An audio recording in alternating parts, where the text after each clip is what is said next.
Good morning, Peace and Friendship Arena. We will begin our program in 5 minutes. I repeat, good morning. We will begin our program in 5 minutes.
Everywhere you look, there's proof that semiconductors are changing the world. They're enabling new technologies that help save lives, enhance access to education, and shape the future of business and computing. But as semiconductors become increasingly critical to our world, demands continue to grow for them to become smaller, more efficient, and more sophisticated. At Lam Research, we're innovating to meet this demand every day. We create machines that enable modern chip production and push the boundaries of what's possible. We partner with customers to boldly take on the world's biggest challenges while supporting communities and driving greater sustainability. From enabling atomic-level precision to breaking down barriers to collaboration, we're transforming our industry and creating the breakthroughs that make so many other innovations possible. Because at Lam Research, we know semiconductor innovation will change the world in ways we can only imagine. Now, let's prove it.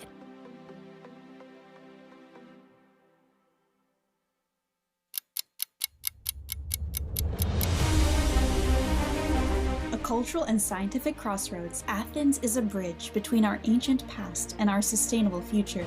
Here, international collaboration, innovation, and a global purpose unites student athletes, changemakers, and the next generation of STEM leaders from over 190 countries to compete, cooperate, and innovate in the most exciting robotics competition in the world. With the goal of building a sustainable, nutritious food system for our planet, the First Global Challenge convenes robotics athletes from all over the world to collaborate and develop solutions for feeding the future. Join us September 26th at the Panathenaic Stadium in Athens for the opening ceremony with a special performance by Black Eyed Peas, and the 27th through 29th at Peace and Friendship Stadium in Piraeus for the competition. Get your tickets at first.global/event.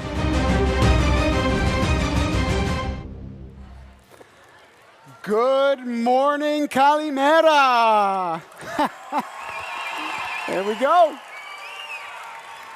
My name is Tim Dodds, and on behalf of First Global, we are pleased as well as proud to welcome you and the world to the 2024 First Global Challenge at the Peace and Friendship Stadium in Athens, Greece. We're honored to have viewers joining us today from all over the world, both in person and via the live stream. However, in the meantime, joining me in the booth is someone I was privileged to work with at the First Global's 2022 event in Geneva, Switzerland. And I'm glad to share this MC booth with her once again, and it's so glad to have you back here, Manisha. Thank you, Tim. I'm so happy to be back. Anyone who's had the chance to attend a First Global Challenge can attest to how unlike any other event it is. The environment, the energy, the inspiration that fills these halls is something that keeps drawing you back again and again. Absolutely, couldn't agree more. And last night's opening ceremony was our biggest and best yet for this 8th edition of the First Global Challenge, taking place in the very home of athletic sport at the Panathenaic Stadium. It merged local culture with arts and technology while gathering the next generation of STEM leaders from all across the world.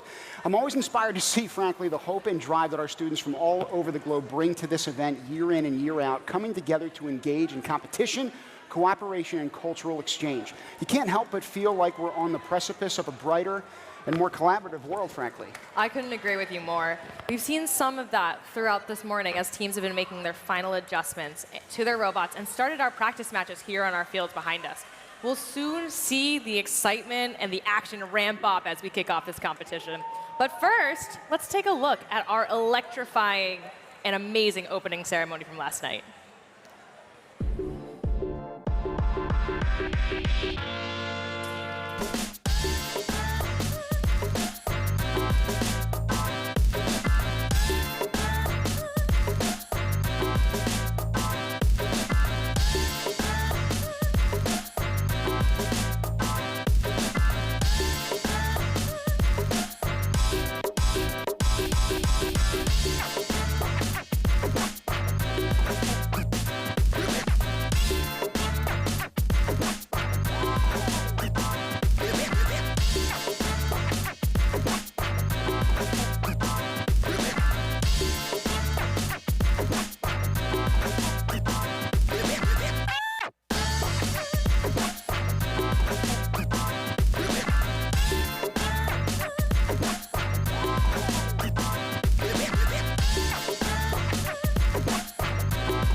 I'll tell you, everybody, that opening ceremony was a spectacle to behold, and the journey that teams took to get there was, frankly, only made possible by our many sponsors and supporters, including our title sponsor, Lamb Research. Thank you to Lamb for making this very event possible.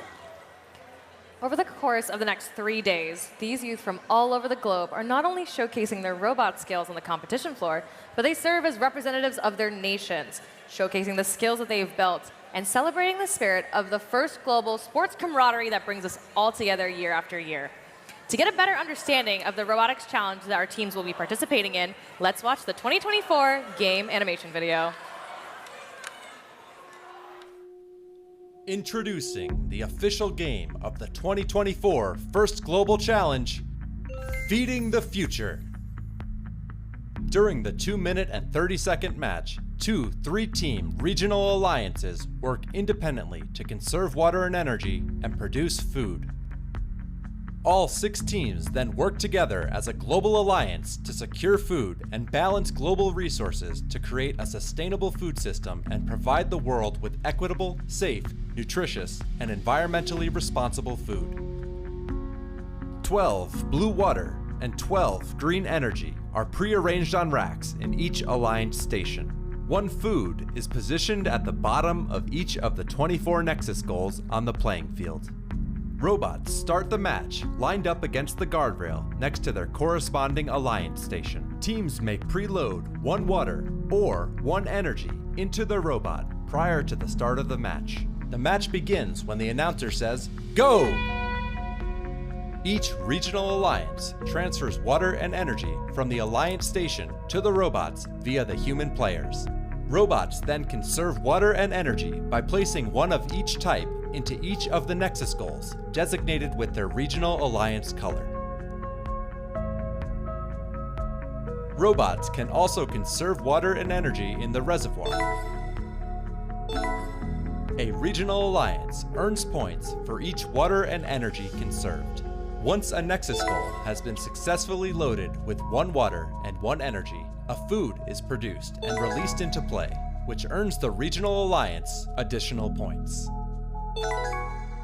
The Water Energy Food Nexus illustrates that only by conserving water and energy can we sustainably produce enough food for a growing global population. All teams work together as a global alliance to collect the produced food and secure it in the food warehouse. Food can be secured by robots or by human players.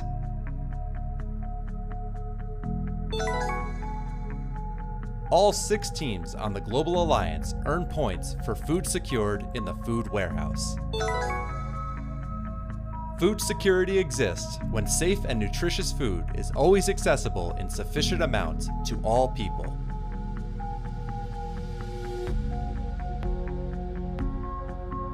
Towards the end of the match, the Global Alliance balances global resources by positioning the robots on the ramp and the platform. This represents the need for all nations to actively balance resources in order to support a sustainable global food system. The total sum of balanced robots equals a balance multiplier that is applied to each regional alliance's water plus energy plus food produced points earned.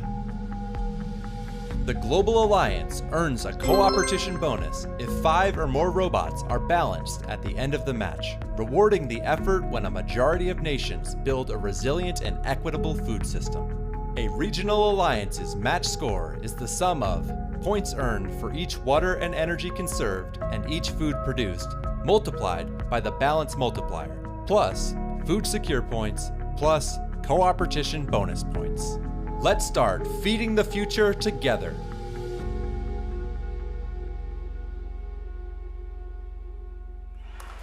Now, sustainable food production is one of the defining challenges of the 21st century, and this year's Feeding the Future theme challenges First Global teams to address the obstacles and opportunities for providing the global population with equitable, safe, nutritious, and environmentally responsible food. Let's learn some more. Every day, each of us is faced with the same question. What am I going to eat? Food is our fuel, our culture, and our comfort.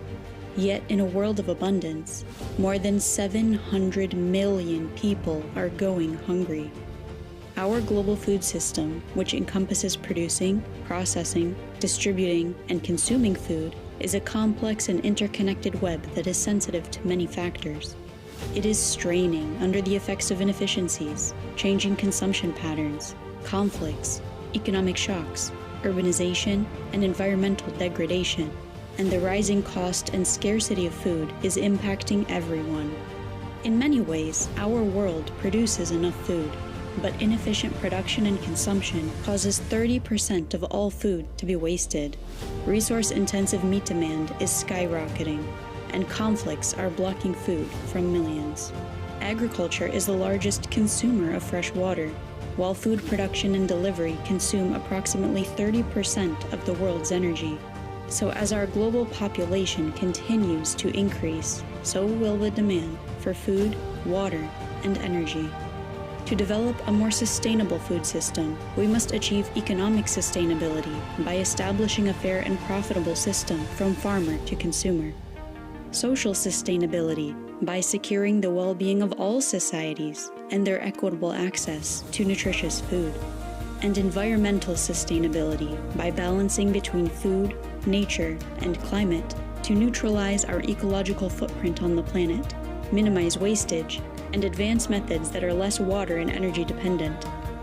From regenerative farming and landless agriculture to small-scale automation and optimizing plant-based options, innovative solutions are continuing to emerge. Together, we can nurture a more resilient and equitable food system that meets the needs of the present and generations to come. Join us for the 2024 First Global Challenge, Feeding the Future.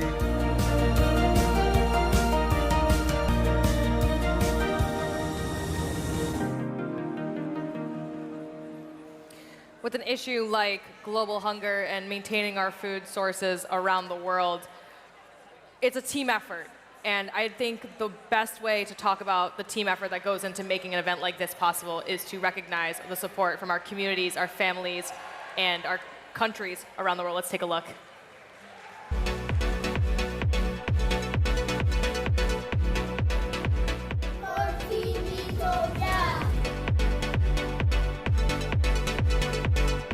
Vamos, Team Venezuela, confiamos en ustedes. Ustedes son el futuro de este país. Go Team Palestine! ¡Vamos, Team Chile!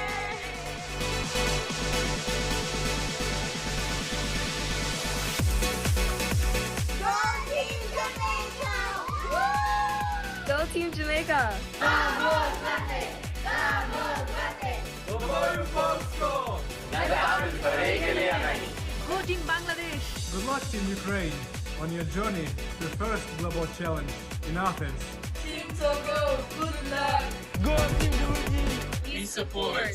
Team Trinidad! Team DRC, morale, Ico! ¡Ico! Nosotras somos Team México, ¡vamos equipo!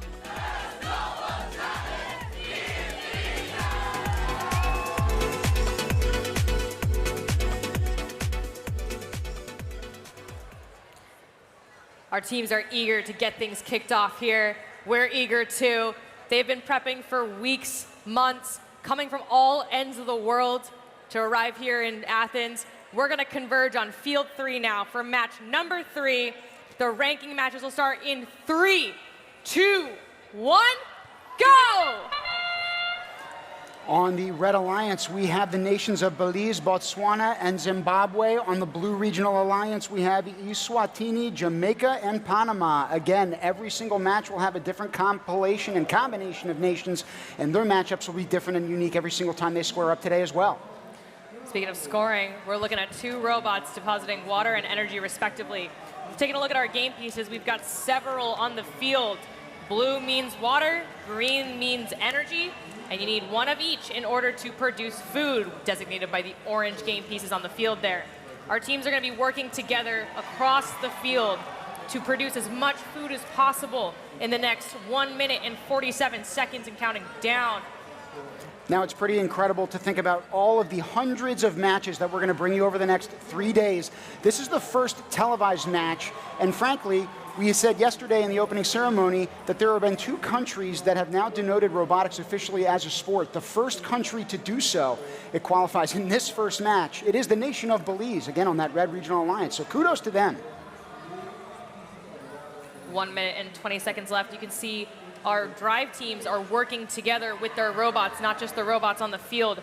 You'll notice that our drive teams will have a yellow band on their arm. That is the human player. They're the star of the show, in my opinion, because they need to not only load their robots with water and energy, they need to then collect the food that our robots produce and deliver it to the warehouse. That's that rail system that you see above the field.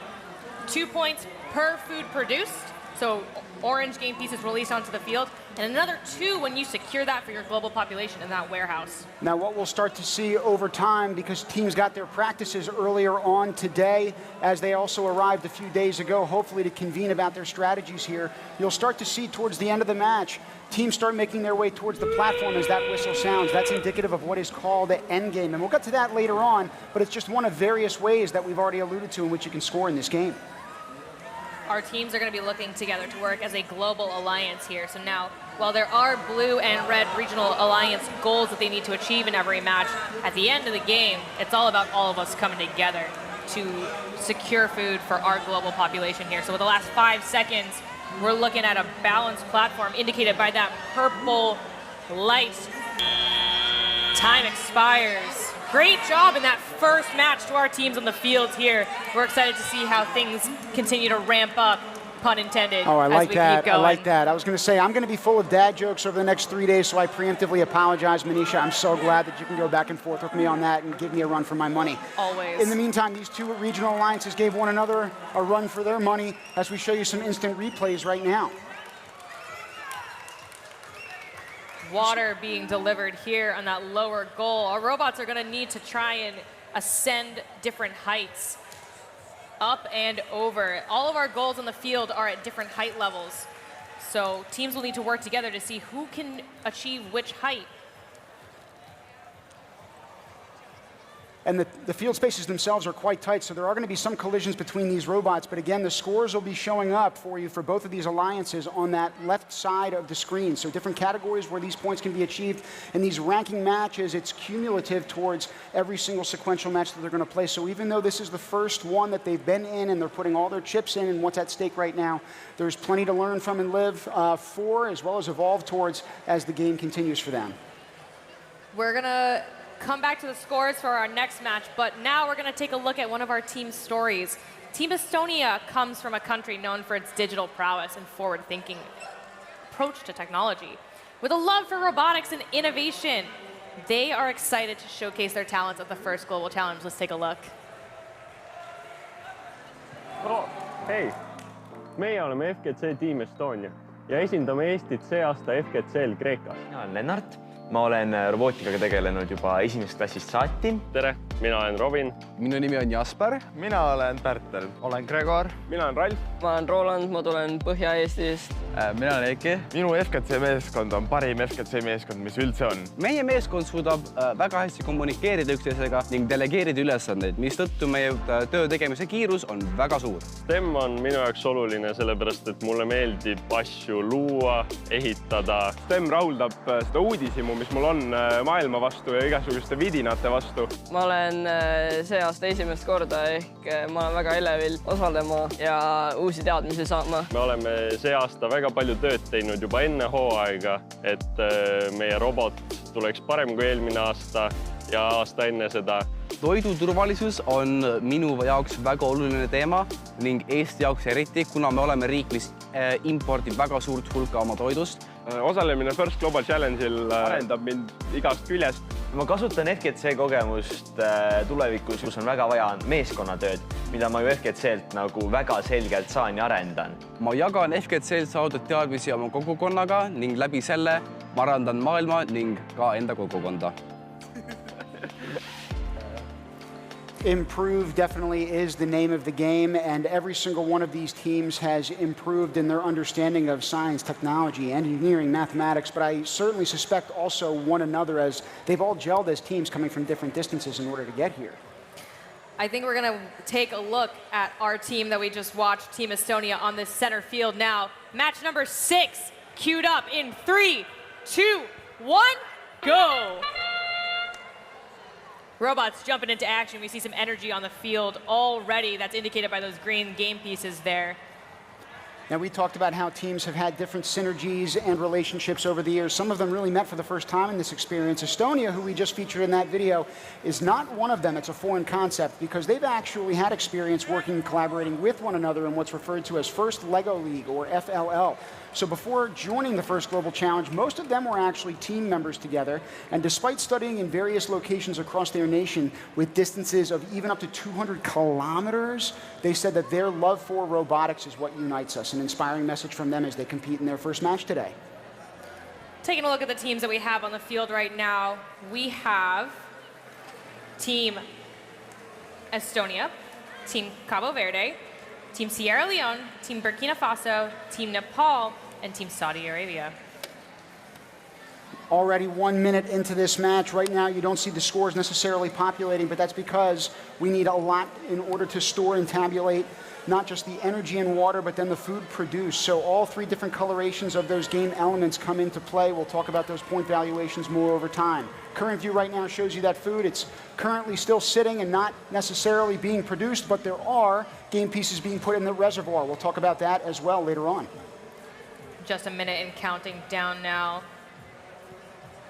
Teams are still getting used to the competition here. So we've had practice matches every day, but teams have been working very fastidiously to try and repair their robots. A lot of robots in transit, so things come undone, parts become a little bent, but what I appreciate most about all of our team's efforts here thus far is that they just take it in stride. They just keep going.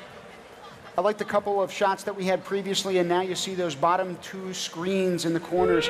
Those are the human players, right? The people that are responsible for the movement and love that these robots can actually spread and share in the world. So again, you're thinking about the synergy between human and robot here, but that human element is frankly what is so inspiring to watch from my perspective and opinion over the years.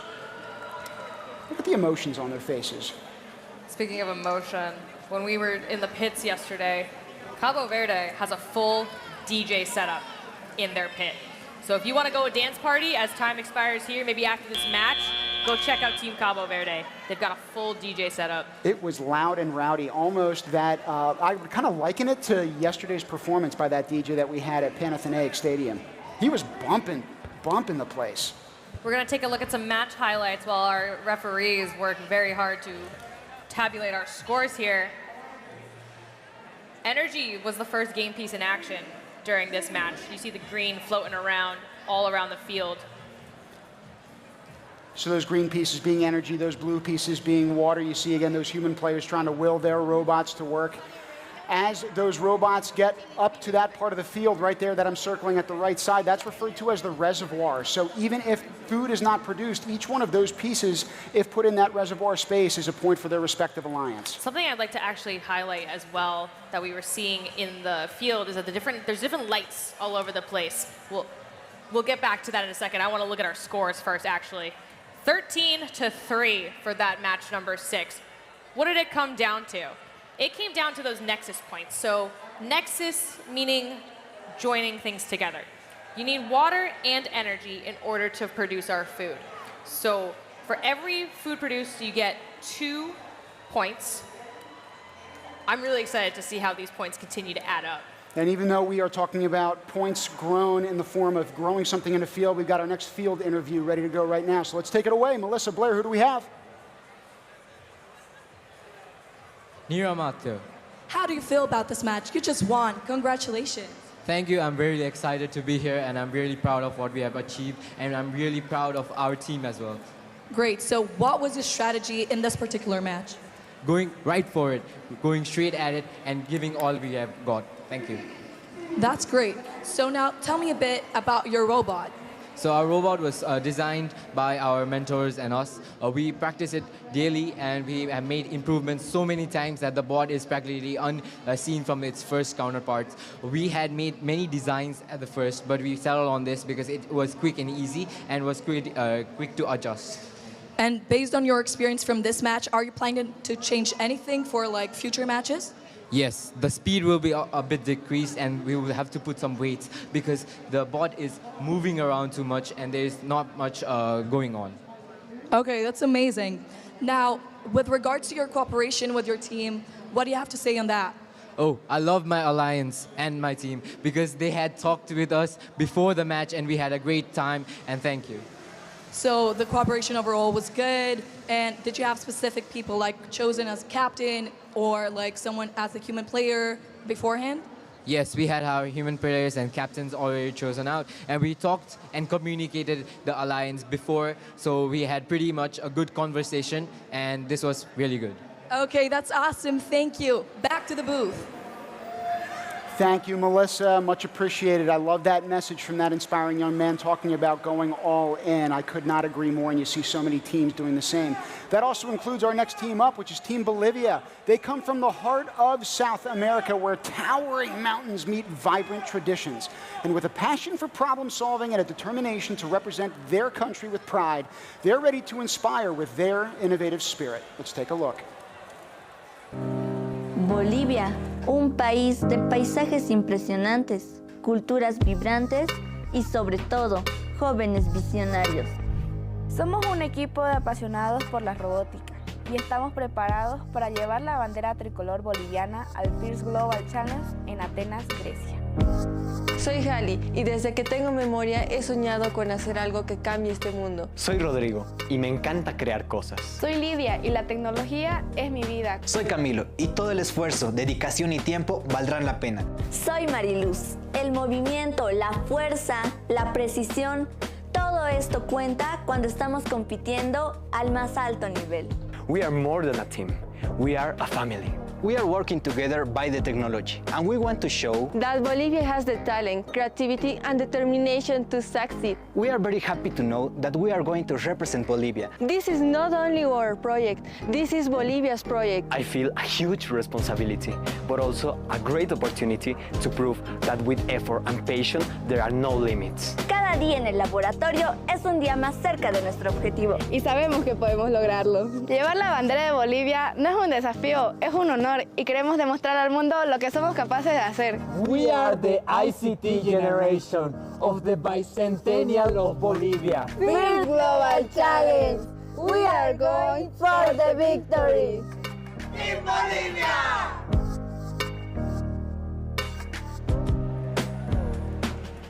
For La Victoria from Team Bolivia there. I'm really excited to see them as we gear up for match number 9 behind us on field number 3.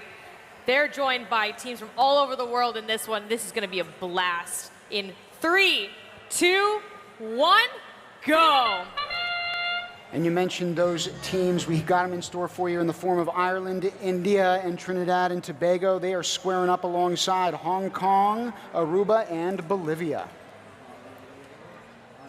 When we were watching practice matches earlier today, we were seeing a few of our robots here on the field manipulating multiple game pieces. So they're able to produce food in one go as they have both water and energy in their robot. Taking a look at India specifically there, they had 4 game pieces. Ireland doing the same on the side there.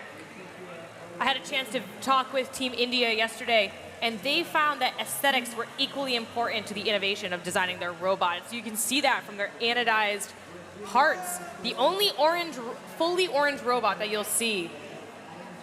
Now, if you're looking at the Nexus goals on the field, and there are 24 of them in total, you've got 12 that are sitting in the middle of the field, and hopefully we'll have an instant replay for you at the end of the match. One thing that you're going to start to see are teams that are able to put 4 elements in at a time, actually loading them not on the white platform itself, but on the side. There's a reason for that, and I'm thinking strategically it's because it's 3 across and only 2 on the side.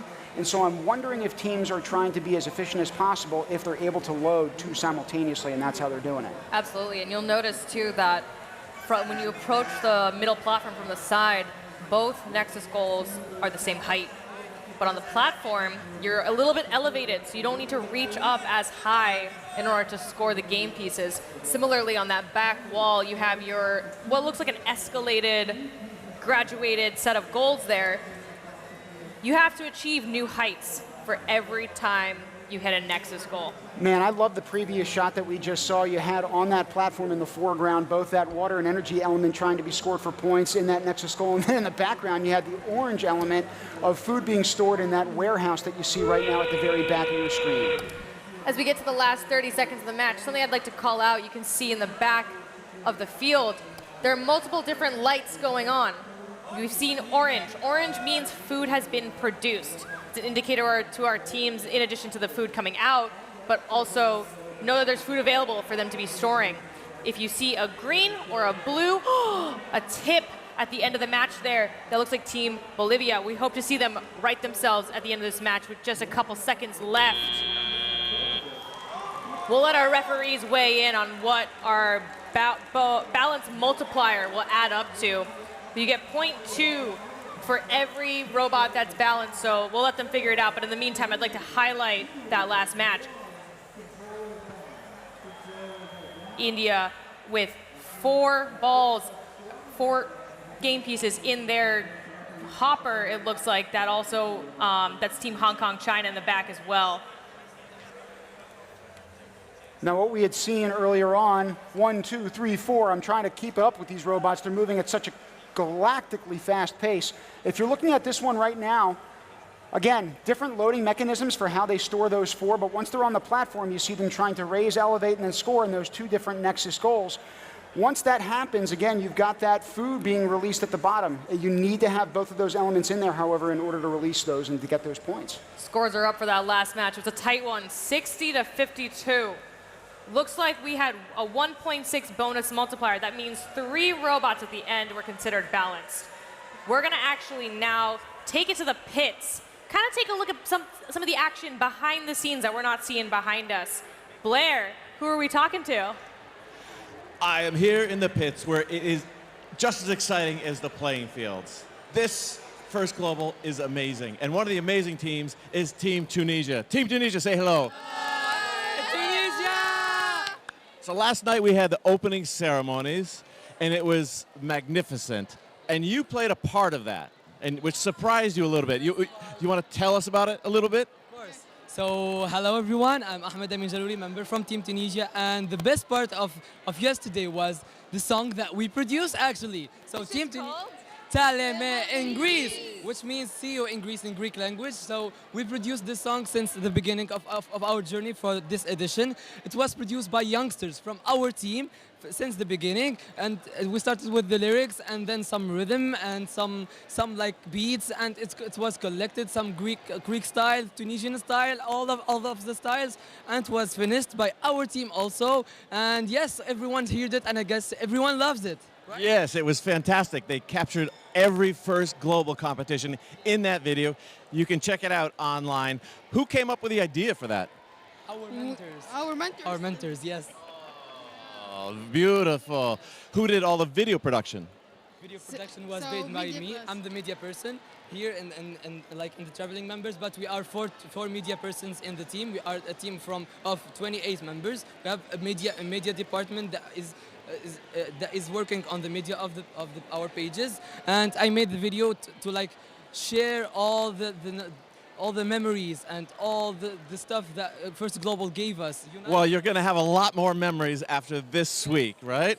First Global is not just about the robots, it's about creativity and innovation, and you guys really showcased that last night. So congratulations, it was a beautiful video. Good luck in the competition, and now we'll send it back to the booth with Tim and Manisha. Thanks, Blair. We're really excited to see them join us on the fields behind us very quickly. Yeah, you're talking about them showcasing what they're all about, and you go to 192 other nations that are back there in those pits. I know a few of them unfortunately couldn't join us in competition, and we'll talk about them soon. But in the meantime, we've got 6 that are here to compete right now on field 3. In 3, 2, 1, go! Joining us on the field 3, we have Team Puerto Rico, Azerbaijan, Malaysia, Cuba, and Barbados and Jordan. Now, Azerbaijan, we were supposed to have a team video logged up for them. I know we'll give it to you later on over the next 3 days, but I want to focus on them for a second right now because they are one of the world's top 5 producers of hazelnuts. Now, I know that sounds like a rather random and apropos of nothing fact, but I know that people are going nuts at home watching them. We've got a lot of supporters from abroad checking in. The dad jokes are in full force today, Yup, Tim. Here we go. I'm going to crack everybody up. Ba-da-bum. Oh, wow. Speaking of cracking up, we got to talk about Team Puerto Rico last night at our opening ceremony. They were the only team that I noticed that had a full mascot in attendance. A chicken, a rooster, perhaps? We'll have them clarify that for us as we continue on. 1 minute and 36 seconds counting down on our field 3, our center field.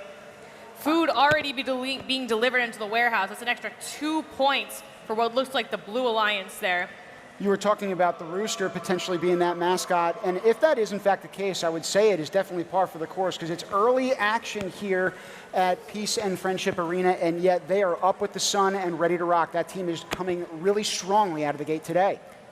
Cuba was just on the view there, and now we're taking a look at some human players from Malaysia loading their robot up with 2 sets of energy and water.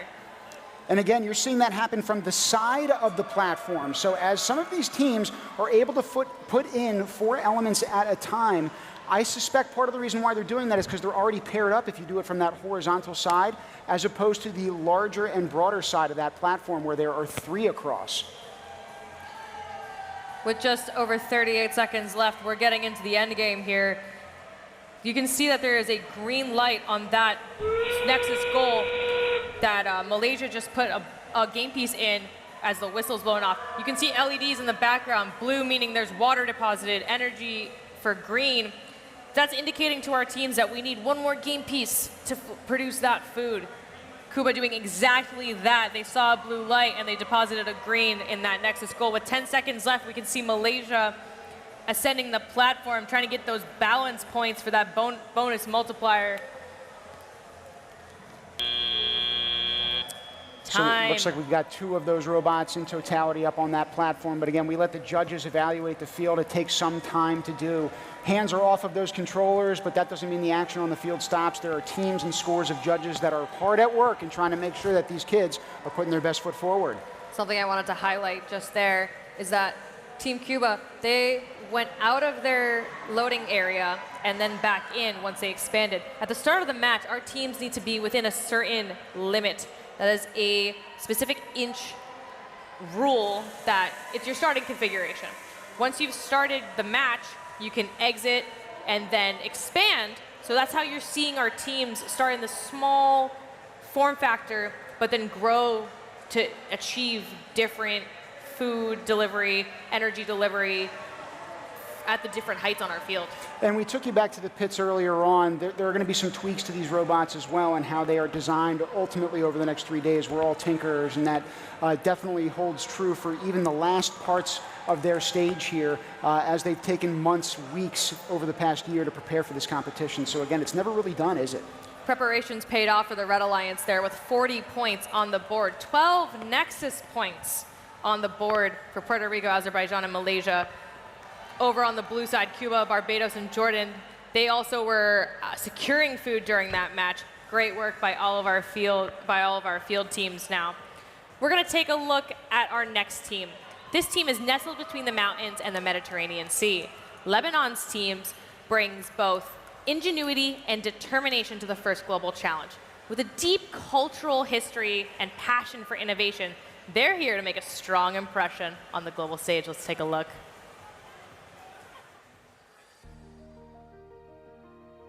أهلا وسهلا فيكم بلبنان أرض الحضارة والثقافة الغنية. نحن فريق لبنان وهيدي قصتنا. لبنان بلد الجبال الشامخة والحضارة والصمود.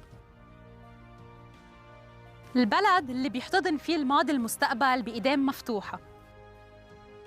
من آلاف السنين كانت هيدي الأرض شاهدة على الحضارات المتتالية، كل واحدة منهم تركت بصمتها على هالبلد الحلو. وغابة الأرز هيدي رمز للخلود والقوة والشاهد على تاريخنا العريق. كل شجر هون تحمل بجذورها قصص أجيال بتحكي عن تراثنا، تاريخنا وثقافتنا. كل غصن منلاقي إلهام جديد لمستقبل مشرق. وغابة الأرز هي مش مجرد شجرة، هي رمز وطننا العزيز. ومن خلال فريقنا نسعى دايماً لنمثل لبنان بأجمل وأروع صورة ونشارك العالم بجماله وروحه. ونحن هون لنثبت إنه المستقبل نقدر نبنيه بجذور متينة مقصلة من الماضي. وسوا منطلع لنحقق دايماً الإنجازات والتحديات بروح وحدة.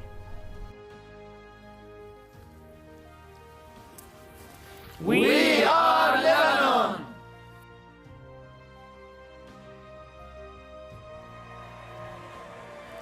Team Lebanon is actually joining us on the field in just a moment here.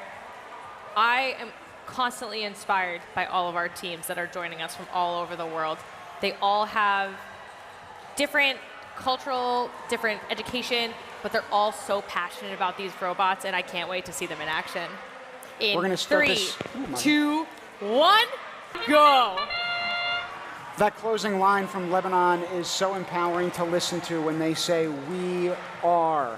And we are absolutely with you. We can say that. Team Lebanon, congratulations for making it to this stage and good luck in this first matchup.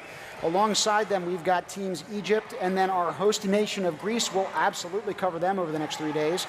And they are alongside Ethiopia, Syrian Arab Republic, and Grenada. Red Alliance already have 2 sets of food production in the works in that center platform. We're noticing that that is the first goal that is targeted by the Red Alliance in the matches that we've seen thus far. We actually have 4 sets of food production in the making over on the Red Alliance side of the field. They've already filled that higher goal on the outer edge. Take a look at the team approaching the red goal. I believe it's Team Lebanon, the video that we were just watching. They have an incredible scissor lift system going on. And look at that little trap door.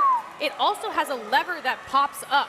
So when the door pops open to deliver the energy in the water, there is an inner component to help push it out of the robot. Amazing stuff. It's all so stable and so efficiently packed. And as you're looking at the game field, notice in the top right corner, all 6 of those food elements are going to be released because of those next 6 goals. So they are out to a well-established start here, even though we've only got 1 minute left of play. It looks like they've done an excellent job producing the food. The question is, can they take on that next element of play and then ultimately store it? It's up to those robots and the human players on the side of the field. Lebanon making quick work again. They're doing the same thing they just did on the outer edge of the field, but now on the platform. That's Team Grenada in view now with water in their robot. Now Lebanon coming just short with that energy. They'll need to circle back and bring an energy in order to release that center platform food. Now, unsurprisingly, you get a little bit of a home field advantage here, particularly as you get to the waning seconds of the end game. It looks like a couple of schools definitely got released early. They must be on a field trip today, but they are here to support their home nation of Greece. Let's give it up for them. Let's go.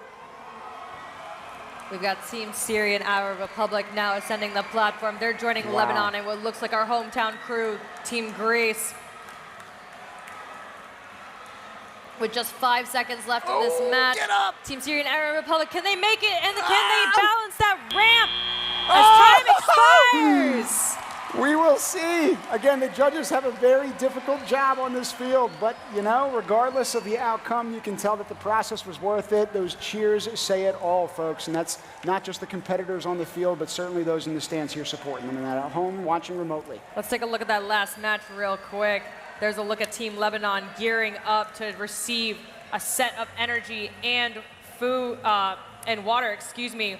Meanwhile, Team Greece, they already had 4 game pieces in hand in robot, and they're lightning fast as indicated by that side panel there. That's looking at Team Grenada now. Communication is key when you're on the field, not just with the other teams, but with each other. The human players need to work quickly. You can see there, that's Team Lebanon with the yellow armband. You have to load the robots, but then also deliver the food to the warehouse. There's a lot of human player interaction between our teams. Our scores are up on the board, 82. That's our high score of the day over on our field 3 thus far. So shout out Team Egypt, Team Lebanon, and Team Greece. At the end of the match there, it looks like it was a 1.6 multiplier. Tim, pop quiz. How many robots were balanced at the end of that match? That'd be 1, 2, 3, Manisha. Thank you. Amazing. We're now going to take it to the field where Melissa, who's joining us today? Kalimera Team and Manisha, we're here with Evgenia. And she's from Greece. our host country for this year. You did amazing right now. Tell us more about your win. We're very excited to be here tonight. And as you see, we've been great. And we can't wait for more wins like this. 82 is a fantastic starting point for your scoring. How far are you going to take it? We'll see in the next minutes and hours and stuff like that. So what was the strategy for this match? I was seeing energy and food jetting out. So we're filling in every Nexus goals, and then we're taking every footballs to the human players like me, and the most important, like balancing their arm, because we take the multiplier. So I was seeing that you were the human player. How was this job? It felt a lot going on, energetic, stressful. Yes, it was stressful, but we were very enthusiastic about it. I had great teammates, so they helped me with every anxiety and stress. So great, that's awesome. So back to you, Team and Manisha. Thank you, Melissa, and thank you, Team Greece. We look forward to seeing you over the next couple of days. Thank you for your gracious hospitality as we join you here in Athens this year. As if Panathinaikos Stadium wasn't all-encompassing enough of an image to take in yesterday, I'll tell you, that match from them and that alliance was quite compelling in and of itself. So we're excited to see what they do in this competition. But we've got a lot more matches to bring you. There are 5 fields of play that are happening behind us simultaneously. We are streaming for you, at least on this main cast, field number 3 in particular. So 6 new nations every single match, and we'll have the next one up for you in a few seconds, I think. First Global/Live. That's how you're going to be able to find all of these other streams. But for now, we're going to kick it back to field 3 in 3, 2, 1, go! We have teams Cameroon, Senegal, and Singapore, our host nation last year, now on the road, versus Bulgaria, Bosnia and Herzegovina, as well as Albania. So representing the Balkans quite well here today as well. We've got 3 robots with 2 game pieces each. Our teams, we've noticed thus far, are manipulating as many game pieces as possible. They're trying to make the most out of the different laps they have to take from the human player station over to the Nexus goals on any part of the field. In that previous shot, you saw the human players going to what looks like that kind of NBA three-point shooting contest style rack. They're grabbing those blue and green elements that encompass water and energy in order to produce that food. So right now on the platform, you're going to see one of those pieces get released onto the field. That is worth 2 points for that regional alliance. The question then is, can they get more points by getting to those human players on the side or back into the robots to then get stored on that V-rack that you see ascending the heights of the backdrop of that field? We're looking at Team Cameroon and Team Bosnia and Herzegovina just then. They're targeting the goals along the back wall under the food warehouse to produce as much food as possible. Red Alliance already having a few food produced, translating to the food warehouse above our field. That's Bosnia and Herzegovina just then. We're also taking a look at Team Bulgaria down center field. With respect to Cameroon, that nation in the top left corner on the regional alliance, agriculture makes up 17% of their country's GDP and 70% of that country's labor force. So when we're talking about feeding the future, this is a problem that is quite relevant and pertinent to them in particular. Their team that's joining us in this arena today is composed of 8 students, a majority of whom are girls. So we will talk about women in STEM much more throughout the week, but we are so grateful that they are in attendance and showcasing their skills with us today. That whistle indicates we're in the end game here. Our teams are going to be looking to increase their balance multiplier as much as possible. That means either being fully supported by the platform or fully balanced and supported on the ramp. We'll see what our teams decide to do. We've got a couple robots on the platform already, but it's still like 10 seconds left in the match. Anything can happen as we wrap up this match number 18. Right now, we've got a couple of robots jockeying to get on that ramp. It looks like it's a moot point because the buzzer sounds and they are not above that carpet. So again, points likely not to be registered there, but we'll wait on the judge's call. While they tabulate our scores, we're going to take a look at some highlights. Now, what you're looking at right now is kind of a different intake system, a basket per se, or a catchment system that, again, once you raise those elements and drop them into that Nexus goal, that is the supposition that you are using both water and energy to then produce food. So each one of those elements is going to be worth 1 point a pop. It will then produce food after a time delay, because again, it does take time to grow. And so different points end up making these final scores. Speaking of points, we've got our scores for match number 18 on field 3, 52-6. Teams are still warming up. I've got full faith that we're going to see those numbers elevate, escalate. I'd like to point out that in that last match, we had similar designs, different approaches. A couple of our teams had seesaw level delivery going on. You'd intake on one end, raise up, and then drop it into the goal. Speaking of dropping in, we're now gonna head over to the pit, and we're gonna join Blair. Blair, who are we talking to? And we're here in the pits with Team Ireland, who they've had one match. Tell us about it. How'd you do? I think we've done pretty well. I think right now we're still like first, but like obviously all teams haven't gone yet. So yeah, so one match, undefeated. They could leave right now and leave undefeated, but I think they'll stay for the whole tournament. Now, this is not your first global, right? So tell me, what do you think about this one in Athens? It's going really well and much better than last year. Yeah. I think, yeah, the atmosphere is great. We've had the chance to meet a lot more teams. Our robots better prepped, so we're having a good time, yeah. Yes, last year you said it was a little bumpy for you, right? But this year well, you're undefeated so far. That's great. But the pits, the atmosphere in the pits is kind of electric, right? And today there's all these school groups going around. Have you interacted with like other teams? yeah, 100%. I think the activities like the scavenger hunt, things like that, you know, it gives you a reason to go around and chat to people. And yeah, definitely yesterday and all, it was really fun to go around pits, chat to people. Yeah. Does your robot have a name? It's called Torniuk. You can see on the front. It means thunder osgailge in Irish. All right. Well, keep the thunder rolling. Good luck at the competition. We're going to send it back to the booth with Manisha and Tim. Thank you, Blair. Thank you, Team Ireland. When I spoke to them yesterday, they taught me a little bit of Gaelic, and I'd like to try to not butcher it. Eglus Lusrock, which means fast as lightning. So we hope to see them continue to move quickly on our field. In the meantime, we'd like to introduce another team that's joining us here this year.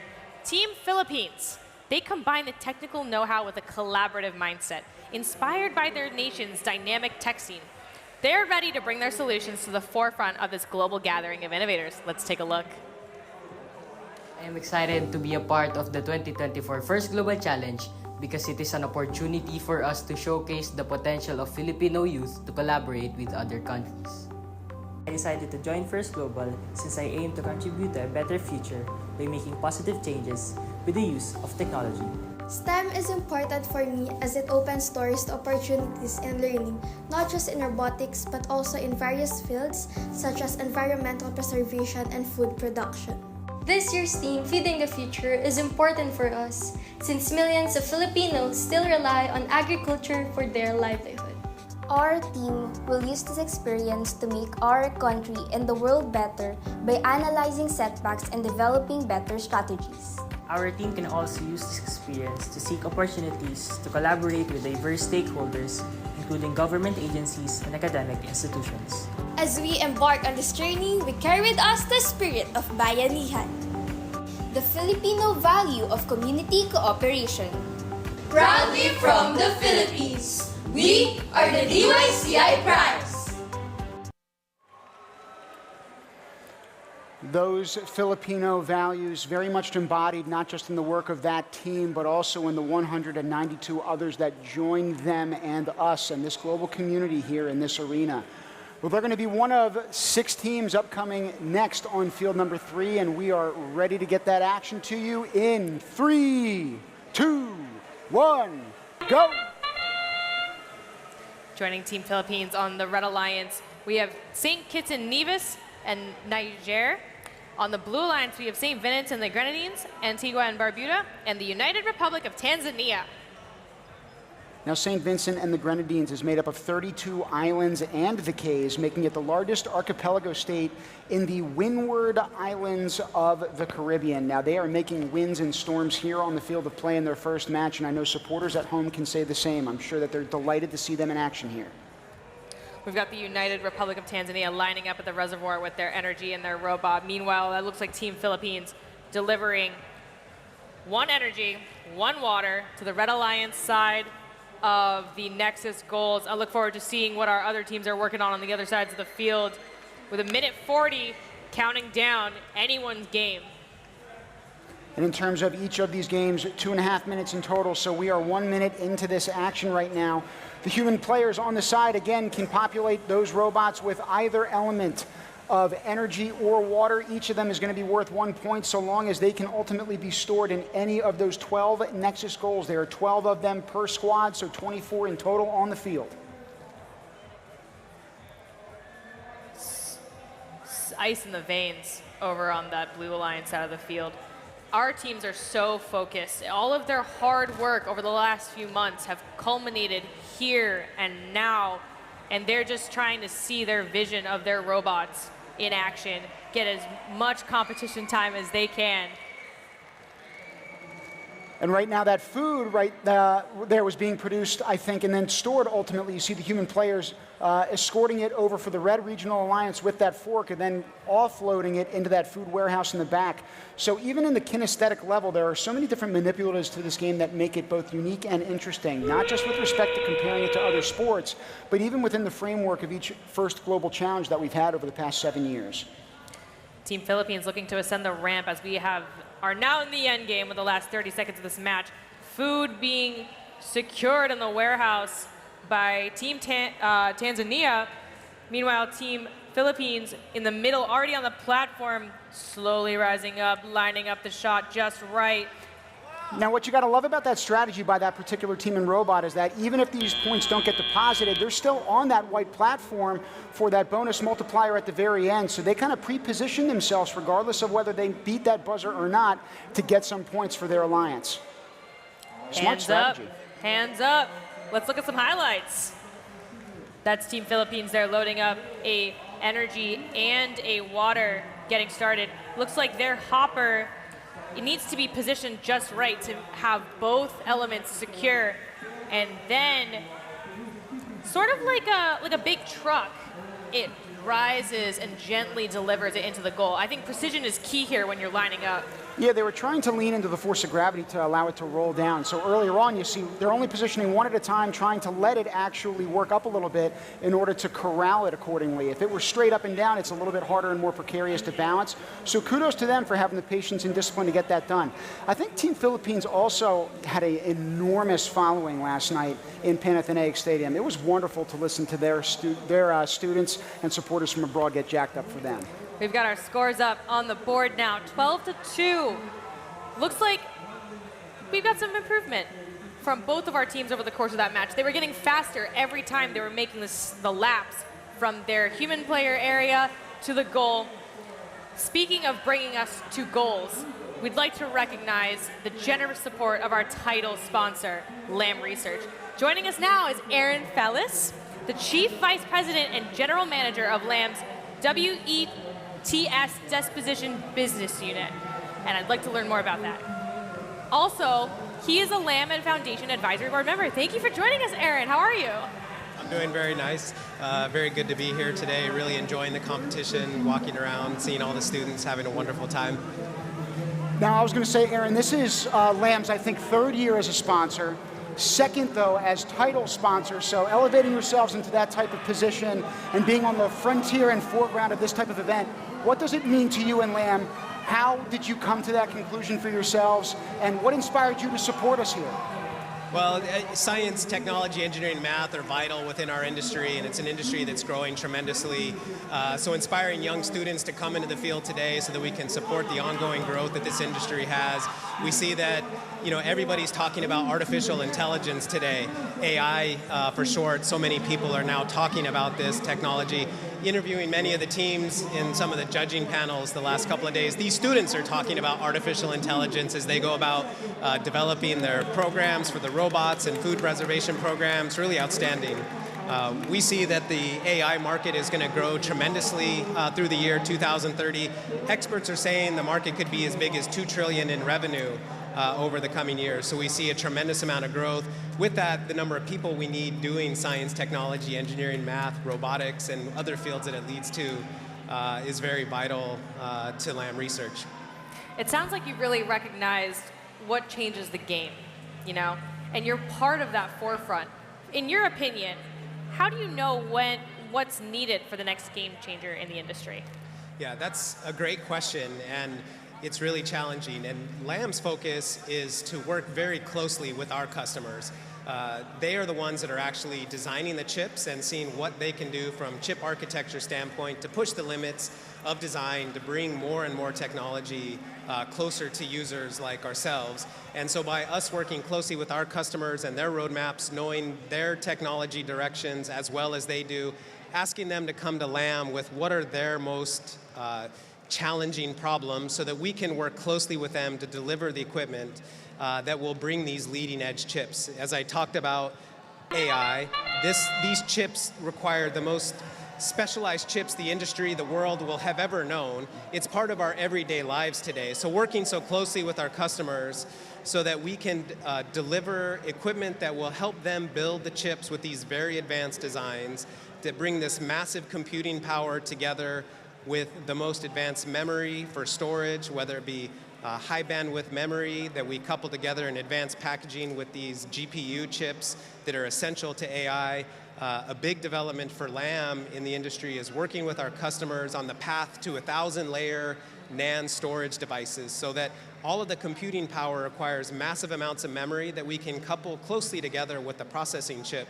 So working together with our customers on what their design challenges are so that we can bring them the products they need in their R&D and manufacturing centers to put these chips into the market is what Lam is focused on, and being very close to our customer and being a very strong partner together with them. Listen, yesterday at the opening ceremony, these kids listened to a video and a music video that was saying, "My robot is better than your robot." And in a similarly aligned way, I would ask you with respect to Lam and your perspective on it, how are careers different at Lam than, say, other types of technology industries such as software or computing? Yeah, you see a lot of that in the industry today when you talk about, names that most of our, humans are familiar with, people, common in the industry, whether it's social media apps and other, and they talk about next generation technology at some level of software and hardware, but these are all coupled together by chip technology, which is what Lam is really specialized in. AI, social media, advanced augmented reality, other components are all tied together and enabled by chip technology. And bringing together all of the engineering within inside of Lam, whether it be mechatronics, robotics, mechanical engineering, plasma, material science, chemists, together, engineering of all flavors is what's needed inside of our company to bring these chip innovations to market so that we can deliver all these specialized technologies that are becoming so much of a part of our human experience and our human lives day to day. I think it's really important what you just honed in on there, the human experience, the human part of this. As technology continues to evolve, it's all about how can we still maintain our humanity as a part of that. It's a tool, it's a part of our lives. And I think that's kind of exemplified by what we're seeing here at the competition. So we thank you so much for how you're helping our students drive towards that human-centered design future. Yeah, no, it's been fantastic, and I've loved talking with all the students, and they exemplify what we talk about is seeing limits and finding ways to push past them and not standing at the status quo and continuing to enable it. So it's been really inspiring and exciting to participate in this program the last few days, and look forward to how everything fares out in the competition. And it's been really exciting to be back in the pits watching them get ready and work on their strategies and learn about how they approached this competition. So it's been really fun, and Lam is really happy to be a supporting sponsor and enabling this activity. It's been great. Much like feeding the future, you've been feeding this organization and allowing it to organically grow over time into the spectacle that it now is. So Aaron, thank you so much for joining us. We greatly appreciate it. Yeah, you're very welcome. Thank you both. Thanks First Global and First Robotics. Yep. Plenty more matches coming your way today. We've got scores from the previous one on the board for you right now between those red and blue regional alliances. So if I'm taking a quick look, it looks as if teams Oman, Uzbekistan, and the British Virgin Islands emerged victorious out of that matchup, but only by a delta of 4 points. Regardless, it's a cumulative score when we're talking about these qualifying matches over the first 3 days, and there are hundreds of them that we've got in store for you here. Speaking of what's in store, I want to highlight the journey that is a part of this program. The journey to the First Global Challenge is one that surpasses generations. This year, over 190 countries have journeyed here for this international robotics competition, celebrating science and technology with the same enthusiasm as the intellectual endeavor and the Olympic Games that shape both the history and the future of Greece. Let's take a look. Since the dawn of civilization, the new generation has carried the promise of a better tomorrow. The cultivation of youth has served as the foundation of progress, like seeds planted in fertile soil. Young minds illuminated by the light of learning and play set off on a lifelong journey of discovery. Generation after generation leaves their mark as they pass on their legacy.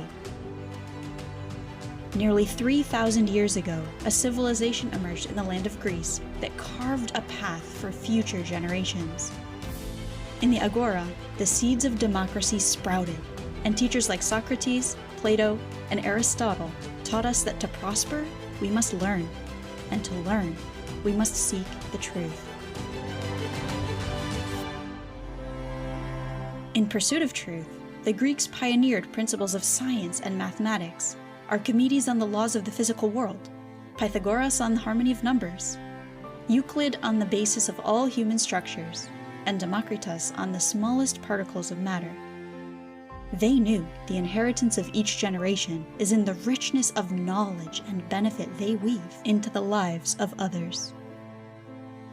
In Olympia, they commemorated the fruits of human endeavor with the Olympic Games, a tradition that continues today to bring the world together through competition.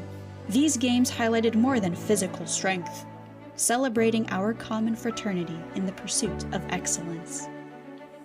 Over the centuries, Greece continued to evolve while preserving its rich heritage. In 1896, at this very stadium, the world witnessed the modern revival of the Olympic Games, a symbol of unity and the eternal spirit of human achievement.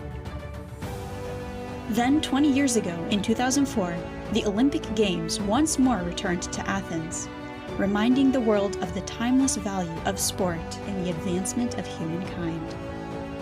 In this same spirit, the first global challenge was born to empower the next generations. Through the sport of robotics, the fields of science, technology, engineering, and mathematics inspire the pursuit of innovation and global collaboration for a better world.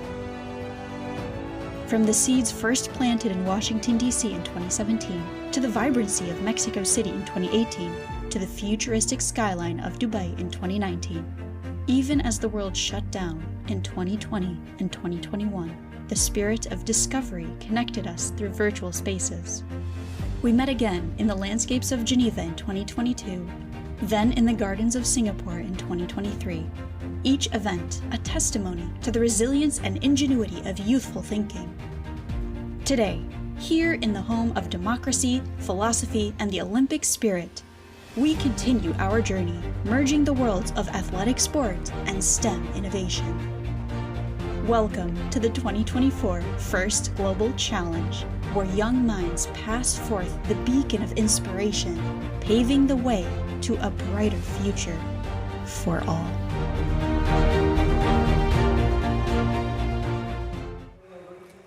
And our journey continues with you. After we welcomed them with open arms at Athens International Airport, they've then been stewing as teams at both hotels trying to get prepared for their matches. The next one we bring you in 3, 2, 1, go! Match number 27 on field 3. Joining us is the Dominican Republic, Argentina, and Djibouti. They're working with Malta, Seychelles, and Ukraine. Now, when we talk about feeding the future, there is so much in the agricultural industry that is susceptible to climate change. And even though we've talked about that thematically over the years at the First Global Challenge, it's definitely relevant to the Dominican Republic in particular, one of our competing nations here, because with the exception of the banana industry in the Eastern Caribbean and a public insurance company in the Dominican Republic, agricultural insurance against natural disasters is literally non-existent in the Caribbean. So you think about a lot of different nations, peoples being affected by not just policies that are in place, but certainly the changes that are being the changes that are being experienced, rather, and progressively so with climate change that's happening. So hopefully the solutions are being brewed and cultivated by these young leaders and learners as they descend on the field of play here, and then when they return back home Goodness, I'm going quickly today. Speaking of moving quickly, all of our teams are in action right now. You're looking at Argentina, Dominican Republic, and Djibouti all working together on that Blue Alliance side of the field, but on their way to the Red Alliance side to secure, or rather produce their food. Blue Alliance working pretty quickly. That's Malta, Seychelles, and Ukraine. Ukraine right there on the screen, delivering some energy. It looks like it popped out of their hopper system, but straight back into their robot.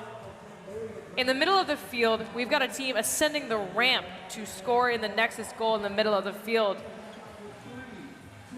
Looks like Team Argentina right now being featured. Empty right now in terms of the elements. No water or energy right now, but that doesn't mean it can't score points if it can accrue any of the food produced, which are those orange particles / elements getting strewn throughout the field. They can be either stored in that warehouse at the top of the screen. Only one particle right now, though, looks like it's stored. 30 seconds and counting down, which means our teams are going to be working to score as much food, as much energy and water to produce as much food. You see that orange loading bar light going on. That is the designation of food production on our field here. With just 10 seconds left, we've got a couple robots on the platform, another platform in motion. That's Argentina ascending the ramp with the help of Seychelles. That's global collaboration if I've ever seen it.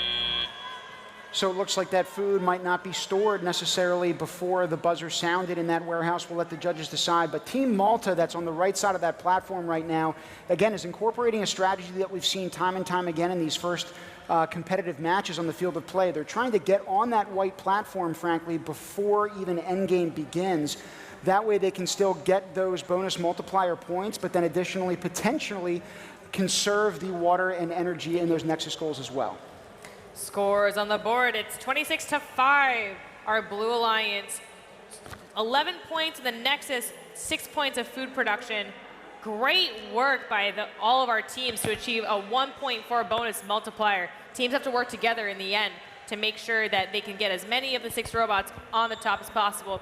That bonus multiplier comes into effect when you take your water scored, your energy scored, and your food produced. Add that all up and then multiply it by the balance multiplier. It's really a team effort in the end here at First Global Challenge 2024. We're now going to feature one of our teams. Coming to Athens from just across the Aegean Sea, Team Turkey brings a dynamic mix of cultural heritage and cutting-edge technology to competition. Known for their ingenuity and teamwork, they're excited to represent their country with pride and passion as they take on the world stage.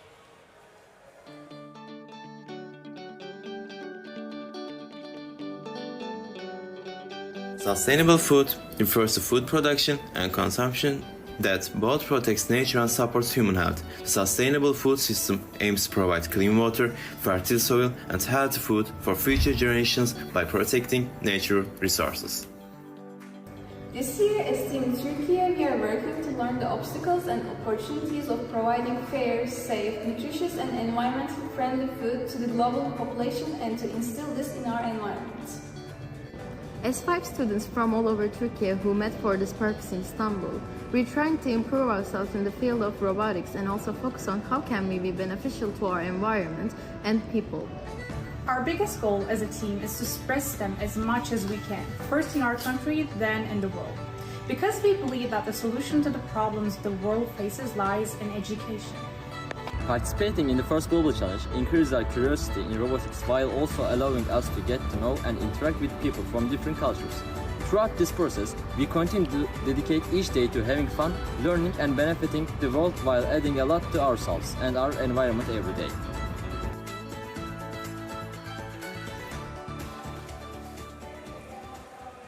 Now, even though we focused on Team Turkey, the actual students in that video, their mentor is inspirational to that nation because they actually brought FIRST to the nation of Turkey themselves. So in talk of spreading the word there and now here on the field of play, we're going to get their match going in 3, 2, 1, go! Team Turkey is joined on the field by Team People Republic of China, Peru, Slovakia, Tajikistan, and Cook Islands. Cook Islands is an all-girl team this year, and they really showed off the beautiful ethnic wear of their nation, including flower crowns, and they looked like fresh flowers. It looked beautiful. I was going to say the robot as well is looking fresh. Each one of them is looking idyllic and endemic to their culture and nation, not just their team's complexion when they're interacting with one another and building chemistry. For the nation of Turkey, they've definitely had chemistry over the years. As you mentioned, all of them are actually boarding school students who have been immersed in First since prep class, making them and their journey deeply personal. One of those teammates actually won a national award for their project on food sustainability. So it demonstrates the commitment to addressing global challenges, but particularly the theme of feeding the future here in this year's game. Team Cook Islands delivering some water to Team Tajikistan. That's the beauty of this game, is it's all hands on deck to work towards feeding the future. Again, a lot of chemistry from that Blue Alliance, not just in the foreground platform Nexus goals, but then on their regional alliances stationed in the top left corner. And it's also because team chemistry exists between the People's Republic of China, who's also on that Blue Regional Alliance. They've got 17 members from various high schools throughout that nation, all of whom have FTC and FRC experience. So that Blue Regional Alliance is definitely bringing their years and considerable time spent with one another and with robots generally into the field of play here today. 6 robots in motion. It looks like our Blue Alliance is loading up 4 game pieces over there. I'd like to highlight that robot, actually. They've got what looks like a little bit of a zigzag when they put the game pieces in their hopper to deliver them to the different goals. You can see that on the Blue Alliance side of the platform. There's actually multiple robots trying to score some last 30 seconds, I should say, game pieces here. We're in the end game now. Team Slovakia has already ascended their platform after delivering some energy and some water to their Nexus goals. Our ramp is currently balanced, indicated by that purple light across the side of the ramp. With 5 seconds left, can Peru balance let's get the last wheel up! Now here's where it comes into play, everybody, when we talk about a cooperation bonus, which might be in effect here. We'll see. Again, you need to have at least 5 robots that are balanced on that platform. If there are 5 robots, it's 15 points awarded to both regional alliances, and if it's in fact 6, which we have not yet seen, it would be worth 30 points a pop. High fives all around at the end right there. We're looking at Team Slovakia. They were reorganizing the game pieces over on the Red Alliance side of the field. Looking at some delivery. There we go. Team Slovakia lining up 1, 2, 3, 4 game pieces in action over there. Behind them, too, this is the zigzag that I was talking about. Cascading 2 game pieces first. Are they going to move over? Are they going to realign? I'm excited to see these robots in action. You can take a look at the flower crowns mentioned earlier for Team Cook Islands. That's Team Peru. Team Peru has the ladder effect over here. People's Republic of China and Team Turkey ascending the ramp together. I'm excited to see what these scores are. That was a high-action match from our teams. Now you're hearing some whistles in the background. That is the crowd here, and I suspect it's because you got scores coming up on other fields as well. Even though we're reporting from one of them directly to you at home, there are 4 others that are currently in play. It's all a rotating, revolving door, ladies and gentlemen, and it's going to be nonstop for the next 3 days here. But we're so blessed and pleased to bring you this action here at Peace and Friendship Arena here in Athens, Greece. Every year the location's been different. Every year the expectations have gotten lifted and heightened, but so too have the talents, ambitions, ingenuity, and abilities, as well as the possibilities from the kids as they exit this competition and go back home. I think that's the beautiful part of this day and age of First Global Challenge.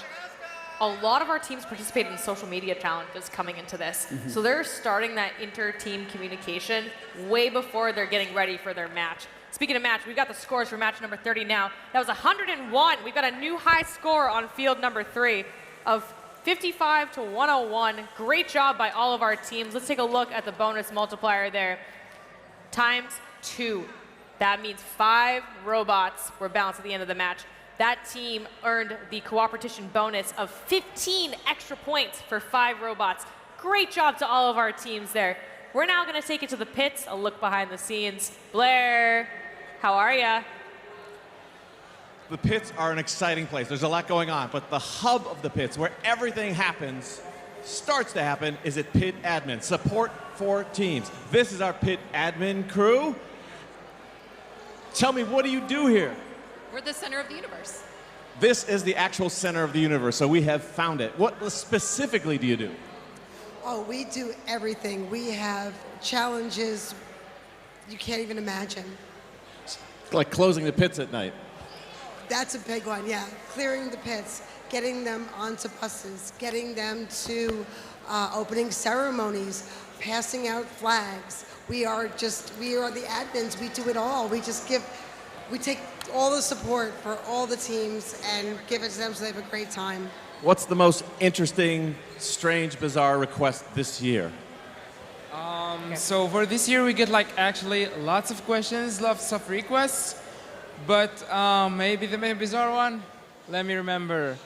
There is some teams that lose their badges and come here to ask for some, even though we said that we don't have them, but they just come here again and again.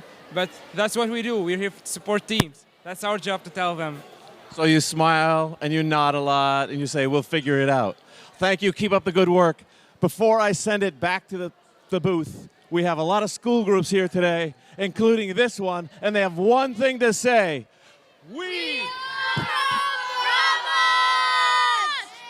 love robots. Back to the booth with Manisha and Tim. Thank you, Blair. Thank you, pit admin, for all of your work throughout the course of the competition. You are insanely helpful to all of our teams, but also all of our volunteers. They love robots. We love robots. Our teams on the field love robots. So we're going to kick it now to match number 33 in 3, 2, 1, go! We have Team Spain, Great Britain, Sweden. They're working with Team Syrian Arab Republic, Tonga, and Malaysia. Now, I also very selfishly and biasedly want to give a shout out to all the teachers out there as well who let those kids come here today to watch this competition. Thank you for getting those kids, out of the classroom and in the larger working world, seeing what it's about, but then also getting them exposed to the world of STEM. Hopefully it energized them, but it certainly did, as I myself am an educator and am inspired by the fact that others around the world share the same values. Thank you for bringing those kids here. Speaking of here, let's take a look at what's going on field number 3. We've got 4 game pieces. Wait a second. I'm sorry. Hold up. Is that 8 game pieces from Team Sweden. My goodness. The double-decker effect over here. Great Britain looks like they're sharing some cultural things. I was going to say both those nations, but particularly Sweden, if that is their robot, one of the highest degrees of latitude in the world, also one of the highest raised robots that we've seen thus far in competition. The fact that it can bear all of the weight, by the way, of those elements, if it's hauling 8 up that distance, I would suspect it's much harder on those drivetrains and robots to make that happen. Yeah, I'm interested to see how many motors exactly they have powering that elevator. Speaking of elevator, looking at Team Spain, they've got another scissor lift. Another scissor lift on field 3. I love to see it because it's just so sweet, so precise, so symmetrical. Speaking of symmetrical, taking a look at our Red Alliance now, we're looking at Team Great Britain and Team Sweden loading up their robots. Now, Team Great Britain is an all-girls team made up of 5 members of First Tech Challenge UK, Team Ultraviolet. They won the Inspire Award at this year's national competition and were inspired by their play thus far. Only 30 seconds left in this match, though. Inspire Award's a big deal in First Tech Challenge. It is one of the most prestigious awards that a team can win, and we're seeing that prestige on the field today. Take a look at that filled platform for the Red Alliance there with 13 seconds left. Team Spain looking to ascend the ramp. We got some robots tipped over. That's all good. They look like they're going to be able to just get back up and get back out there on this next match. I gotta give a tip of the cap to Team Sweden in particular. Now, they're on the left side of that platform for the Red Regional Alliance. You saw them haul up, again, 2 sets of Nexus Goals worth of elements to then produce 2 sets of food. What they did immediately after that is then scrambled as far left on the platform as they could in order to facilitate the onboarding and making of room for other robots to get that bonus multiplier at the end of the match. Talk about a community spirit and then also ultra strategizing as they're going into these first matches of their competition here. Looking at Team Spain now, very patriotic with their aesthetic design. Take a look when their arm expands out. You can see the Spanish flag in there. That's excellent aesthetic design. Great work by all of our teams. So again, Sweden being that robot to offload 4 Nexus worth of points given the 8 elements that they hauled up there. Then you see the human players on board in them as well, all contributing to the scores you see on the left right now. Nexus points, 19 on the board for our Red Alliance. I'd like to think that having 8 game pieces in your robot at any given time can really ramp that number up a little bit, don't you think? Yeah, I was going to say it's definitely going to elevate the level of play on the field. And in the meantime, we're going to take it down to the field right now for our next interview. Melissa, who do we have? Hello, team. I'm here with Jesse. And you're from Team Sweden, right? Yeah, that's her. So we just saw an amazing robot, a double-decker robot. Can you tell us more about this? Well, as soon as we heard about what the challenge was going to be, we thought, what if we take like the obvious design that was just, a lift with 2 layers, and if we make it instead twice, so it's like on the outside, so we can carry twice as many as almost every other team here, and it really helped us so far. Wow, it's amazing. So you can drop 8 balls at once. Yeah. Wow, that's amazing. And what is your strategy exactly in this game? Well, we can really easily fill the tall Nexus goals over there. 40 seconds there and back, and so that helped. That's what a lot of alliances struggle with often, is getting just filling them in time. So I saw that during the end of the match, you didn't fill both decks. Why was that? Well, we ran out of balls. Wow, what a problem to have. Now, moving on, are you thinking of changing anything for your future strategy? I don't think so. Unless we get paired with one of the teams that can carry a lot of balls. There's actually one that can carry 12, I think. But otherwise, no. We'll keep going as we've done. Okay, awesome. Back to the booth now. Thank you, Melissa, and thank you to Team Sweden for showing us what it's about. Again, one way that this game has opened up is the number of elements that they're incorporating into dumping into those Nexus goals at any given time. I am sure that their robot and their experience is only going to get better and better as time progresses here in this arena. I mean, that's the beauty of the engineering process, right? You're always iterating and trying to get better and bigger and do as much as you can as you continue on. We're continuing on to match number 36 now in 3, 2, 1, go. In this matchup, we've got Armenia, Solomon Islands, and Senegal on the red regional alliance. On the blue, we've got the Maldives, Nigeria, and Togo. One thing about Armenia in particular to highlight is the fact that their team members themselves speak 13 different languages. So if you think about the context of this competition, every single game that they are competing in, they're with 2 other nations that are potentially speaking 2 very different and unique languages. Even though they're operating under the common theme of this game, that is an added challenge that Team Armenia may very well be able to get over. We've got Team Solomon Islands represented here on the Red Alliance, and if you take a look at their robot, they actually have their entire team supporting them. And I mean that in that there are team photos as a part of their game mechanism to deliver the energy and water. It's really a big team effort here on the field right now. We're looking at Solomon Islands robot right now. It only looks like 1 food element has been released thus far, but it looks like another one will be shortly if both of those elements of energy and water make it into that Nexus goal. It looks like it's pinned right now. Good release from that armbar. That light lights up. It looks like the growing process is happening. As that orange light lights up, I know Manisha mentioned this earlier, that means that the food will ultimately be produced. We got some food and energy and water over by the reservoir now. For the reservoir, you can score 1 food, or excuse me, 1 water, 1 energy for a point each, but there's no food production as a part of that. So that's our teams looking to make the difference with those last-minute points as we get to the end of the last minute here. We've got 4 game pieces by a Blue Alliance robot now. Having trouble looking at that flag, but it looks like it's Team Togo. They got in late last night, actually, so they're bright-eyed and bushy-tailed already. Good for them. Take a look at that. In that one shot alone, you've got 3 different elements that are scoring points for both of these alliances. Now you're also working on that cooperation component during end games. So again, the robots that are first up that ramp doing a very good job at trying to evade the others and maintaining space amongst one another. It's not just COVID protocol necessarily, but the way that we can maximize points on this field of play. Only so much space to squeeze on. We'll see if we can get all 6 on there. Teams are gonna have to work together to balance the scales of the game, but also that ramp to get that bonus multiplier in the end. Take a look at that teamwork. We're gonna let the referees weigh in on that buzzer beater there, but I'm hopeful because that was, what a match. What an ending. Talk about a sense of community and convening, right? You see it culminating in that very last second of the game with all 6 robots, all of the players on that field, everybody a member of that experience, joining together at the very end. That in and of itself is emblematic of this challenge.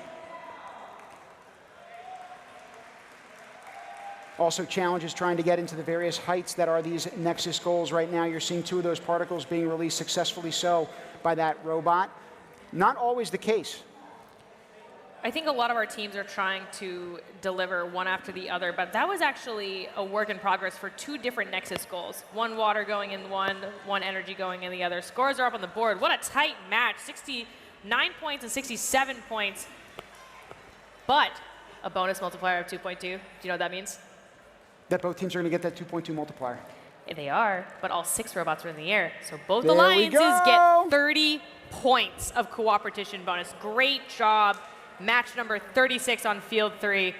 I'm loving to see this action. Now, I really am. Talk about action for us and a boost and bonus for us. Next up in the booth, we are joined by none other than Luis Gabriel Costa, an alum from Team Brazil in 2017 and a familiar face among his guests that he's got on his shoulder. We've seen him before, who's been volunteering with First Global for the last 5 years, ladies and gentlemen. He graduated from the university with a bachelor's degree in mechanical engineering and now works at IBM as a product manager. We're so excited to have you here, my friend. Welcome back. Thank you so much. It's great to be here.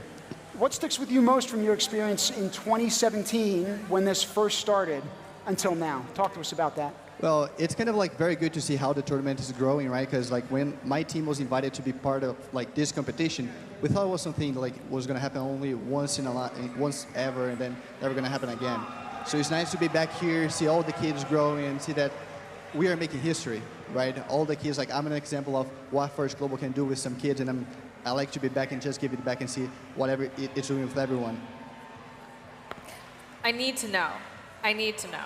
And I think everyone needs to know. Talk to me about what's going on your shoulder here. All right, so this one right here is Bob Bird. So actually, when I started with robotics, it was like in 2012, 2011, I started as a first LEGO League student in Brazil. And I'm going to say, I was not that much into hardware and mechanics and building robots, all of that. I was more a programming guy. But one time, like I had just a spark of creativity in my mind. I was like, maybe I should start working on my hardware skills as well. So I just decided to build something that was different. You know, instead of building a robot, I decided to build Bob. And back at the time, like it's almost 10 years old now. It's going to turn 10 years old next year. So every single year, I try to make something different. This year, it's moving the head, it's moving the wings as well. Hopefully, at some point, it's going to be flying around these fields over here. But let's see what's going to happen. That's it. You know, I'm seeing the head right now, and he's looking at you. He's like, yeah. He's excited to be here as well. Well, something I'm excited to learn about from you as well. And I say this as someone who has coached sports back in the States for years, and I'm always going to be a coach. At the end of the day, referees have one of the hardest jobs on the planet. And the better you are at your job as a referee, the less you're actually noticed, which is a very unique position to be in and a challenging one. But you've been a referee for the last 3 years, if I'm not mistaken. So what do you enjoy about doing that? What do you enjoy about refereeing in particular? So action. That's the first thing, right? Because when I was involved with other first programs such as First LEGO League, I was being a judge, which is like, we have judges here as well, and they have like different kind of skills and different kind of tasks. And even though that's a very important position, I miss being around the kids. I miss being around where the kids are having fun and doing all that. So that's why I'm becoming a ref at the time right now, you know? So I think it's really fun to see that even though they're competing, they're also supporting each other. So I like to see like the expressions they're having, like when they're having fun, when they're going through a hard time, and then another team goes there and support them. So that's really fun. Just see the action happening. And Bob loves that as well, so that's where it's supposed to go. Thank you so much, Louise. We got to get back to the action on our field in just a few seconds. In 3, 2, 1, go. This is the last qualifying match before lunch, everybody, and it includes Bulgaria, Guinea-Bissau, Portugal, alongside Poland, Sri Lanka, and Trinidad and Tobago. I think referees are amazing, especially the ones that we have in our field. they not only are making sure that we're playing within the rules of the game, I've seen every single referee just as excited. Like, they should be game announcers, honestly, too, because they bring such a lively energy to all of their fields, and it's inspiring for me to watch. Like, they amp me up as much as they amp up our students on the field. Well, and we just spoke to Luis about this, but the fact that as a referee, right, you're doing it because you love a game, certainly, but you're doing it because of that human element and experience. You're doing it for that human connection. That's something you can't replicate, and we need as many people in the world who are positive impacts to do that and incorporate that into their lives and work. And so we're grateful to him, but the scores of other volunteers who do that. Our robots are achieving new heights here. Take a look at that Blue Alliance just now. Raising up very tall. So that robot can score in all 3 levels of our goals here. I wonder if they're also tall enough to score directly into the food warehouse. We'll have to see how as the game progresses on. We've got 1 minute and 12 seconds counting down now. We got robots shuttling food that has been produced to their human players in order to secure it in the warehouse. You can see on the Red Alliance side, they're using the fork, the trident that you described earlier, to deliver that food to the warehouse. It's an extra 2 points per food secured in the warehouse. Now Incredible stuff. The Blue Alliance has been off to a really good jump thus far in the first $1.30 of this competition, producing food. The Red Alliance is a little bit behind in that challenge. But what it looks like as well is the Blue Alliance filling most of the Nexus goals in the background right underneath the food warehouse, and that's because in the last 30 seconds, that's where everyone instead is going to shift their attention towards that center platform. We've got some Blue Alliance water and energy over on the platform. 30 seconds and counting down now. 2 robots over on the platform and ramp side of the field. Look at the art on that robot. My goodness. The talent our students bring to the field, not only in the engineering design of these robots, but also the artistic aesthetics. Look at this as well. It looks like Team Trinidad and Tobago with red, black, not just the pieces, but the metal parts as well. Aesthetics are equally important here in the last couple seconds of this match. Guinea-Bissau trying to will itself up that ramp with the waning seconds here. We'll see after the judges decide how that field finished, but we're proud of those 6 teams and all of our competitors here in the field of play. Taking a look at the highlights now. Robots jumping into action on our Red Alliance side of the field. That's Team Portugal, Guinea-Bissau, and Bulgaria. They have to cross the field in order to get over to their Nexus goals and just very carefully, precariously balance and drop those pieces in. Over on the Blue Alliance side, you can see the orange bar loading after a water and an energy was delivered to produce that food. We should hopefully be seeing that food pop out of its Nexus goal. Now, Bulgaria was one of those 6 teams. Again, it enters this field of play as one with considerable experience. They actually participated in the challenges both in 2022 and 2023. I don't know if that was their robot, but that was one that was highly effective at trying to dump those elements into the Nexus goals. And I think those were the highest ones in that side as well. 1-2 for Team Poland there. They're getting joined by Team Guinea-Bissau in the middle on the platform with the last few seconds. Our referees are tabulating the scores. I'm excited to see how that match turned out. There we go, 88-21. Poland, Sri Lanka, and Trinidad and Tobago. 20 Nexus points, 20 produced food points. So that would be 10 produced food over the course of that match. Incredible stuff. 1.8 multiplier. Tim, I'm going to keep quizzing you. How many robots? That's 4, everybody. I'm doing whatever multivariable algebra and calculus I can in my head. We had a very late night last night at Panathinaik Stadium celebrating. I hope my math is correct. I can celebrate today as well. Yes, okay. Now, for those teams, congratulations, and we have more people to talk to as well, so congrats to the next people who are on that list. Who do we have in the pits ready for us? I'm here with Team U.S. Virgin Islands. Smile, give them a big wave. They're pumped to be here, and they have a few reflections about First Global just after a couple days. Like, what's your favorite thing about First Global this year? Meeting the new countries. Okay. The emphasis on diversity and inclusion. Very cool. Making new friends around the world. Making new friends from around the world. So you've gone to a lot of other pits. What's the favorite food so far that you've had from another pit? Anybody have an answer? Ethan? It's all good. It's all good for Ethan. Okay, so Greek food, have you tried any? Or do you want to try some? I tried tzatziki. It was really nice. Tzatziki is really nice. That's a good one. So you've had one match, right? The next match is this afternoon. How did this morning's match go? This morning's match it went good because the teams that we were paired up with were very supportive and helpful. However, with our robot, we still need to make a couple tweaks. So hopefully by this afternoon, everything will be smooth sailing. Yeah, you've had one match. There's plenty more matches to go. And what's really cool about the pits is you see teams helping other teams like get their robots ready for matches, and if you can't figure something out, somebody else in this whole pit can. How long did it take you guys to get here? It was about 2 days. 2 days. And was the travel worth it? Yes. All right. We're going to send it back. Thank you, U.S. Virgin Islands. Good luck. Send it back to the booth with Manisha and Tim. Again, nobody on an island here, and that team is also no exception. Thank you to them and to Blair. That team is making its first appearance here at the first Global Challenge. You heard one of the responses earlier on. We loved meeting new countries. We like making new friends. They've been emblematic of that experience, and I'm hopeful that it grows for them when they go home after the next few days. They've only had one match thus far. There are many more to come, however, in Peace and Friendship Arena. We're excited to bring all that action to you. Congratulations to these teams and the many we have yet to see in action. We'll be signing off briefly to give our teams a chance to recharge and return after lunch. We'll see you back here at 13:55 Eastern European Summertime. We'll catch you in a bit.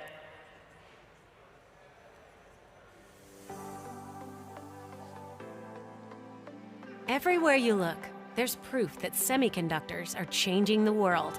They're enabling new technologies that help save lives, enhance access to education, and shape the future of business and computing. But as semiconductors become increasingly critical to our world, demands continue to grow for them to become smaller, more efficient, and more sophisticated. At Lam Research, we're innovating to meet this demand every day. We create machines that enable modern chip production and push the boundaries of what's possible. We partner with customers to boldly take on the world's biggest challenges while supporting communities and driving greater sustainability.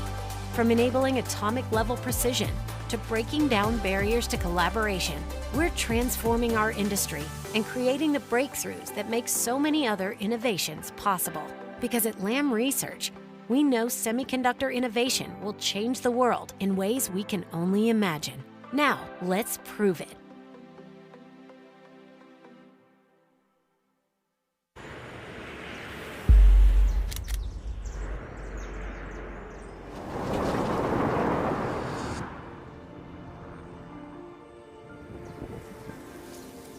We are so proud to support First Global, an incredible organization founded by our good friend Dean Kamen, who we all know as a prolific inventor as well as a deeply passionate person. First Global has created an Olympics for the mind, bringing young people from all corners of the globe together to participate in this international robotics competition. And this year in Athens, Greece of all places, the site of the first modern Olympics in 1896. Every year, our family support to First Global grows because the urgent need to address our world's most pressing issues continues to grow as well, especially this year's theme, Feeding the Future. At Tolman Family Office, we believe everyone deserves easy access to good, healthy food. In Chicago, one of our areas of focus is addressing the reality of food deserts through technologies such as hydroponics. That is where STEM and the next generation come in. Armed with an understanding of STEM and the ability to work together, you, the young people of the world, will have the ability to use technology to solve the world's most pressing problems. Our family believes we have a responsibility to help repair the world. And First Global is providing our youth with the tools to become innovators of the future and to cooperate to build a better world.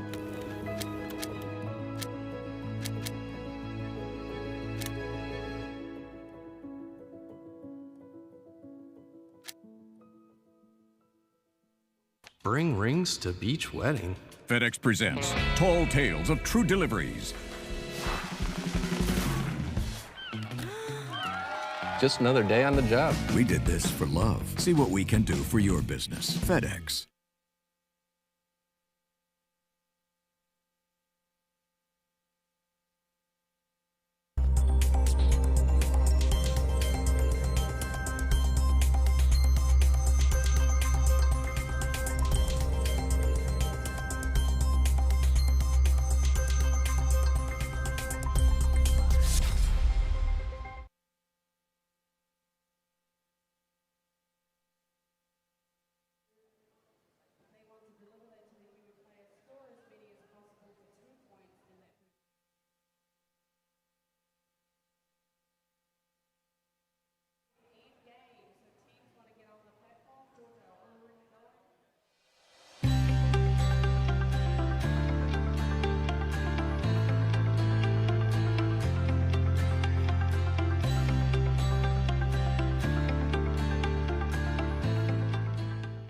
Hi, my name is Justin, and my Myanmar name is Kantubai.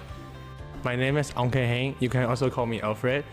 My name is Jopil Jamang, but you can just simply call me Alison. My Burmese name is Hamo Sanai, but you guys can just call me Henry.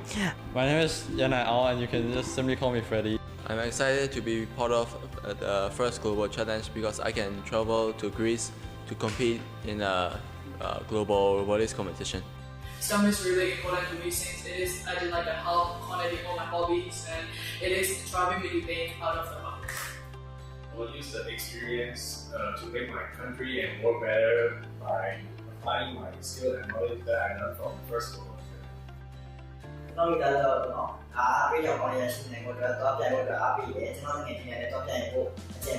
The future is important as it addresses global food security, which is a relevant issue in Myanmar. And by focusing on sustainable solutions, we can help ensure that everyone has access to nutritious food. I participated in FGC. I hope I will able to get to know different people with diverse background around the world.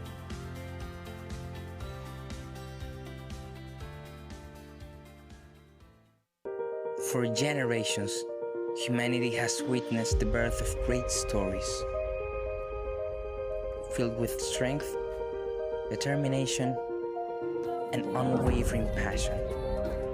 Our story begins at the Kopagai 2024, an experience that not only shapes the minds of hundreds of young people, but also their values, where teamwork, creativity, perseverance, and resilience are the fundamental pillars that have brought us here. But who are we? We're children of a land of hope and effort, where work and faith are our flag, and the warmth of our people is the sun that guides us. We are people who dream and fight, who rise to the strength of love and solidarity. We are the union of efforts in the quest to achieve a better world. A world where we can inspire future leaders, technologists, and innovators, responsible for transforming the future through technology. Our goal is to promote not only robotics as a sport, but as a lifestyle. We are First Global. We are First Global. We are First Global. We are First Global. We are First Global.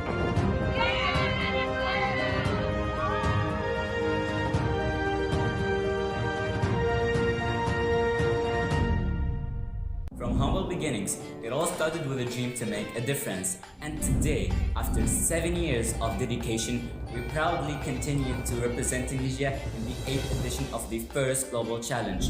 Welcome to the wondrous world of Team Tunisia. Embracing our roots, we take pride in showcasing our dearest country. From its ancient history to its dynamic present, we, the Tunisian people, continue to cherish our ancestors' old tradition, value the vibrant flavors of our food, and hold dear our subsidy and shishia. Mixing all these elements together, we invite you to take a glimpse at our Tunisian culture.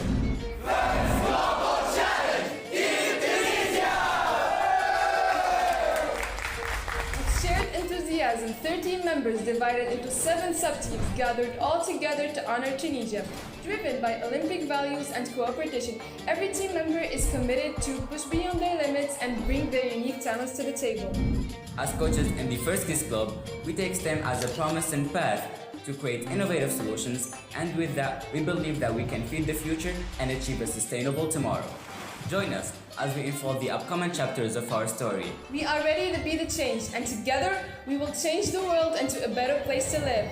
Tell them in Greece.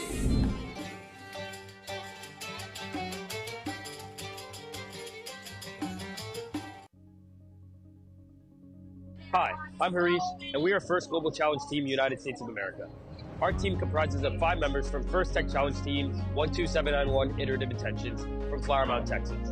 Our team is excited for the upcoming challenge in Athens, Greece, where we can meet teams from 190 other countries, learn about different cultures, and have an overall fun and positive experience. Hi, my name is Anish. The culture of the United States is described as a melting pot of different histories, customs, and traditions from all around the world. The United States stands for the pursuit of life, liberty, and happiness. The reason sustainable food sources are important to the USA because of our massive country, our rapidly growing population, and the diversity in diets all over our country. Hi, I'm Tarun. This year, we want to learn as much as we can about how to produce, transport, and consume food in sustainable ways. Our mission is to explore ways to address the challenge of feeding the growing population while ensuring an environment capable of holding itself up for many, many years to come. By working with experts, communities, and students just like us, we hope to create ways to minimize waste, improve resource usage, and provide equal access to nutritious food for all. Robotics is crucial in creating advanced, innovative, and diverse solutions around the world. For example, automation in food processing and packaging can help minimize food wastage. AI, camera technology, and collaborative robots can help increase the ability to deal with variation in raw material. Essentially, robotics is key in creating sustainable food systems around the world. Hi, I'm Manasi. We hope you will join us on this journey. We believe collaboration is a big factor to this theme. We are very excited to be participating in the first Global Challenge 2024. Support us on our mission to cultivate a future where technology and innovation can create a brighter and sustainable future for us all. Because no matter what, everyone everywhere deserves access to an affordable and healthy diet.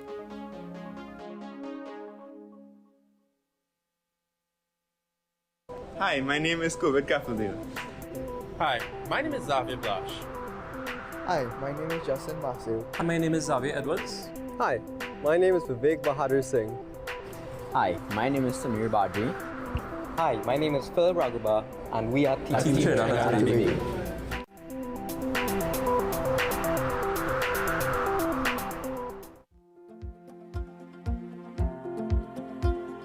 I think feeding the future is really essential for Trinidad and Tobago because being an island nation on the equator comes with its own unique set of challenges. We need to protect our environmental resources because we are particularly susceptible to climate change. By focusing on sustainable practices and supporting our farmers through technological solutions, we can enhance food security and ensure a resilient food system for our country. Using one of this year's theme, the recognition of robotics as a sport, we have spoken to government officials to push for this as well as to encourage robotics in all levels of education and district, which would improve the critical thinking in our nation. While preparing for the competition, we've experienced many obstacles, namely the problems with the scheduling for in-person meetings, as well as conflicting ideas from members with regards to the prototype. However, as time passed and our team synergy increased, we have now solved these issues. See you in Athens.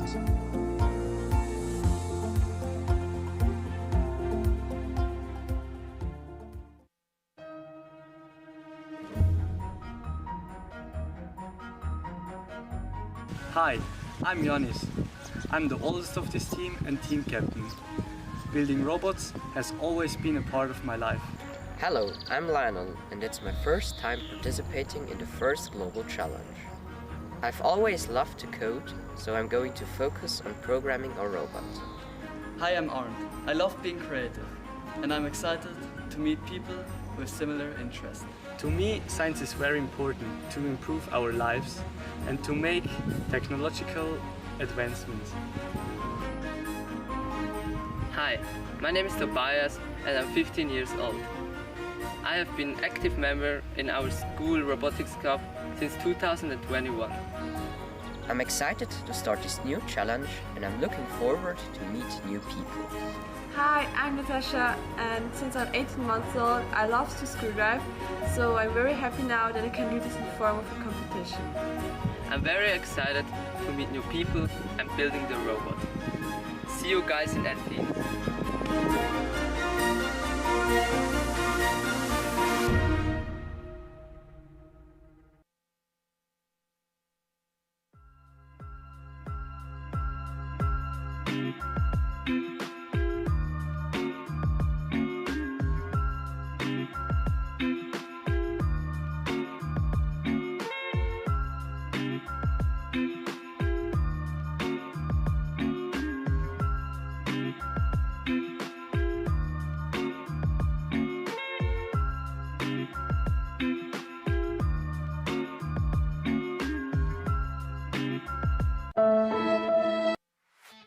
Hi, my name is Malika. Robotics to me is a way of expressing my ideas and bringing them into reality. It's something that I have always enjoyed. Hi, my name is Tarul. My relationship with coding is like a journey of endless creativity and discovery. Every line of code I write feels like a step towards solving real-world problems. and being the coder for Team Sri Lanka at the first Global Challenge 2024 allows me to channel this passion into making a tangible impact. Hello, I'm Supul and I'm one of the coders for our bot. This is my first time participating in First Global. I hope our robot runs as smooth as my code. My name is Raveen, and the theme Feeding the Future is important to Sri Lanka because of the widespread food insecurity within the country. As a result, investment is needed into R&D and STEM education to foster innovation and to help solve the problems that we face today. Hi, my name is Hibi. To me, FGC is a space where we can collaboratively compete. Although we are competing as countries, it is important to realize that we are one big team, one global unified alliance. Team Sri Lanka First Global Challenge 2024.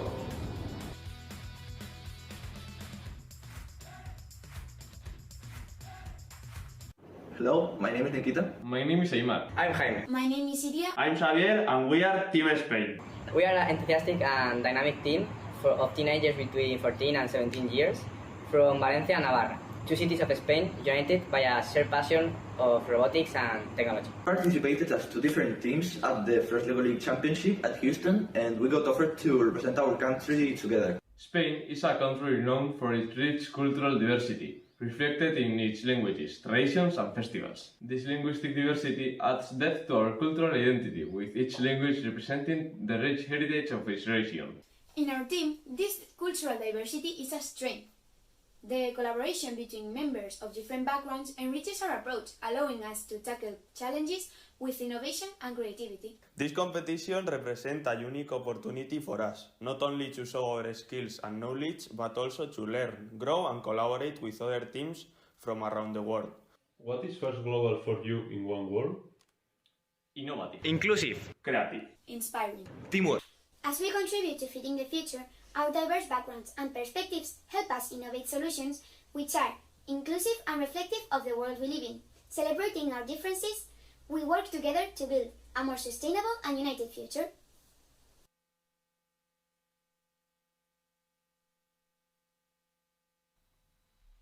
Hi, I'm Ao Xuan. I'm Yun Song. I'm Anzac. I'm Jun Hao. I'm Jia Kai. I'm Casey. I'm Jonathan. Bara. And then we are Team Singapore. STEM goes beyond just designing a robot or coding an app. It allows us to turn our ideas into reality. This equips us with the necessary problem-solving skills to tackle the world's greatest problems here at FGC. Here, we are members from various school-based robotics clubs. We participate in various competitions, both within Singapore and overseas, allowing us to hone our skills in robotics and STEM. This year's theme really resonates with our country's ambitions to produce 30% of our food by the year 2030. As such, we are excited to be part of this year's First Global Challenge.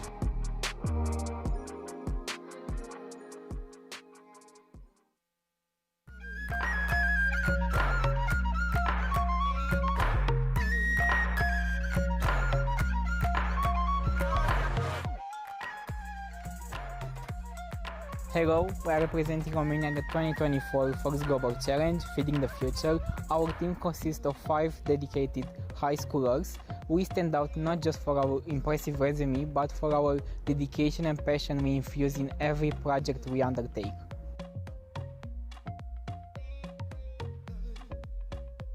We'll use this experience to develop innovative solutions for food sustainability, share our knowledge with local communities, and inspire others to pursue STEM.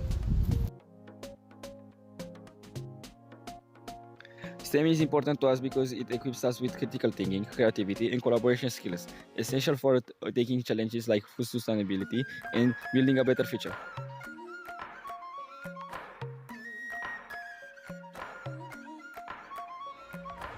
We are excited to be part of the 2024 First Global Challenge, as this inspires us to innovate, collaborate with global teams, and work towards a sustainable future.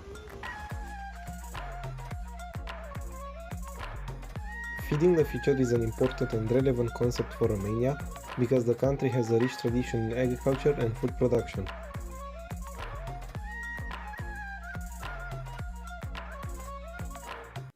I am excited to be a part of the 2024 First Global Challenge because it is an opportunity for us to showcase the potential of Filipino youth to collaborate with other countries. I decided to join First Global since I aim to contribute to a better future by making positive changes with the use of technology. STEM is important for me as it opens doors to opportunities in learning, not just in robotics but also in various fields such as environmental preservation and food production. This year's theme, Feeding the Future, is important for us since millions of Filipinos still rely on agriculture for their livelihood. Our team will use this experience to make our country and the world better by analyzing setbacks and developing better strategies. Our team can also use this experience to seek opportunities to collaborate with diverse stakeholders, including government agencies and academic institutions. As we embark on this journey, we carry with us the spirit of Bayanihan, the Filipino value of community cooperation. Proudly from the Philippines, we are the DYCI Primes. The land of the long white cloud, known for its stunning landscape from Southern Alps to the North Island beaches. Explore Rotorua's geothermal wonders, taste Marlboro's wines, or enjoy Kiwi hospitality. Welcome to New Zealand. New Zealand has stunning landscapes including majestic mountains, lush forests, serene lakes, dramatic coastlines, vibrant cities, stunning beaches, rolling hills and geothermal wonders, offering breathtaking natural beauty. The theme of Feeding the Future means a lot to us because our country's vital agriculture was severely affected by Cyclone Gabrielle last year, causing an estimated $14.5 billion New Zealand dollars in losses. This underscores the urgency of innovation so that we can become more resilient against future adversities. We are very excited to meet new people from all over the world who are interested in STEM and connect through our experiences since New Zealand has a large range of innovative technologies. New Zealand has an ideal climate for farming, such that agriculture makes up over 5% of New Zealand's GDP. Therefore, the topic of feeding the future is highly relevant to us. Here in Aotearoa, a number of new STEM-centred farming concepts are being developed to produce food more efficiently and resiliently, to decrease the impact of environmental conditions beyond our control. We want to use our involvement in this competition to strive to have New Zealand declare robotics as a sport, meaning the next generation will be better prepared for entering the increasingly STEM-driven workspace. Hastings Boys High School made a powerful debut into robotics after one of our team members competed in the first LEGO League, while Woodford House was sought out for by First New Zealand.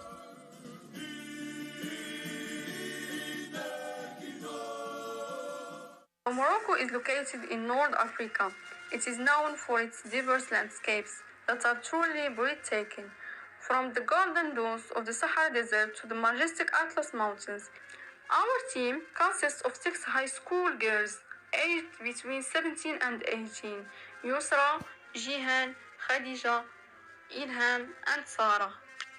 First Global Challenge هذا العام لونسات أنتم اللي هو Water, Energy and Food. كما كتشوفوا معايا في هذه الصورة الماء اللي هو داخل في الدم واد أبي رقراق اللي هو موجود بين مدينتي السلا والرباط بالمغرب اللي كيحتوي على أكثر من 210 كيلومتر مربع ديال الماء. كما كنعرفوا أهمية ديال الماء في الحياة فهو ضروري للزراعة والإنتاج الغذائي لري المحاصيل وبلا ما كافي ميمكنش يكون إنتاج كافي من الغذاء لتلبية احتياجات السكان. As a Moroccan team, we work hard to make our robot the best one during the competition. So we try to create innovative solutions to overcome all the problems we face, whether in programming, in building, or in designing. Then we seek to do all the social media challenges as it should to be. First Global Challenge, Team Morocco 2024. Hi, we're to Mexico, a group of 9 students and 4 mentors from Torreon, Coahuila. A few weeks ago, we competed against some of the best teams in the country to represent it at this year's First Global Challenge. After winning the tournament, we started meeting with different teams to share about their countries, and also develop different projects seeking to celebrate competition and gracious professionalism. Having the chance to represent Mexico at an international event opened doors for us to collaborate with our community. We gave expositions in different places from our city, worked together with some local organizations, organized a summer camp, and also appeared in newspapers, radio, and TV programs. These opportunities help us spread the impact First Global is having both worldwide and in our lives. As kids, we never imagined ourselves representing our country among other nations in a competition like this. We feel truly honored to have such an opportunity, and we are pretty excited to see what the season brings. Best of luck to all teams, and see you in Greece.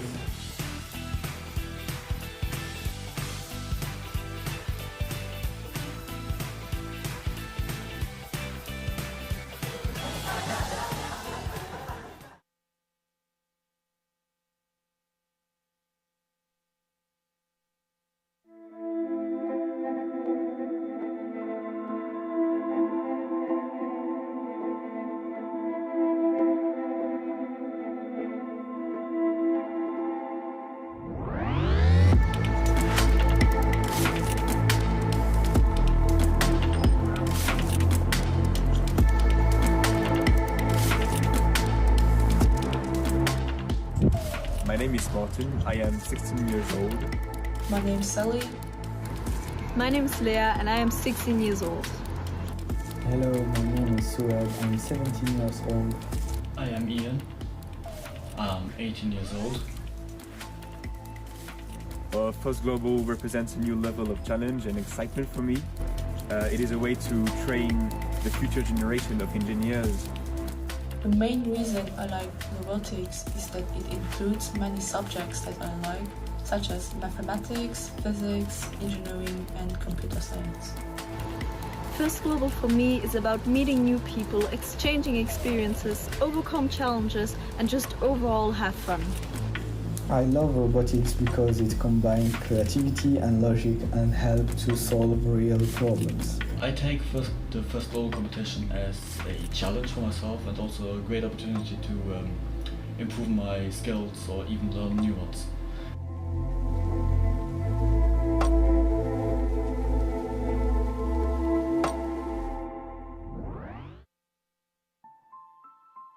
If you could have any superpower, what would it be and why? My superpower is teamworking. With teamwork, we can do a lot of things than alone. STEM is important to me because it drives innovation and problem solving.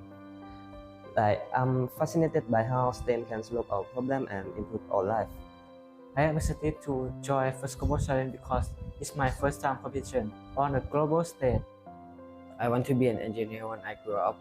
First Global can help me by showing me new ways of problem solving and building. My name is Bill. My name is An. My name is Nick. Kevin, and I'm from Laos. I like technology and robotics, so it's an exciting to do it and learn new things. This year themes Feeding the Future is important to me and my country because water, energy, and foods are essential to life. Everyone must use these resources responsibly and carefully. I think that I will share about my experience and more information about First Global Challenge. People who want to know or interested in STEM, and moreover, in next 2 years or next year, it will have more Lao team that participate in First Global Challenge, and it also another way to improve STEM in my country. Build future change makers together.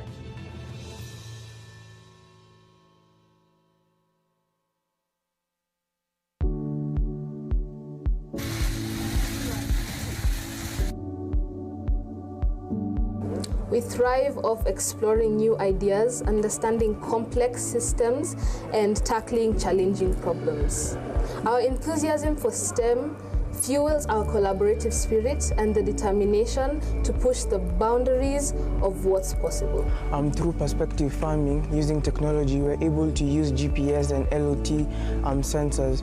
We are able to use this to carry out data-driven farming, which reduces resource wastage. When I grow up, I want to become a software engineer. How First Global has helped me achieve this goal is number one, by helping me improve my confidence skills, leadership skills, and communication abilities.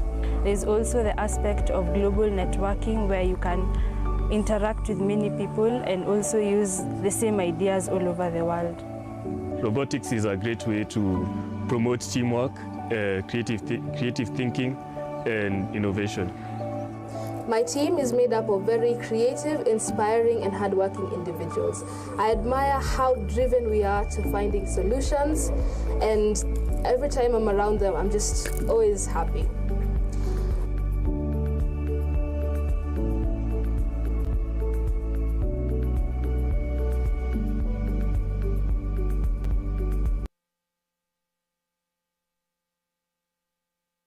I'm Zed Batani, a 16 years old student. My name is Maria Jahra and I'm 16 years old. Hello everyone, I'm Ahmed Fatafa, I'm 16 years old from Jordan. Hi, I'm Abdullah, I'm 15 years old. I'm Asil, from Jordan, 16 years old. My name is Najah, I'm 16 years old and I'm currently 10th grade. What do you think about Feeding the Future as a title for FGC 2024 competition? These days, many countries in the world are facing various issues in providing food for the population. So what about the next generation? We think it's a good title to teach us more about sustainability and how to reach it. Why do you think learning STEAM is important? I think STEAM is important because because it enriches our minds, it helps us develop creativity and develops our problem-solving skills too. للتحدي.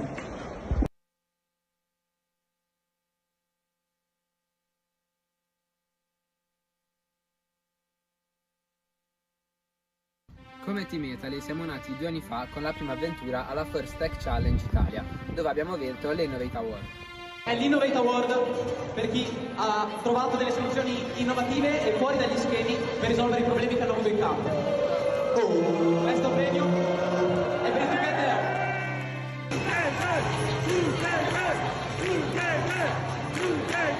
Okay. Sempre nella stessa competizione ci siamo classificati al primo posto tra le squadre italiane.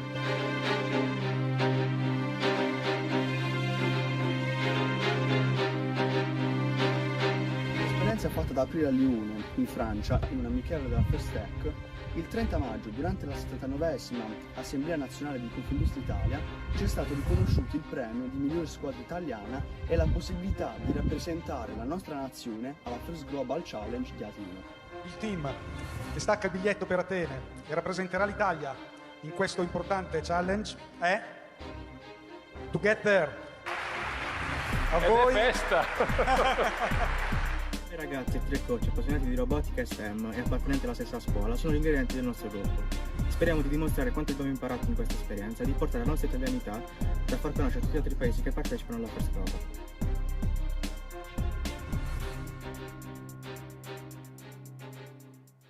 One thing about me is that I am dependable.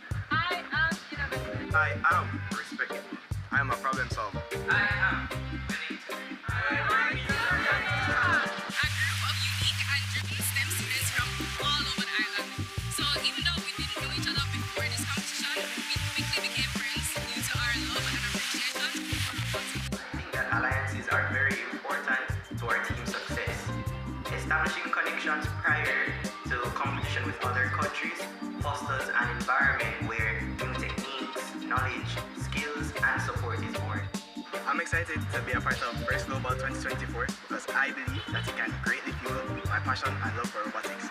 To represent my country is a great honor, and competing on an international stage is something I'm very excited about. Additionally, I can't wait to take back new skills that I've learned from the competition to Jamaica and enhance my robotics in my local high school. I plan to use this experience to promote STEM as a whole in our communities, as well as to inspire children to be passionate about STEM. Food is one of the ways people connect around the world, especially in Jamaica. Here, in Port Royal, fishing is the way of life. But with all the proper infrastructure and resources, people can't feed their families, much less themselves.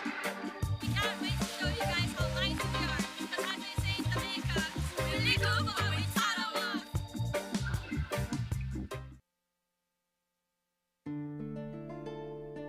Ireland is a land rich with history, culture, and natural beauty.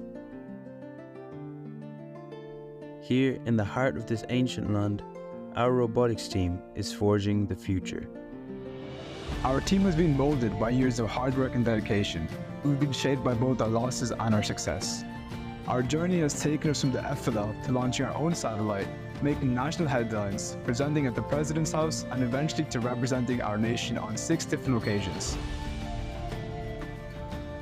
Green STEM is a powerful tool that equips us to solve real-world challenges, paving the way for a better tomorrow.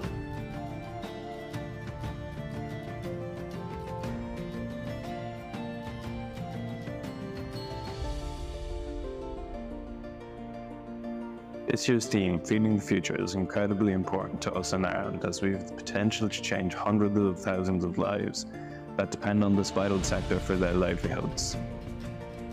As we represent our country once again on the global stage, we carry with us the pride of our heritage, the strength of our team, and a vision to create a better future for everyone.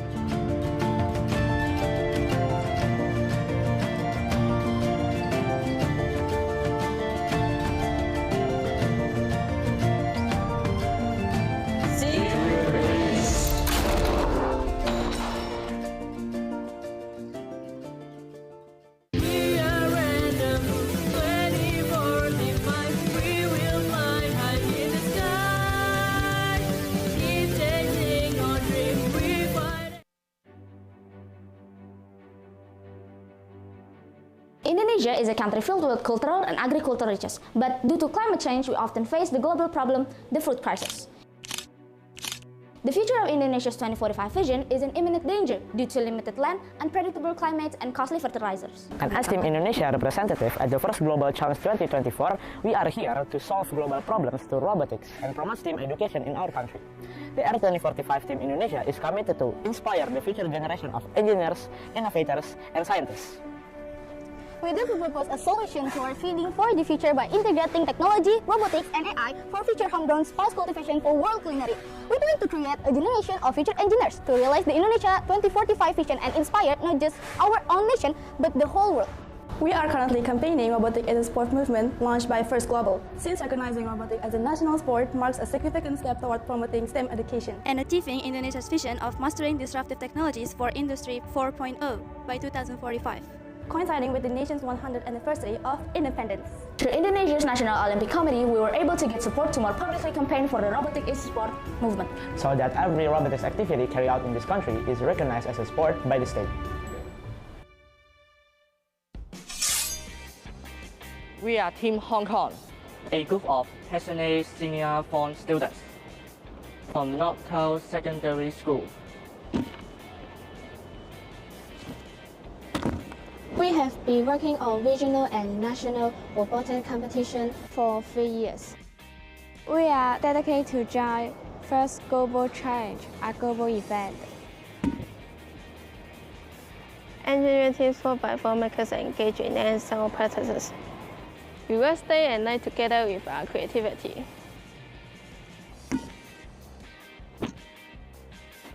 Programming team is applying knowledge to achieve the goal, feeding the future.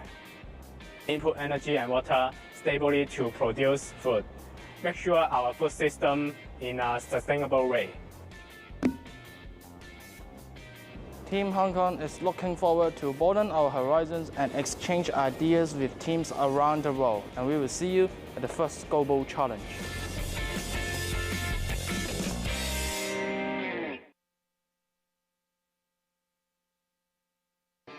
Είμαστε ιδέοι Team Greece. Η ομάδα μας αποτελείται από περίπου 100 άτομα από όλη την Ελλάδα και φέτος είναι η έκτος συνεχόμενη χρονιά στην οποία συμμετέχουμε στο First Global Challenge. Φέτος είμαστε ακόμα πιο ενθουσιασμένοι καθώς θα κάνουμε πρώτο διαγωνισμό στην πρωτεύουσά μας στην Αθήνα. Μέσα από τη συμμετοχή μας στο First Global Challenge είχαμε την ευκαιρία να αλληλεπιδράσουμε με ανθρώπους από όλο τον κόσμο. Γνωρίζοντας έτσι τις κουλτούρες τους, τις διαφορετικές τους παραδόσεις και τις νοοτροπίες τους. Εκτός αυτού όμως, καταφέραμε και βρήκαμε λύσεις στα προβλήματα που μας απασχολούν μέσω από το πιο χρήσιμο εργαλείο μας, το STEM. Το προηγούμενο χρόνο που συμμετείχε η ελληνική εθνική ομάδα στο First Global Challenge, ασχολήθηκε με διάφορα ζητήματα, όπως την κλιματική αλλαγή, τις εκπομπές διοξειδίου του άνθρακα και τις ανανεώσιμες πηγές ενέργειας. Δουλεύοντας στα πεδία του STEM, ενισχύουμε τις δεξιότητές μας στην μηχανική και προγραμματική, αλλά και τις ίδιες δεξιότητές μας. Κέρια στοιχεία για την εφημερική άγκαση της ειδικής ομάδας. Είμαστε πολύ ενθουσιασμένοι που θα συμμετέχουμε στο First Global Challenge 2024, καθώς η φετινή θεματική για ορισμού Feeding the Future μας επιτρέπει να μειώσουμε το πρόβλημα της έλλειψης φαγητού και να το κάνουμε προσβάσιμο σε όλους. Δεδομένου ότι ο πλανήτης μας διέχεται μια κρίση, το να μπορούμε να κάνουμε βήματα προς την εξάλληψη του παγκόσμιας πείνας είναι πολύ σημαντικό για την ομάδα μας. Εκατομμύρια άνθρωποι πεθαίνουν την πείνα. Γι' αυτό το θέμα πρέπει να αντιμετωπιστεί άμεσα. Γι' αυτό είμαστε έτοιμοι για την φετινή πρόταση και είμαστε στην ευχάριστη θέση να πετύχουμε όλους τους προσωπικούς και παγκόσμιους στόχους μας. Σας περιμένουμε στην Αθήνα.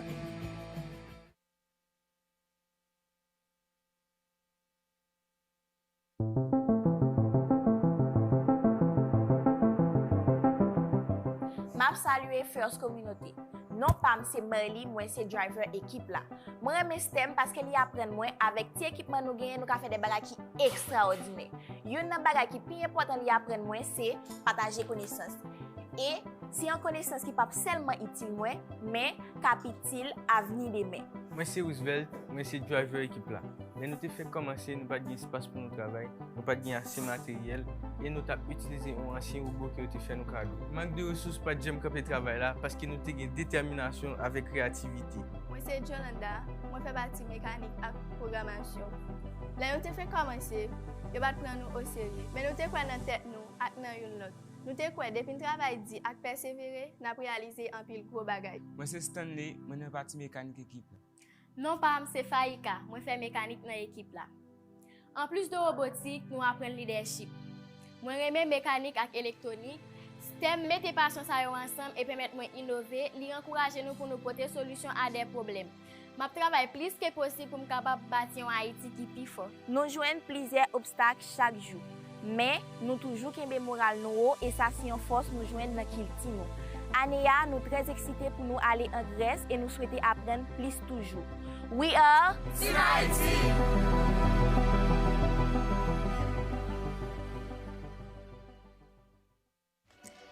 Once upon a time in France, the national junior robotics team. It wasn't based in Paris, neither in Marseille or any other major French city, but in Gaillon. Known as the home of France's first Renaissance chateau, Gaillon sometimes attracts tourists to this small town in the heart of Normandy.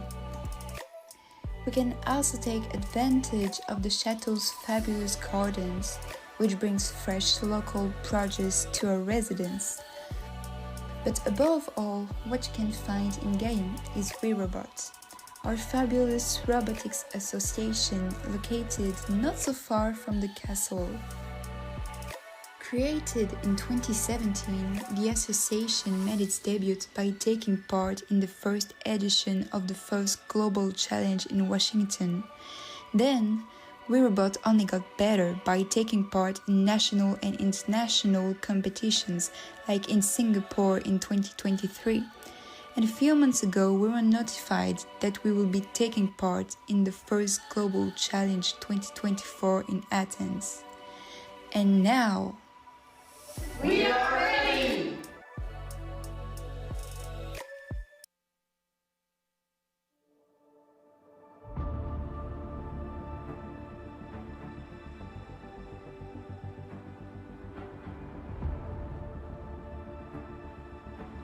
Always aware of. Makes me to aware. I will give awareness to. My name is Fizum. I'm 18 years old. I'm from Addis Ababa, Ethiopia. As Ethiopian, I saw different farming and agriculture areas. As a woman, I'm cooking in a kitchen. As a natural student, I'm learning about food and agriculture. As a person, I eat different foods. These things makes me to aware food production. My name is Salome Berhanu. I am a 16-year-old girl that is representing Team Ethiopia. Globally and also in our country, food insecurity is common, mostly around the rural areas, and this has initiated me to work on the first Global Feeding the Future Challenge. I'm Mikias Rose, I'm 14 years old. I'm the programmer for Team Ethiopia. My name is Khalid Vermes. I'm 17 years old. I'm always aware of poverty and food shortage, so I can understand feeding the future. My name is Aviga Fissum, and I'm 15 years old. I'm from Team Ethiopia. I will give awareness to my friends and also for students using my school tips. And I will start the challenge with my families, and I will be planting different plants.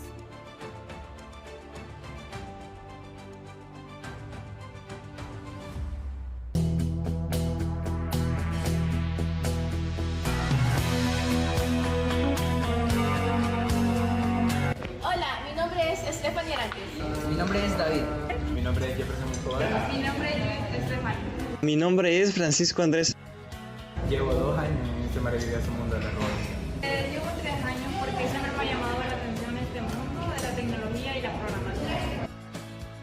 Lo que más me gusta de la competencia es que no solamente competimos, sino que también generamos amistades entre las personas de los demás equipos. Lo que más me ha gustado son los diferentes tipos de alianzas que hacemos con otros países.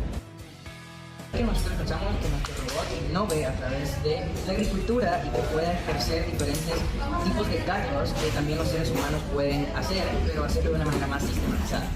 De una manera eficaz, ya que juntos podemos resolver problemas mundiales.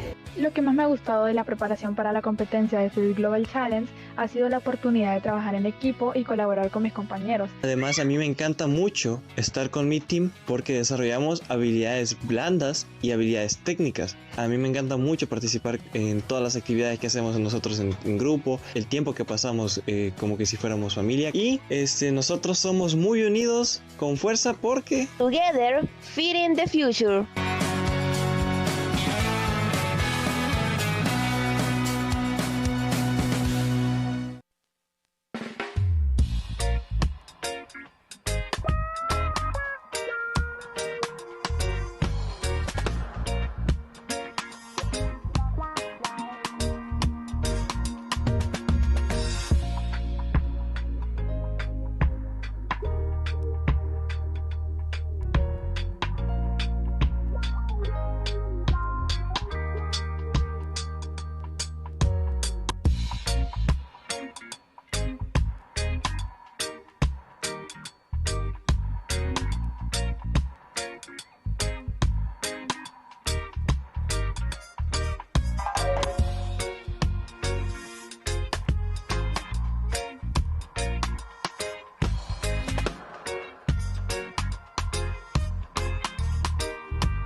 We are Team Cyprus and we have been participating since 2017.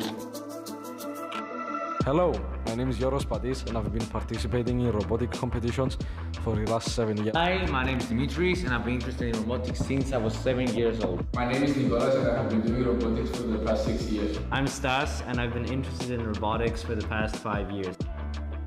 I think STEM allows you to create the machinery that will unlock you the time to do whatever satisfies you in a spiritual level. I would probably like to become a robotics engineer so I can build and manufacture robots that will help the world move forward. Participating in First Global, a competition that brings people from around the world together, allows us to share our affection for STEM and solve issues like sustainably producing food and gain new skills. This experience has given us the opportunity to compare our contraptions with others and has helped us to find innovative solutions to everyday problems that concern everybody. Providing food sustainably has both long-term effects on you and me. It allows us to have an efficient way of providing food across multiple people, which eliminates waste and keeps humanity on thriving forward.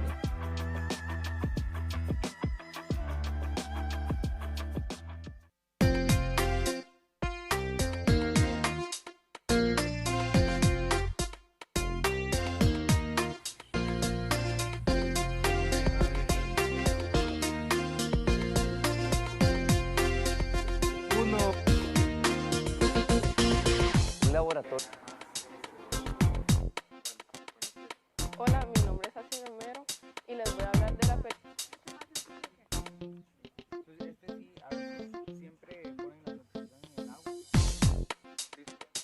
Hola, mi nombre es Reija Morgan.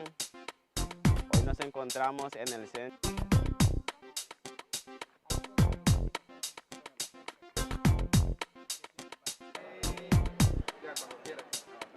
Hola, mi nombre es Monserrat Trejo Ríos y hoy yo les voy a hablar del desperdicio de alimentos. Hola, soy María Ángel y hoy aprendimos sobre los sistemas de alimentación.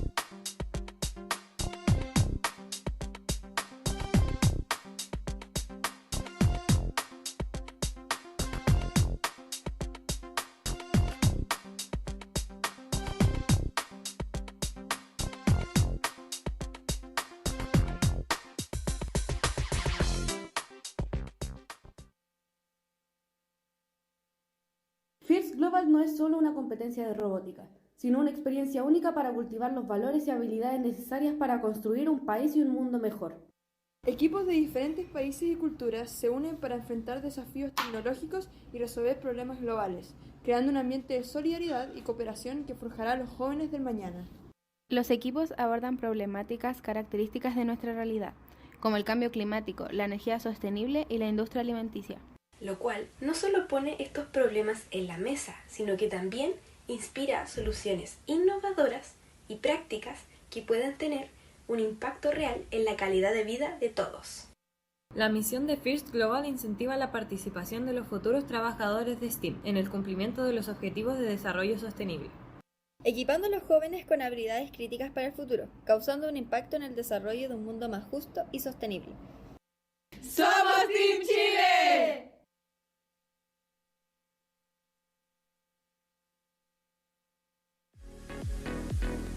Казвам се Виктор Киселов. Аз съм Александър Алексиев. Аз съм Марио. Есина Сен Флогомиров. На 16 години съм и харесвам да излизам с приятели, да програмирам и общо взето да се забавлявам. На 16 години обичам да гледам филми, да играя игри. Живея в София, която е столицата на България. Обичам да тренирам кикбокс, да занимавам се с роботика, да излизам с приятели.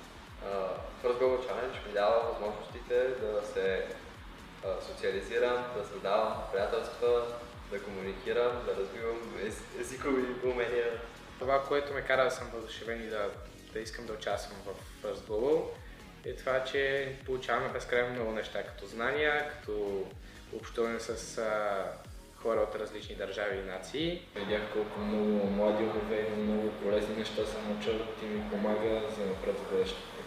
Възможностите, които ми отваря First Global Challenge, са може би да комуникирам с хора от целия свят, да създавам приятелство, да си помагаме, да се забавляваме.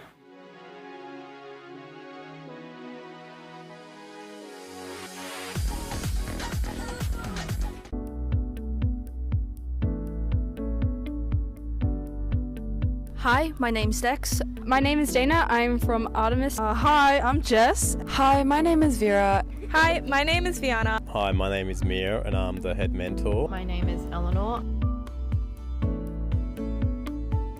It's still very weird to have like women in STEM at this point in time. So like trying to get more people into it is just, I want the world to be more accepting of women, especially the old people.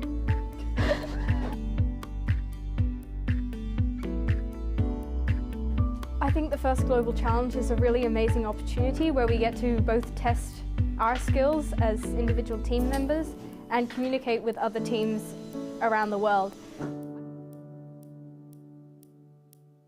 Feeding the Future is definitely a very important part of modern society in general. Australia, we're very fortunate to be a developed country with a large agricultural industry, and I believe First Global would be an excellent forum to discuss with other countries about ideas.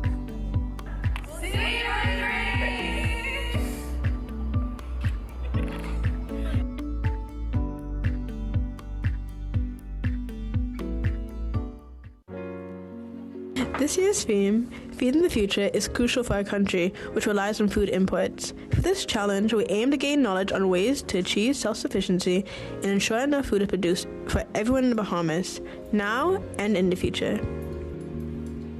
STEM is important to me because it allows me to innovate, solve real-world problems, and continuously learn and grow. I'm excited to be a part of the 2024 First Global Challenge because it offers me the opportunity to meet new people and experience new cultures. Understanding sustainability is vital for the Bahamas. By harnessing our abundant sunshine and producing solar power, we can support sustainable agriculture and ensure food production for everyone in the country.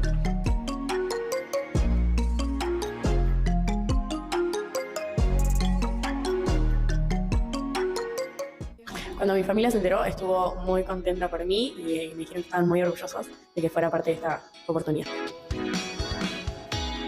Hola, soy César, tengo 17 años y tengo una leve pasión por todo lo que es tecnología, ingeniería, ciencias en general, y eso me ha llevado a entrar a concursos, conocer a gente y estar ahora acá en esta competencia de tecnología.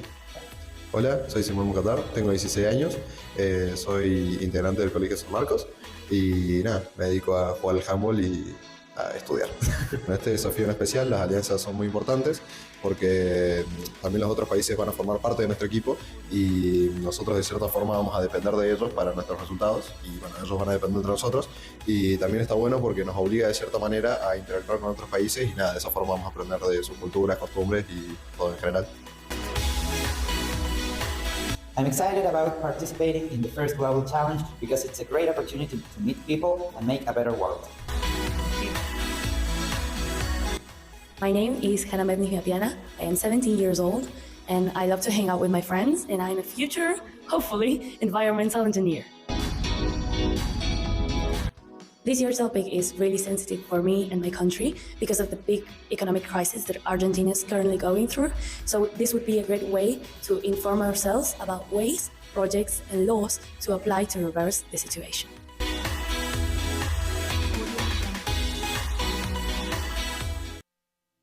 Paixão, inclusão, protagonismo, futuro. Every year, Team Brazil strives to become more diverse and reach as many people as possible. So this year, we have expanded our horizons. Brazil is currently responsible for 56% of world's food, with the capacity to feed 900 million people. But is our food accessible? Despite a lot of investments in technology, over 15% of the Brazilian population goes hungry. And the same disparity is reflected in the technology sector, where 59 million Brazilians do not have access to the internet. Team Brazil is fighting to change this. Through this challenge, FIRST has opened up the horizons of many young people and given them opportunities they could have never imagined. Trazer robótica e equipe de competição para a nossa comunidade foi essencial para abrir horizontes e oportunidades para as crianças. With all the prominence provided by robotics, the results are visible in our own members. Creating a chain of transformation across the entire country, Team Brazil works from north to south carrying out projects to disseminate FIRST fellows and become change makers. And more important than teaching young people that they can be engineers is teaching them to dream. Just as soccer inspired millions of people, now it's robotics' turn. Bringing the strength of our culture and the passion of our people for sports, Team Brazil wants to make it an accessible sport. We tell all these kids, we're the only sport where every kid on every team can turn pro.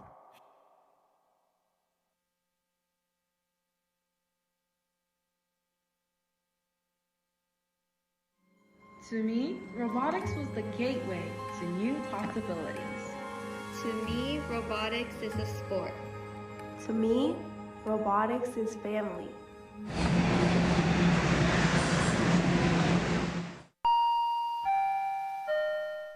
We're FGC Team Canada! Hi, my name is Judy. My name is Alvira. Hi, my name is Aria. Hi, my name is Rowan. Hi, my name is Nancy. We are an all-girls high school robotics team based in Toronto, Ontario, Canada. I'm really excited to connect with other countries and share new experiences on a global scale. As ambassadors of FIRST Global, we made it our responsibility to connect with our community and empower youth by spreading our passion for robotics. This theme is important to Canada because it encourages us to innovate sustainable solutions. Together, as a team, we thrive to encourage and serve as a beacon of inspiration for more females to take part in STEM and robotics regardless of unfair gender stereotypes. I am excited about the FIRST Global Challenge because it's given me opportunity to meet with other countries in the world and get to see their robots. Join us in our journey to breaking down stereotypes and empowering the next generation of female STEM leaders at the international stage.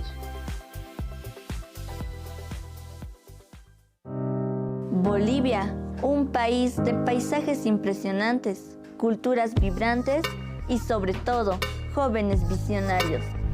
Somos un equipo de apasionados por la robótica y estamos preparados para llevar la bandera tricolor boliviana al FIRST Global Challenge en Atenas, Grecia.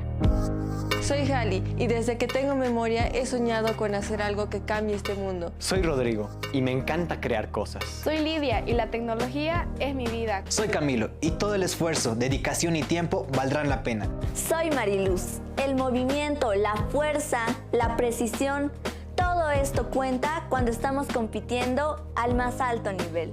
We are more than a team. We are a family. We are working together by the technology, and we want to show that Bolivia has the talent, creativity, and determination to succeed. We are very happy to know that we are going to represent Bolivia. This is not only our project, this is Bolivia's project. I feel a huge responsibility, but also a great opportunity to prove that with effort and patience, there are no limits. Cada día en el laboratorio es un día más cerca de nuestro objetivo. Y sabemos que podemos lograrlo. Llevar la bandera de Bolivia no es un desafío, es un honor y queremos demostrar al mundo lo que somos capaces de hacer. We are the ICT generation of the bicentennial of Bolivia. FIRST Global Challenge. We are going for the victory. ¡En Bolivia!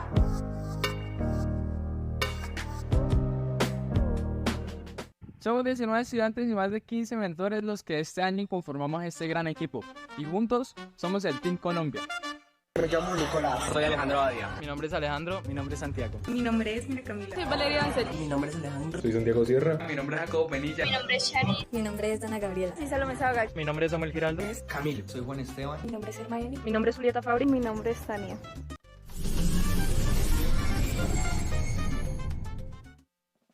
En la ciudad de Palmira, en el departamento del Valle del Cauca, nace la Fundación Team Colombia, una entidad que busca visibilizar los increíbles proyectos e iniciativas STEAM y cuyo principal objetivo es lograr potenciar las pasiones de los jóvenes estudiantes interesados en dichas ramas. Desde el año 2018 hemos tenido la oportunidad de representar a nuestro país en el evento de robótica más grande a nivel mundial, FIRST Global Challenge. No podríamos estar más contentos de poder tener esta oportunidad de nuevo en el evento Feeding the Future, que se estará llevando a cabo en Atenas, Grecia.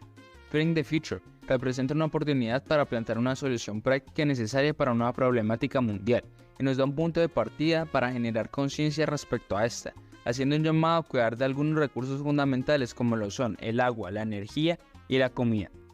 Representar a nuestro país en este evento mundial es un gran honor y una oportunidad inimaginable, y es que FIRST nos ha presentado un increíble lema que nos ha motivado e inspirado de gran manera, y es que para nosotros FIRST Global es una oportunidad de impactar positivamente a nuestra sociedad. FIRST Global es más que un evento, es más que robots. Hey, I'm Toby. I'm Adam. I'm Martin. I'm Peter. I'm Luca. And we're from Austria, a mountainous country in the middle of Europe, with renowned artists, beautiful lakes, and a rich culture. Austria is not only renowned for its rich culture, but also for its promising education. One of such educational institutes is the Higher Technical College, located in Villach. The HTL Villach is renowned for its courses in software engineering, architecture, and so much more. But Austria is not only represented by our school, it's also represented by the main sponsor of the FIRST Global Challenge, LAM Research. We are Peter and Luca, and we are both apprentices from LAM Research Villach. Through our different education fields, we can profit from each other's knowledge. This is Team Austria!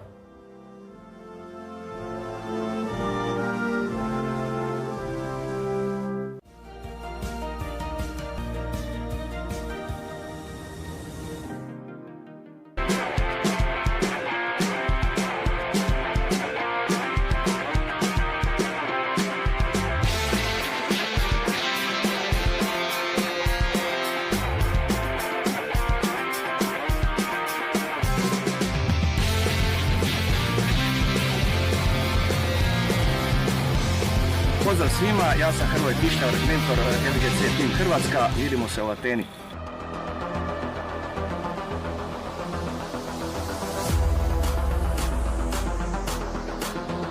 Pozdrav svijete, ja sam Mario, ovogodišnji mentor ekipe Hrvatska, vidimo se u Ateni. Pozdrav svima, ja sam Marko, dio hrvatskog tima za FGC, vidimo se u Ateni. Pozdrav, ja sam Stela Jalošičić, vidimo se u Ateni. Pozdrav svima, ja sam Marin Kurešić i vidimo se u Ateni. Pozdrav svima, ja sam Fran Mance i vidimo se ove godine u Ateni.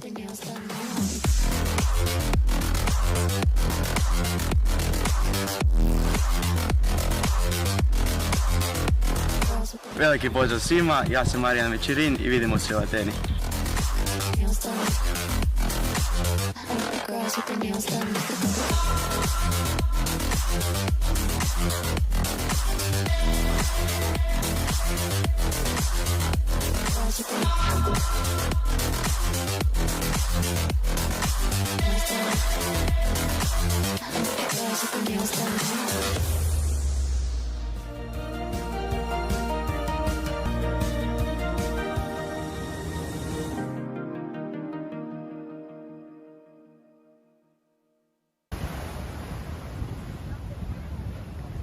Hi, my name is Omar. I'm 17 years old. I'm so excited to see you all in Greece. Hi, my name is Ritaj. I'm 17 years old, Egypt. See you Athens. Hi, I'm Khadija. I'm almost 17 years old. I'm on this team, this year's Egypt FGC team. I've participated in some competitions before, but this is my first time participating in FGC. I'm very excited to meet you all. I hope to see you all. See you in Greece. I'm Hamidu. I'm 15 years old. It's my first time joining FGC. See you in Greece. Hi, my name is Maya Ragab. I am 15 years old and I'm a participant in Team Egypt. I participated in many RoboCup competitions before in RoboCup Egypt. Recently, I won the RoboCup 2023 in Rhine tracking, second place, my team and I look forward to seeing you in Greece and Athens. Bye. Welcome to Egypt, a land where ancient history and modern innovation meets, from pyramids to the Mediterranean shores of Alexandria. This country is a bridge between the past and the future. In Alexandria, the spirit of discovery is alive and well. Robotics competitions across Egypt are empowering young minds to shape the future, blending creativity with technology. Join us as we explore how Egypt's rich heritage inspires the next generation of innovators.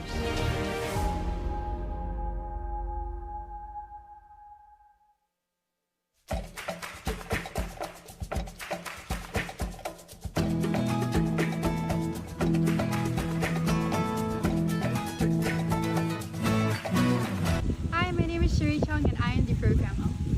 Hello everyone, my name is Zesonal and I handle marketing and fundraising.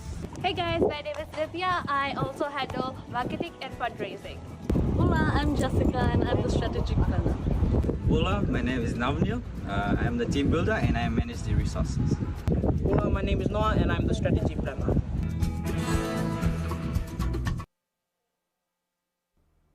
Hello, this is Ryan from Team Iraq. I would like to share with you our story about our educational robot kit Airfly. The Iraqi team has been taking part in the first Global Robotics Olympics for more than 7 years. We thought of making applied education and robotics accessible to other children and youth in our country. As a member of ScienceCam, which is a well-known Iraqi makerspace and fab lab equipped with the necessary infrastructure of machines, device and design software, we benefited this supportive environment and design an educational robot. We leveraged our experience from First Global, particularly the visual programming feature for First Global robots, to adopt visual programming for our local robots. Our robots provide the ability to learn mechanics, electronics, and visual programming, thereby covering all aspects of mechatronic and robotics. We use Arduino, the most famous and affordable microcontroller, to make the robot accessible to everyone. We made the robot kit with full technical support, curriculum, manuals, colorful illustration and instruction in mechanics, electronics, and visual programming of the robot. We hope we can make this robot kit available worldwide through collaboration with other teams. We learned from First Global experience, event management, communication with youth, robot kits, design, technical support, and how to follow up with trainees and the global visual and environment concerns.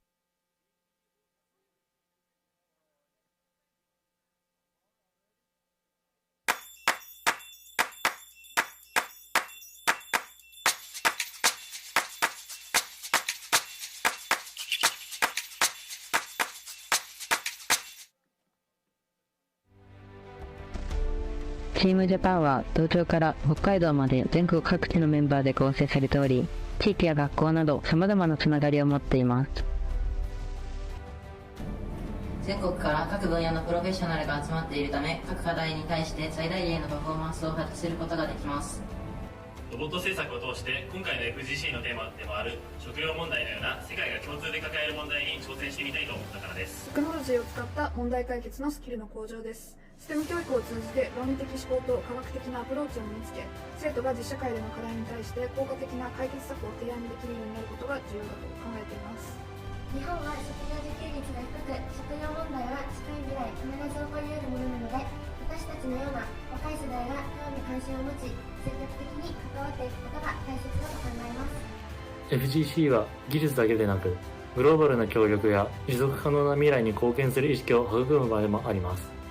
そのため、他者との協力、問題解決に対する柔軟な思考、そして学びへの積極的な姿勢を大切にすることが成功につながる鍵だと思っています。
And we are back, everyone. I hope you are all rested and ready to rock for another round of the most exciting robotics challenge in the world. It really doesn't get better than this. By coming together to unite the world through STEM, these first global teams are doing the most important thing they can: demonstrating through example that a better world is possible. They're living proof that people can come from any country and cooperate for a brighter future. That's absolutely right. And in terms of brightness as well, I'm absolutely buzzing from all the desserts that I've been munching on, not just in the pits, but during that lunch hour. I've had baklava a couple days ago that I'm still bouncing off the walls from, but I did see a bakery that had some stroopwafel in it, so I'm excited to go try that out hopefully tonight once the games conclude. We got hours in store for you in the meantime here, Manisha. It's exciting. All 5 fields of action have been building with palpable energy throughout the entire day, and it's only going to build from here on out. I think something that I'm looking forward to seeing is the new heights that we're reaching with our robots, right? There are different levels of the Nexus goals over on the side of the field.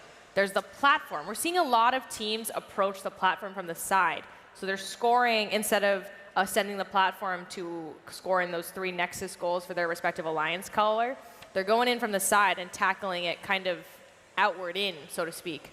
So I'm curious to see if we're going to see any changes in strategy there. I'm curious to see how people approach the ramp. A lot of it's come down to the last 10 seconds of the match. So I'm wondering, are people going to change their strategies up as the competition continues on? And we're talking about the competition right now in terms of X's and O's and what happens on the field, but the game itself, Feeding the Future, is indicative of a much larger global problem that we're all tasked with solving, which is building equitable and sustainable food systems around the globe. When you consider the fact that nearly 1/3 of our energy consumption is spent on agricultural practices alone, that in and of itself is not just resembling of a problem, but potential pathways for solution building. And so every year we've changed the game, we've developed it not just based on the models that are down on those actual concrete fields, but in terms of the larger scale umbrella problem that we're trying to tackle. Problems being tackled. Something that we noticed, bringing it back to the game for a second, when teams were delivering a water and an energy, a lot of times we're having teams have multiple game pieces in their robots. Sometimes 2, so 1 of each, or sometimes 4. A lot of times when they're approaching the goals, they will end up putting 3 game pieces into 1 goal. Now, I checked in with Rev Robotics Rockstar, Greg Needell, earlier, and I was like, Greg, what's going on here? How does that work? And his ruling, his philosophy for the game, is that as long as you have 1 of each, that yields a food produced.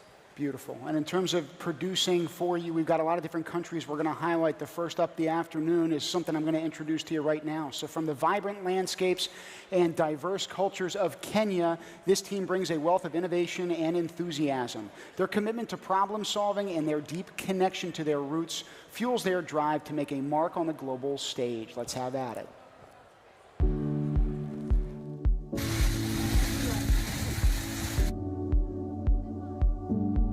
We thrive off exploring new ideas, understanding complex systems, and tackling challenging problems. Our enthusiasm for STEM fuels our collaborative spirit and the determination to push the boundaries of what's possible. Through perspective farming, using technology, we're able to use GPS and LOT sensors. We are able to use this to carry out data-driven farming, which reduces resource wastage. When I grow up, I want to become a software engineer.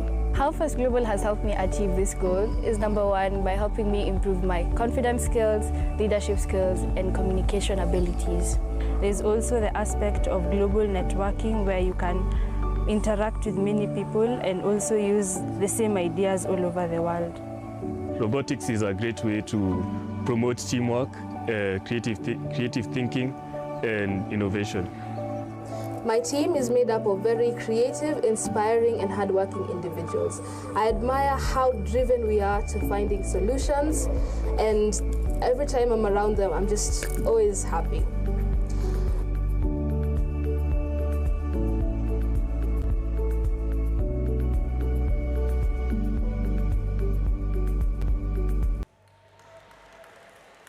That predominant sentiment and feeling. Happy, that happiness and joy, so tangible not only in that video with that Team Kenya, but all the action that we also see on the field. We're going to take you down to our first match of the afternoon in 3, 2, 1, go! Joining Kenya for match number 42 on field 3, we've got St. Vincent and the St. Vincent and the Grenadines, Federated States of Micronesia, Israel, Austria, and Finland.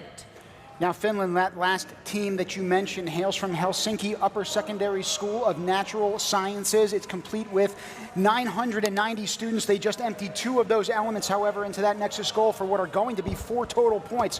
1 for each water and energy conserved, and then 2 for that food that is produced and now on the field of play. The question is, can they store it in the warehouse? Their alliance partners, Austria, just did the same thing. Now we're looking at another robot ascending the ramp. That looks like Team Israel for the Red Alliance. They have 2 waters in hand. Looks like they're going for the 2 energies that are already in. That will eventually, there it is. In just a few seconds, that will eventually yield some food produced. So great action in this first few seconds of the match. 1:30 and counting down now.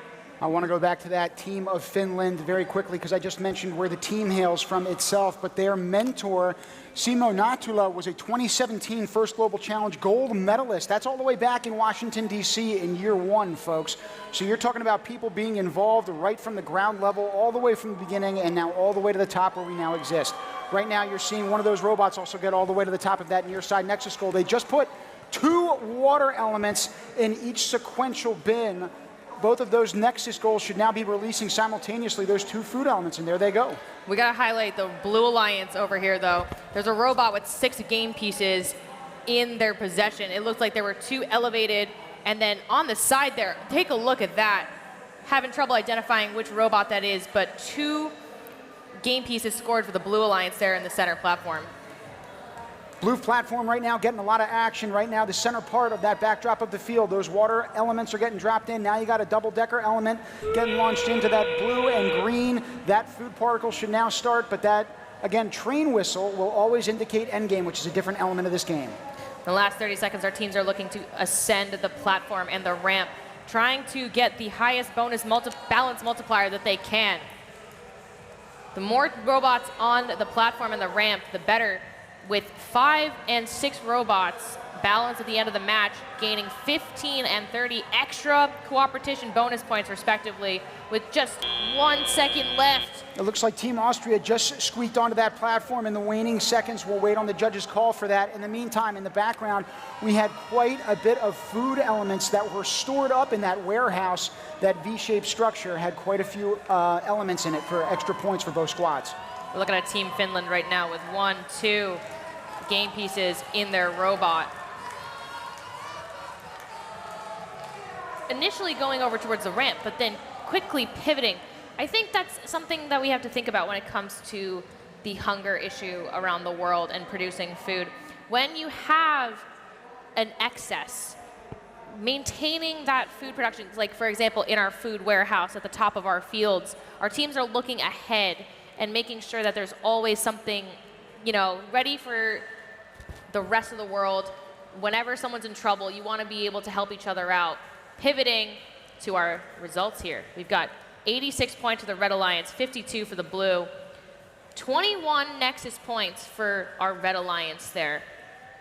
Double digits on the board for food secured as well. Yeah, remember those food secured points are going to be kind of a community bonus that goes to both of those alliances. So we're talking about tackling a global problem. We're all a part of the solution, and hopefully, even though our strategies might be different, our resource allocations might be different, the decision making that we all have in trying to bring people together to solve this problem is something that we should all have in common. Absolutely. Speaking of things in common, we're going to now look to Central America. Team Honduras brings energy and creativity to the first global challenge. Their innovative mindset and pride in their country fuel to drive their success. Let's take a look. These amazing young kids that will be representing Team Honduras at the first global challenge come from diverse backgrounds, which allows them to bring a lot of elements to the table, making it more representative of our country. Well, STEM is the foundation to everything because it covers a lot of ways to solve problems, and by studying STEM or relating real-life situations with STEM, you can help facilitate solving problems not only in your personal life, but as a group, as a team, as an individual. I know that this experience is going to be one of the best I'll ever have, and I'm excited to learn about other countries, about robotics, STEM. But I think the thing that has me the most excited is the learning. Esa experiencia creo que es más que todo para generar conciencia. El tema de este año es alimentando el futuro y con nuestro proyecto podemos ver que en nuestro país existe mucha desnutrición o no tenemos sostenibilidad alimentaria en Honduras y creo que es muy importante tenerlo en cuenta. I'm really thankful for this opportunity since it's 1 in a million, and being that percent, it's really amazing since I'll be able to represent my country in robotics. No simplemente será un viaje, sino que también será una representación a nivel mundial sobre nuestro país y las bellezas que tiene.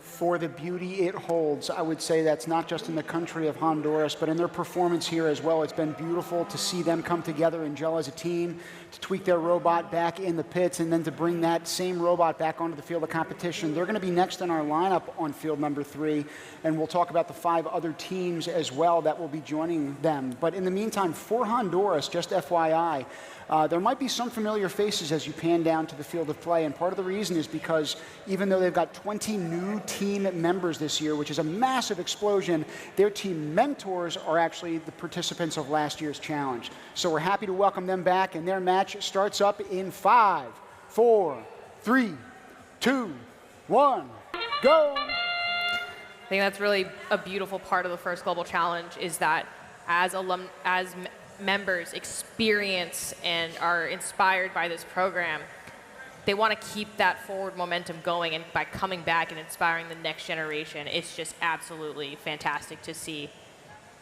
And we're looking right now at the other 5 teams that are competing. It's Estonia, Azerbaijan, Morocco, Namibia, and Brazil. We will talk about them as well. Right now, though, I want to talk about that left side of the platform. It looks like Estonia is off to a really hot start for that Red Alliance, even though the weight of those 4 elements might just be too great for them to get over that first Nexus goal. We'll see what ends up happening. It looks like a little bit of a collision that's happening between 2 robots staying on that foreground. You got to line it up just right when it comes to scoring our different game pieces, especially when you have multiple in your robot. You got to have 1 green, your energy, 1 blue, your water, in order to yield that food production. Now, the food production takes around 5 to 7 seconds because it takes time for good things to grow and develop. Great job pivoting by those Omni wheels of that robot that's on the platform right now. I can't seem to find the flag for it, but it has done a great job getting 2 extra points by the conservation of energy and water. As Manisha alluded to earlier on, you need both of those to actually produce food. As it gets released, as you see right now, that's worth another 2 points. Then it's going to roll back right down the ramp, if you almost saw it a couple seconds ago, towards the Red Alliance. So talk about trying to get some auto points, letting gravity do the work, because the human players can then take it over to that food warehouse, and now there's a little bit of a backdrop and lineup for it. We were just taking a look at Team Brazil and their mechanism that they have to release the different game pieces into the Nexus goals. A lot of our teams have both static and dynamic components that they're using to deliver our game pieces. So Team Brazil specifically, they have a little bit of a rotating lever arm type of thing. You can see it right now. Once they drop those different pieces in, they use that rotating piece and that wheel to kind of guide the game pieces in. I think it's probably to make sure they deliver the right ones in the right spot at the right time. It's all about timing and precision. Speaking of, with Endgame, the timing and precision of that ramp is going to be critical. You're trying to get as many robots as possible onto that platform and the ramp. It's like putting 5 people in a taxi. It's all about space management and timing. I know that problem all too well when I'm traveling with my own family, but thankfully, getting to and from the stadium has been pretty easy. Again, all props go to Greece for making it quite accessible and openly accepting of us as we tried to get everybody here in play. We're looking at match highlights now, off to the races. All of these robots having multiple game pieces in play. We've got 1, 2, 3, 4, 5, 6, 7 game pieces for the Red Alliance, or the Blue Alliance there. Estonia trying to get that shot lined up exactly. And you know, for all the people who say that video games won't help you, video games really are a benefit here because that's how these robots are operated. Scores coming up on the board here, 59-61. Looking at our communal points, that means that cooperation bonus of 15 points means that there were 5 robots balanced at the end of that match. Great work by all 6 of our teams. Match number 45. Now, I think we've only seen 1 to 2 games maybe thus far with triple-digit scores. I suspect that as competition continues and evolves, we're going to see that score also elevate. In the meantime, we're going to elevate the level of performance by this next team by highlighting them and their work. Team Ecuador comes from a country where the natural beauty of the Amazon and the Galapagos Islands meets the power of human ingenuity. They're ready to bring that same spirit of discovery and innovation to the global stage. Let's take a look. Hola, somos el Team Ecuador y estamos muy emocionados por participar en First Global Challenge que se dará en Atenas, Grecia este año. Somos de Quito, la capital del Ecuador. Nuestro equipo son... Soy Alejandro. Hola, soy Romy. Yo soy Marco. Yo soy Cami. Yo soy Ken. Quito es una de las ciudades más importantes de todo el Ecuador, la cual está ubicada en la provincia de Pichincha, región Sierra. El equipo lo conformamos estudiantes de la unidad educativa Johann Strauss y estamos muy emocionados por participar en First Global Challenge. Estar involucrados en la robótica nos ha resultado difícil, pero nos ha permitido conocernos mejor para prepararnos para el siguiente reto. El estar en robótica es una experiencia gratificante, ya que hemos aprendido a colaborar en equipo y aprender nuevas habilidades.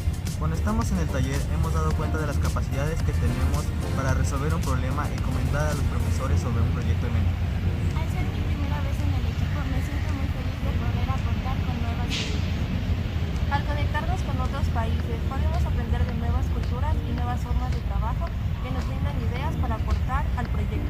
Al ser de este año líder del equipo me siento muy orgulloso. Una parte de mí está un poco nerviosa de estar liderando un equipo, pero no es nada imposible y vamos a dar lo mejor de nosotros para destacar en la competencia como tal.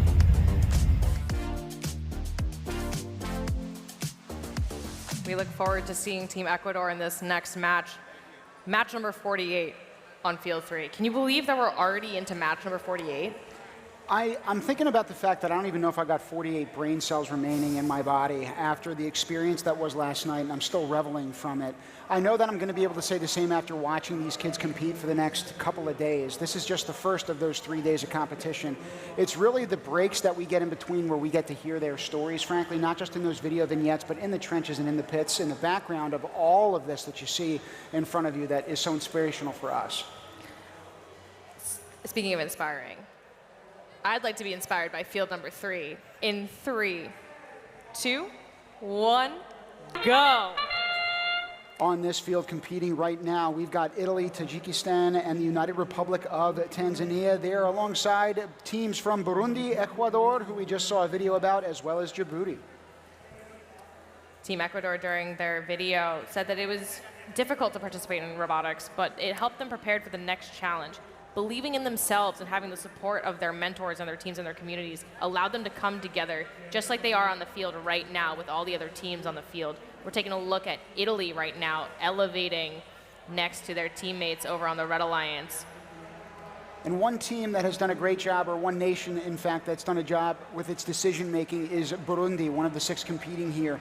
Meat consumption accounts for 2% or less of the average food intake. So if you're thinking about the costs of agricultural practices, their decision-making is excellent and something we can all take a page out of their playbook from. Meanwhile, they've got the highest percentage of people employed in the agricultural sector in the world, with nearly 92% of the adult population working on farms or in agriculture. So feeding the future is a problem that's very much relevant and pertinent to them.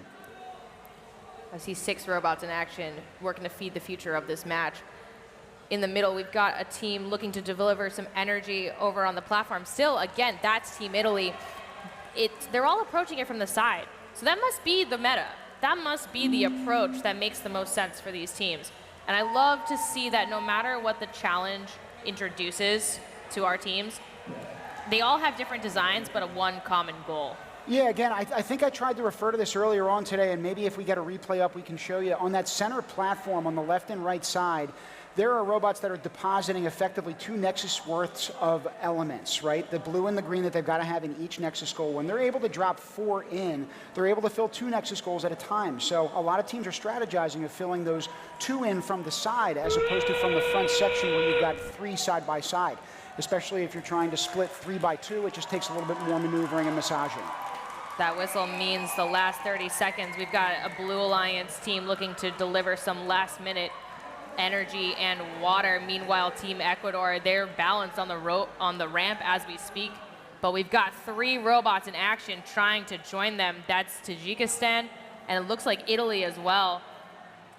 And excuse me, that's the United Republic of Tanzania as time expires. 1 robot on the platform. We'll see what the referees have to say about that one. That robot on the platform was giving me a little bit of a panic and a heart attack up here. I can also just tell that I'm getting old and my vision is bad. It had 2 tassels that were coming off the side of it, those orange pieces of plastic, used for a lot of different mechanisms, probably pertaining to the accrual or conservation of water and energy. But I honestly thought when they were going up the ramp that they were tied up because it was dragging behind them. I was a little bit worried about that for a sec. 16-18 for match number 48. Bonus multiplier 1.2. 1 robot balance in the end there, and our awesome team here. In addition to showing the multiplier, they showed us how many points exactly that added to their score there. And in terms of the scoring, there are a lot of different nuances to this. Again, for the first 2 minutes or so of the match, teams can be focusing really on their independent alliance, right? You've got 2 of them that are competing in teams of 3, but then you've got the combined element at the very end that is that cooperation we'll continue to emphasize. Meanwhile, as we cooperate with everyone else who operates this production side of things, we're going to go down to the pits for our next interview. Take it away. Who do we got?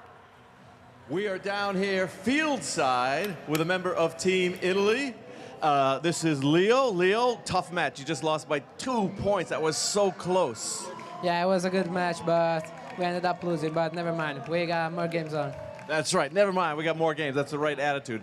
But what's important down here is also a cheering section. You got to have your fans supporting you. And Team Italy is right here, yeah? Yeah! So what did you think of that match? You know, you cheer them on. You know, they came up a little bit short, but what's the future? Yeah. The future is good? Yeah. Of course. Yes, of course. Team Italy is excited to be here. They've got a lot more matches ahead. Maybe change the strategy a little bit, Leo? Yeah, we can make some improvements. Yes, okay, and they will. A lot going on down here, a lot of fans in the stands, but every fan is cheering on their team. Go Team Italy! Yeah! Forza Italia! Thank you, Blair. Forza Italia. Let's go to the Flying Azzurri. We'll see how we do for the remaining matches over the course of their experience here. In the meantime, Team Niger arrives with a focus on community-driven solutions and technological innovation. Their participation reflects their country's growing commitment to advocating for science and technology back home. Let's take a look.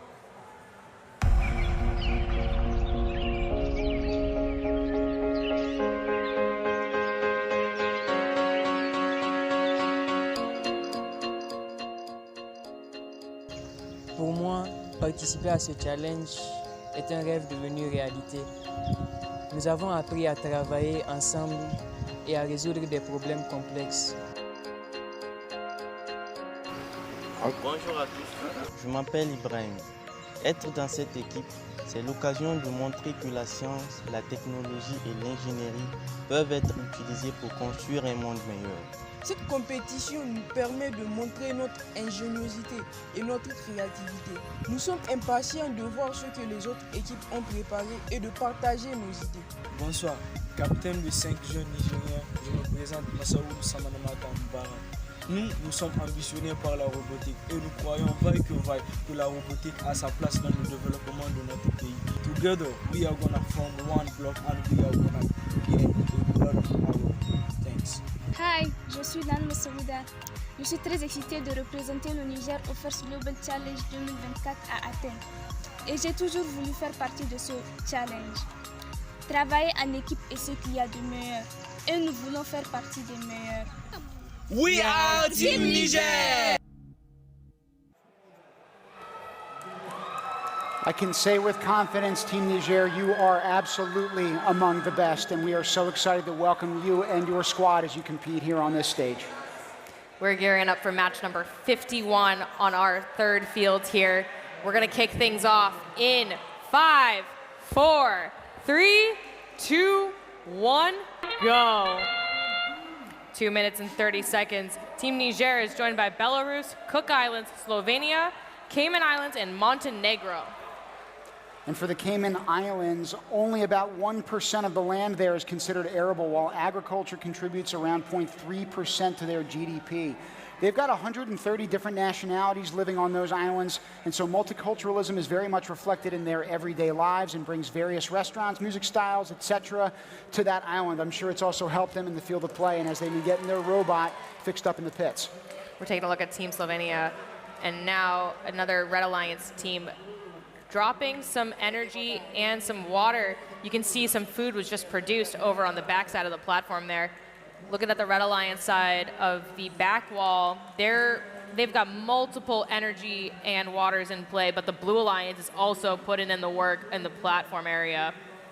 You get ever so close to those Nexus goals, and you got to use a little bit of shimmy and shake, as you just saw out of that robot, to get that last element out. Good job to them. 2 points again, because 1 for each conserved. Both water and energy in that Nexus goal also equates to 1 food element produced. That in and of itself is also 2 points. I really want to highlight the Red Alliance robot that has, it's like 2 spirals, basically, like a column of 2 game pieces, whether it's water, energy, first or second. It looks like it's literally just a conical, like almost like a basketball holder or something. It just is phenomenal design. You haven't seen anything like it at the competition thus far. And what we haven't seen much of as well are reservoir points. Now in the very back middle part of the field and underneath the food warehouse, you're going to find 2 squares, 1 for each regional alliance. If those water and energy elements are not actually scored in a Nexus goal and are on the field of play, they can still be conserved technically and valued at 1 point if they are put into those zones. We haven't seen much of that yet, though. I think teams thus far... Right as I say that, look at that top right, that red regional alliance has stored, it looks like 3 to 4 different elements. Sorry, Manisha, I cut you off. That's all good. We're now entering the end game here. We're about halfway through. We're producing some food on the platform.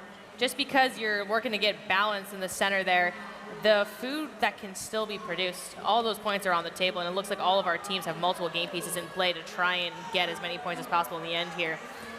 That ramp looks balanced with the light indicating purple. I cannot wait to see the score on this one. It's going to be tight. It looks tight. It looks packed, much like the buses as they left Panathinaikos Stadium yesterday. Man, was that an operation. So, too, is what's happening in this arena right now. Hats off to everybody who's been a part of it thus far. We're looking at some replays from that last match now. This is great because we're able to see the different elevator designs for all of our teams. Team Slovenia there, they were making away with 2 game pieces. And then making away with 2 elements as well, trying to deposit it into those Nexus goals. Again, each time you can do that, it's going to be 4 total points because of the food that's ultimately produced. Remember that cylindrical shaped game piece holder I was talking about? It looks like that's Team Cayman Islands. Innovative design. And this is showing at only 45 seconds in the match. That's why you're not necessarily seeing much of that food that's ultimately produced. But then later on, of course, it does come into play. It's a tie for match, that huh? one. 55 to 55. Let's take a look at the point breakdown. Reservoir points helped the Red Alliance equalize the score there. Cooperation bonus at 15 points. That means we had 5 robots balanced at the end of that match. Great work by all of our teams. And we're excited to welcome some more to our team here in the booth in a couple of seconds. We've got Anastasios and Michalis from Melon Lab. We're excited to welcome them here with us in a couple of seconds. In the meantime, Melon Lab has served as the official organizing partner of the 2024 First Global Challenge here in Athens. They've been absolutely instrumental in bringing this event to Athens and to this arena. So Anastasios Kolias is the president of Melon Lab and served as coach of the First Global Team Greece from 2018 to 2022. It's a considerable amount of experience. Meanwhile, Michalis is an alum of Team Greece from 2018 and has been volunteering at First Global events since 2019, so also plenty of years in the hopper. And he's been serving as a judge, I believe, since 2021. Thank you so much, both for your hospitality and trying to make this event happen the way it has, and certainly for joining us in the booth. It's not an easy thing, we know it. Yes, thank you. Thank you for having us here. So Melon Lab has played a crucial role in organizing the 2024 First Global Challenge here in Athens. Why was it important to bring this international competition to Greece? Okay, it's very, very important because the first thing that we wanted is to inspire other people. You know, we believe that it is one of the biggest, if not the biggest event worldwide, having to do with robotics and STEM and bringing all the globe together to solve those international problems. So having all these teams, all the youth here in Greece will inspire the Greek people and also the people around Europe and the whole globe to, let's say, participate more, do more things about those problems, maybe inspire their curiosity to get into STEM and get into robotics and, yes, literally solve these problems that we have. And once you're actually involved in the robotics, right, there are a lot of different ways that that can look, right? You can be a participant on the field, you can be a mentor, you can be a volunteer, you can be a referee. There are so many different capacities that you could hold. And so for someone like yourself who's been involved in wearing so many different hats, what does it mean to you to not only see this event through, but also to host it in your hometown? Yeah, so first of all, I have to say this is a dream that Michalis back in 2018 had when he walked into the arena in Mexico, and I said, Tassos, this needs to happen in Greece. And we're here today, so it's many emotions. Watching yesterday the opening ceremony at the Olympic Stadium, you know, it absolutely wild. It was a wow moment. So we really wanted to elevate all of this, and I think we did. But yeah, personally, it means a lot, you know, to see First Global from all the different sides, and really I have experienced the impact, so I know how important yesterday was for the kids and what we're doing today and what they've been doing back in their countries before and what they will be doing after. So the impact is there, yeah. So speaking of impact, tell us a little bit about how Melon Lab's mission aligns with this vision. How have you incorporated FIRST programs into your operations? I think Tassos can take this one. He's the hands and the mind behind all of our programs at Melon Lab, so he's appropriate to answer. Melon Lab is about two things. The first is about learning, teaching people, show them how to, let's say, make projects, finding, discovering real-life problems, and then starting to work out innovative solutions. This is something that we lack from our schools here. Okay, how to take a project from point 1, from point 0 maybe, and come with a product that will really solve this problem. This is something very important that has to be incorporated in our educational programs here in Greece. So Melon Lab works every day for that, and all children, youth, and adults that come to us, the basic thing that they learn is that. You know, all FIRST programs, because we have teams from FLL Discover from the 4 years old until the first FTC teams here in Greece. It's about that. It's about discovering problems and working out solutions. And the most important thing of all that is to offer a specific mindset to people, the core values that are at the heart of this competition and all of these programs is the thing that we would like to offer the most to all the people that come to us. So this competition and all FIRST programs really align with our mission here in Greece. Listen, the first part of your response was so beautiful to me personally. Again, and I alluded to this earlier today because I'm a teacher and educator. And you were talking about how that type of access or that type of information or that energy lacks in the educational system. We were blessed to be joined earlier today by hundreds of kids that were here, right, from school and witnessing this. So from your perspective, right, in trying to grow this, not just First Global Challenge, but certainly STEM and its involvement in Greece, right? What is your goal from this event and students like that getting to see it and the scores, many that should be here but aren't? What would you say to them? I think I can start and Tassos can share his perspective, but for me, one of the things is, it was mentioned yesterday as well at the opening, Greece has changed and it's changing. And we used to be the center of innovation and all the discoveries in the past, and we're very proud of our history. But Greece can become again a leader, and we are changing the country, and we want to inspire all this youth in Greece. And yesterday we managed to have more than 15,000 people from Athens coming to watch the opening ceremony. So first of all is to inspire the community, inspire Greece, and personally for me is to also inspire all the students, because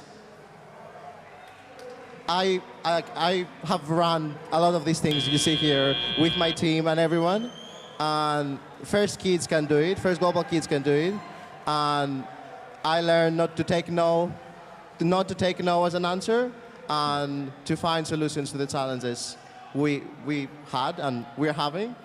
So for me it has these two different meanings, and I bet for Tassos too. Okay. I'm also an in-service educator for 20 years. Oh, thank you. So one of the primary education, and that's the thing. People usually say, oh, primary education, and you're into robotics and things like that. Yes, but the thing is, and that's why all the schools and their educators visited this place today, and they will come also tomorrow and on Sunday. We have to, let's say, prepare as many multipliers as we can so that they can go back and inspire their students and see that Greece, it's, yes, going hand by hand with all other countries by terms of technology and education, that we can do it, we can make a difference.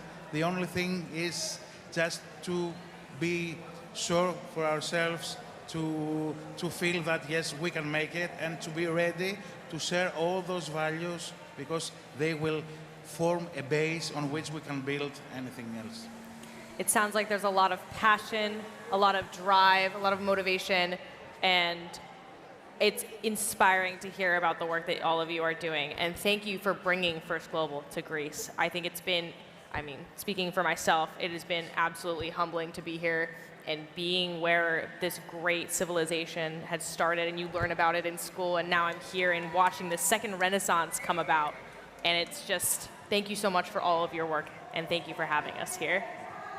In the meantime, we got to take it down to our next field interview. Let's take it away. We're out here with So first of all, what am I holding here? So this is the AUV, the autonomous underwater vehicle for our new technology experience. And how did it go? I heard that you went really well yesterday. We did really well. We believe that we can come first place. Wow, it's amazing. But except for their amazing innovations, they're doing something else in the spirit of First Global. Tell us more about it. Yes, we are giving out teddy bears that Teddy Bear Korea has sponsored for us, and we are giving them out to all the other countries at First Global. I find this so cool. They're so cute. So something else. How are you finding First Global so far? What's your favorite thing about it? My favorite thing is that we're all cooperating together and having so much fun, so I love it here. That is so wonderful. And now on to you. So something else, how's your robot going so far? Our robot's doing wonderful. We just finished our first match, and we're currently doing our second match right now, so wish us good luck. Okay, good luck in the field area. So back. Thank you, Melissa. And we do very much wish you luck in that second match. It's just the second of scores that are here to come for all of our 192 teams competing. We've got the next one coming down to you from field 3 in about 5 seconds. Here we go in 3, 2, 1, go! It's match number 57. Representing their countries, it's the Republic of Moldova, Sao Tome and Principe, Uruguay, Cameroon, Ghana, and Aruba. Now, it's pretty fitting that the team of Cameroon is here in Athens, Greece, competing as team nicknamed the Spartans of STEM. We love that team name, and here they are. They are proudly composed of 8 students, a majority of whom are girls. Again, we are so proud at First Global and at this challenge annually to see those teams and women in STEM competing all the more. We really got to talk about Team Republic of Moldova right now. They delivered 4 game pieces on the platform very early on in this match, and they just came back to on the side of the platform, or excuse me, on the side of the center Nexus goals to generate 2 more sets of food. And now here they are going to complete the set on the platform. Incredible, incredible stuff. I mean, aesthetically, I'd love to know if they plan to do the water, then the energy, so it just looks so cohesive. It doesn't matter what combination it's in as long as there's one of each within its own Nexus goal. So now they're working on submitting their 12th element, ladies and gentlemen. There they are in the background working towards the reservoir. We're going to see if they try to dump all 4 in that particular part of the field as opposed to those Nexus goals. There are still 6 remaining that are open. Or 4 remaining, sorry, because they're on the Red Regional Alliance. Apologies for that. Great job by them. Not only has food production been very active on this field, we're now seeing food storage start to pick up as well with 3 food game pieces in the warehouse. That 2 point a pop, 6 points total, and there's still just under a minute left. Plenty of time on the clock. You got about a 30-point delta right now separating these red and blue regional alliances, but the last 40 seconds will tell. As Endgame comes into the fray and into the situation, we start talking about communal cooperation bonus points. Even though that won't necessarily determine the winner of this particular match, again, with it being a cumulative contest over the course of the next 3 days, every single point matters. Food stored in the warehouse on both sides of the field now. This is really just a global alliance effort. All the points here are for everyone, and I think that's powerful. 10 seconds left. Are our robots going to enhance the score here with that balance multiplier going on? 3 seconds left. Time expires. We'll leave it up to the referees to let us know what the final score is. In the meanwhile, we're going to take a look at some highlights from match number 57 here in just a moment. Again, we're talking about the country of Moldova. That could very well be their robot in that Red Regional Alliance. They deposited it in those 2 different Nexus goals, so great job to them on that front. They then go back, take another 4 elements, dump it over the side. Now, we talked about that particular Nexus goal being one that people will fill in from the side so that when they go back on the platform, they've got 2 remaining ones to choose from. So it only takes 2 trips versus potentially 3 if it's out of order. That's time management if I've ever seen it. Well, we're looking at Team Uruguay there in that last shot. The scores are up on the board now, 68-28, a 40-point differential. Looks like it really was the Nexus points. Yeah. Great work by all of our teams, outstanding job. 14 points secured by our Global Alliance here during that match. In addition, on that ticker tape at the very top, as you see the scores for each match, you'll see the rankings either elevate or descend based on where they are. Again, each match is going to add up in terms of cumulative points. Meanwhile, we want to add to what we are giving you at home with our next booth interviewee. So we are fortunate enough to have Mr. Jameson Leo. He is the mentor of Team Haiti and is CEO of Educare Haiti, which is a nonprofit organization that focuses on educational equity in his home nation. Jameson, thank you so much for joining us here in the booth. We're pleased to have you. Thank you for having me. It's a pleasure. Now, what challenges has your team specifically this year had to overcome in order to make it to Greece? That is a really fantastic question. The whole journey to come here was a challenge. You know, from transportation to coming from the south side of our country to move where we're supposed to be to go to the embassies, from getting the visas, even coming here. When we get here, our bags, our luggages, we lost them at the airport. So, oh, my yes, goodness. I know. But this is first global challenge. That means we have to go through the challenges, right? And that's why we're here. Well done, well done. How do you maintain your motivation and inspire students to persevere through all of these difficulties? Yes, well, it's all about purpose. You know, when you have purpose, you wake up every day when you have an objective. You say, this is what I am going to do. This is what I have to do. So when you have that purpose, it doesn't matter how difficult. It's like building the robot. You know, the students, they come, they have an objective, they have a purpose to build it. It doesn't matter if they fail over and over and over, they keep trying. So that's what I love about First Global Challenge, and that's what I love about being here. It's having the purpose. It's giving us and the student the purpose, and that's how we move forward. I can tell. It's been an admittedly short window that we've gotten to speak with you, and I can already tell from your convictions, right, from how assertive you're being and trying to afford those kids those opportunities. They need an example to follow, and so I'm deeply appreciative you've been providing that to your students. But how has their mindset changed as a result of their experience this year and under your leadership? How have you seen that change? What I love about this experience, what I love about being part of this program, it's seeing the growth that is happening. So the kid that we serve, there are a lot of lack of resources in their communities. So being part of this program, you know, like sometimes the challenge is self-confidence. So ever since they've been in the program and being the ambassadors of Haiti, they have gained that self-confidence, even their mindset. Now, if they run into a problem, they don't complain about it. They start working to find a solution. And that's the mindset we want, and that's the mindset that First Global is implanting in the student and everybody that's here. So we love it. We love it too, and thank you so much for joining us to share your story. We're gonna take it back to the field for our next match. That's match number 60 in 3, 2, 1, go. What I got to love about that interview with Jamison, he's talking about trying to live the mission of getting through a challenge, right? To lose your airport baggage upon landing after a flight of that magnitude and with everything at stake for that team, right? You've really got to be able to not just walk the walk, but talk the talk when it most matters. And so it's, I'm sure, gratitude, I mean, is what I'm felt with, at least personally, watching mentors like that use their work to instill life lessons. And that's even before they get onto the field of competition. So hats off to them and to Team Haiti in particular.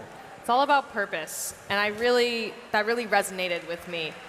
Why are we here? Why are we doing this? It's about the inspiration and recognition of all of our amazing teams, what they're doing in their communities, how they're innovating and growing the fields of science, technology, math, art, all of it.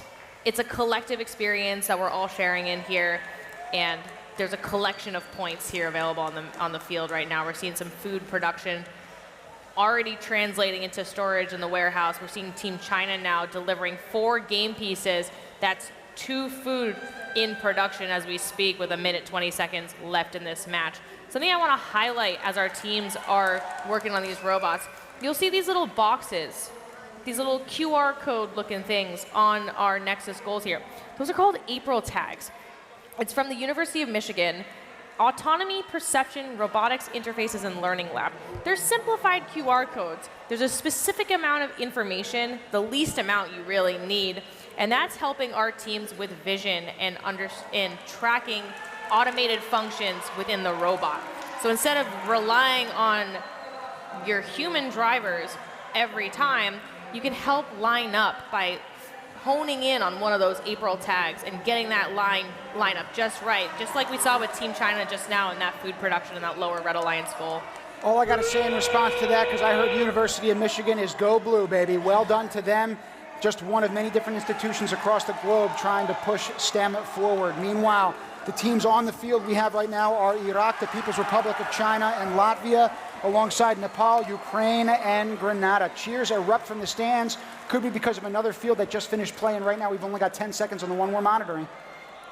Focused looks from Team Grenada there. They're trying to get on that ramp with just 5 seconds left in this match. Grenada is a team I want to focus on because not only is it the first all-girls team representing that nation, 2 of the team members are actually twins. We've got Eva and Emma.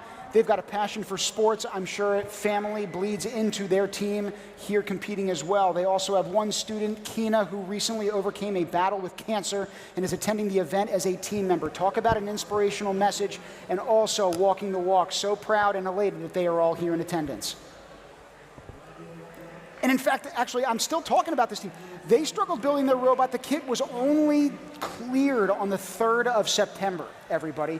Wow. The 3rd of September, and yet they are here competing. Hats we got off our to them. scores for that last match, 99-43. Exceptional work by both of our teams. 5 robots balanced in the end there. 15 points for that cooperation bonus.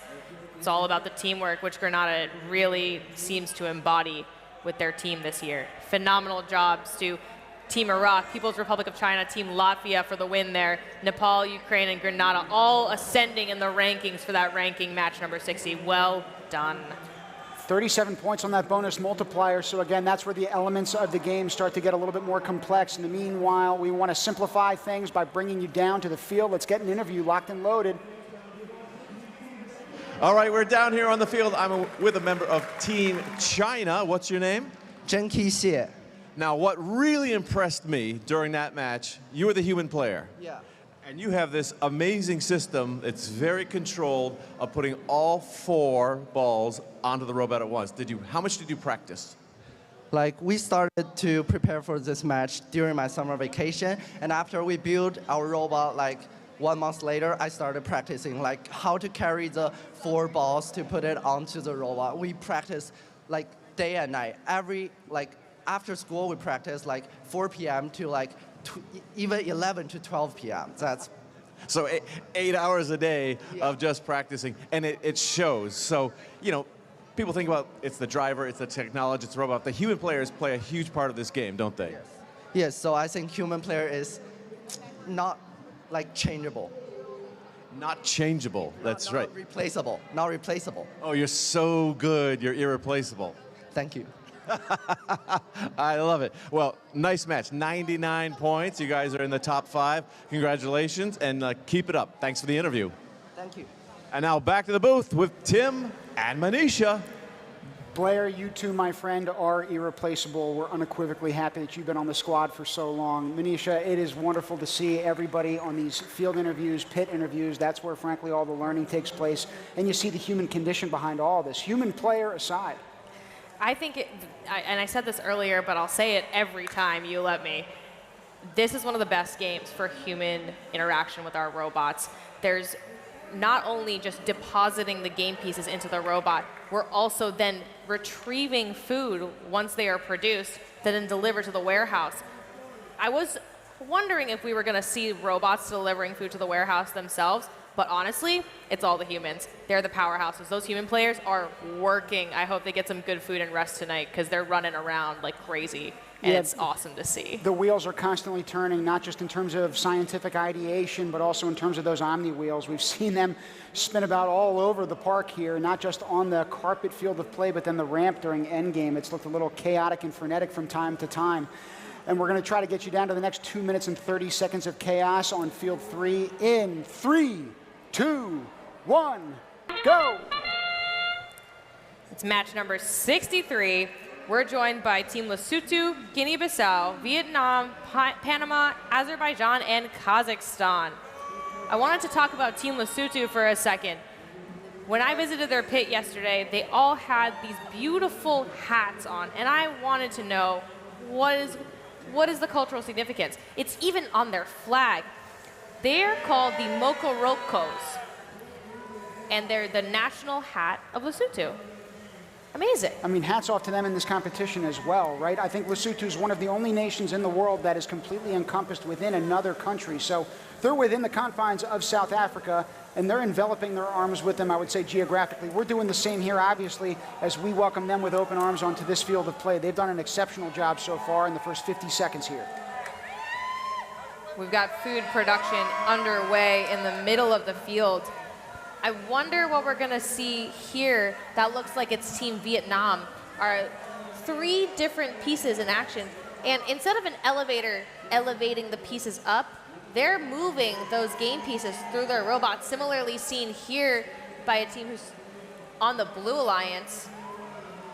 So again, multiple game pieces in action on both sides of the field there. Well, again, what we're seeing for both of these alliances, at least in this one game, is the strategy of trying to put those elements of water and energy on the side of the platform in order for 2 other robots potentially on the team to take care of the remaining 2 that are on either side of that platform. So again, I would say that that's efficiency so long as everybody on that team agrees, right? Once that 2.5 minutes is up, all ideas could be off. Who the heck knows? And they're all speaking different languages at the same time as well. There is one common language here on this field, and that's robots. Bingo. They're all passionate. Look at the focus on their faces. They're all working together despite any language barrier here. Another incredible delivery by this Blue Alliance robot. That whistle means it's now the end game. So we can see a couple of teams now ascending towards the center of the field. The ramp escalating to the ramp. It's Team Panama and Team Azerbaijan for the Blue Alliance. And Team Kazakhstan. I was going to say, it looks like they're all kind of supporting one another up the hill. Goodness gracious, if you need to push one another to get up there, feel free. Team Lesotho now trying to join them on the platform. Waving them on. Going for that bonus multiplier. 4 robots on the platform as time expires here on field number 3. We'll be back to you in just a moment with our scores. cheers around the stadium. All of these matches are getting so exciting as teams have gotten their practice in, working through the kinks, making sure that things are getting as precise as possible. Teams Kazakhstan with that precision delivery system. I love the way that their hopper is shaped and utilizing strings. It's flexible, yet sturdy. And they did a great job pivoting to get both of those side Nexus goals filled. Again, great job by that robot. They need to have one of each element placed within each in order to release that food. Incredible job by our teams. Our scores are up for match number 63. 78-15 with the Blue Alliance. Some movement in the rankings on their side, but Kazakhstan maintaining in the top 10 robots here thus far in the ranking matches. We are going to now take it to the pits for an interview. Melissa, who do we have? Team Armenia. And what are we doing? Signing the Bill of Responsibilities and Declaration of Interdependence. So please tell me, what is the importance of this document? Even though we're representing Armenia, we're a very international team and we speak over 13 languages, so we understand the importance of mutual collaboration very much, so that's why we're signing the Bill of Responsibilities and Declaration of Interdependence. That is beautiful. Do you want to go ahead and sign? Okay, go. So what we're witnessing is something very important for the First Global community, as all the nations are signing this document that ensures peace and friendship, just like the stadium that we're in. And it's just something amazing. Team Armenia just signed, and we're really glad to be here. Any further comments on the value of this document and the amazing part that it is of First Global? I think this is really amazing that First Global does so much to bring people together from all over the world, and this is something that needs to be done for peace in the world. Thank you so much. This was awesome. Back to the booth. Thank you, Melissa, and thank you, Team Armenia. The Declaration of Interdependence is such an important concept for First Global moving forward. It's all about being we, the people, a global community, a global group committed to the sustainability for the global stage. One team in particular, an all-girls team, is bringing their talents and commitment together. Combining technical expertise with a drive to innovate, Team Canada is ready to engineer new solutions for a healthy, sustainable food system. Let's take a look. To me, robotics was the gateway to new possibilities. To me, robotics is a sport. To me, robotics is family.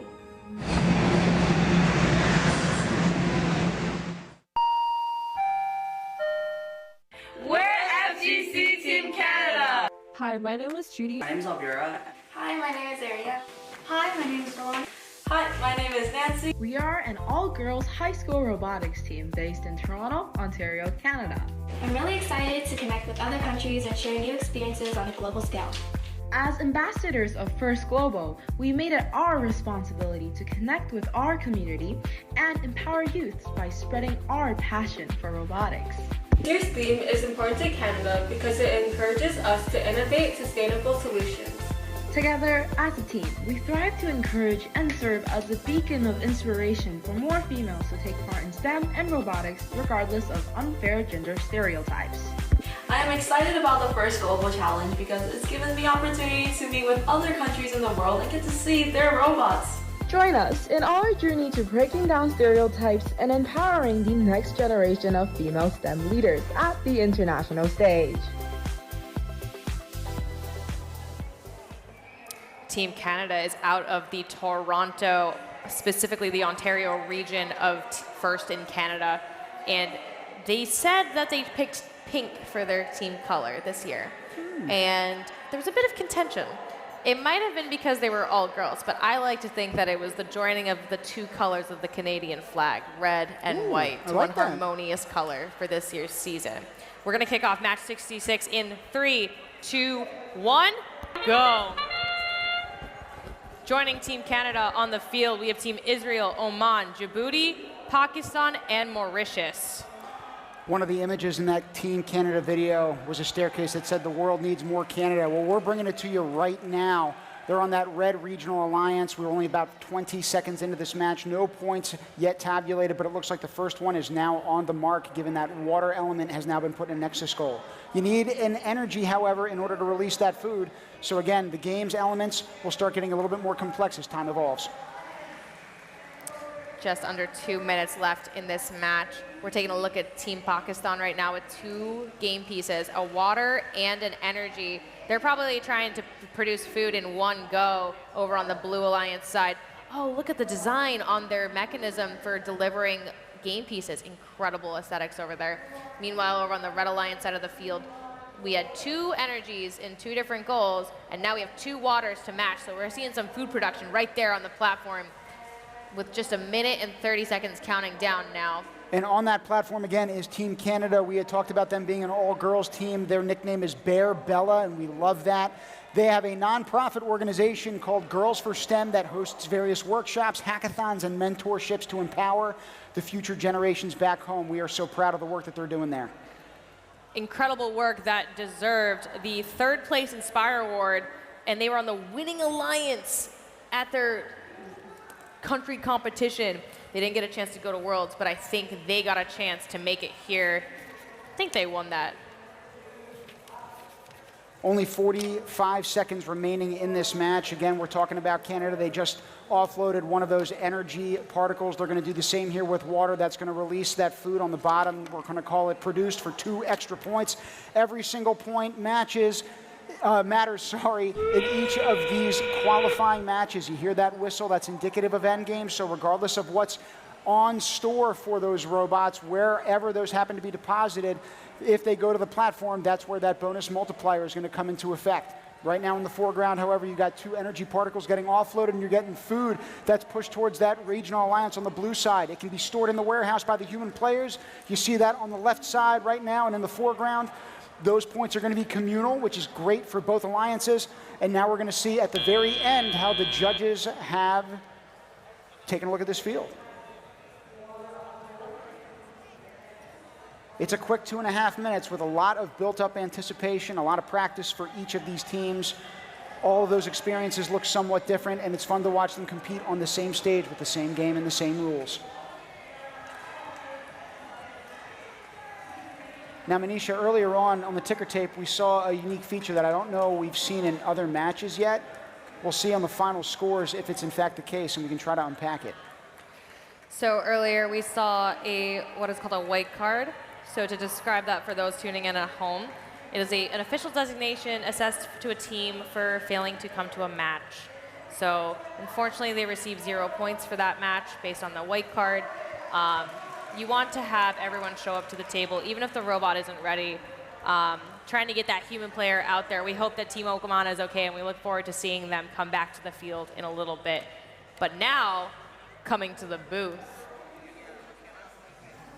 we have the incredible Riza Wahono, the 7th-year coach of Team Indonesia, a top 50 finalist for the Global Teacher Prize in 2018. Earlier this year, his country became the 2nd in the world to recognize robotics as a sport. Riza, thank you for joining us and sharing your team and your leadership with robotics education around the world. Now listen, only 2 countries in the world have declared robotics a sport. Yours is one of them. We're very happy to hear that that's the case. So why was it important to make that declaration? Yeah, thank you very much for the time for interviewing here. Well, the idea for government maybe to give appreciation toward robotics as a sport is going to be a complementary to prepare them to be not only a nerd, but to be an athlete. So by doing that, everybody can be an athlete, but also can be a nerd together. So it's a good idea. I mean, by doing that, now they are combining STEAM education toward the athlete. And I found it very, very interesting because by doing that, then we are preparing the next generation to cope with the next industrial revolution of the world. I think that's a good approach for government, combining sport and also the robotic activity. So you just mentioned the next industrial revolution for the world, but I think you're kind of leading the charge. You're the head of the division of robotics and drones at the Indonesian Esport Association. How has that influenced your thinking of robotics as a sport?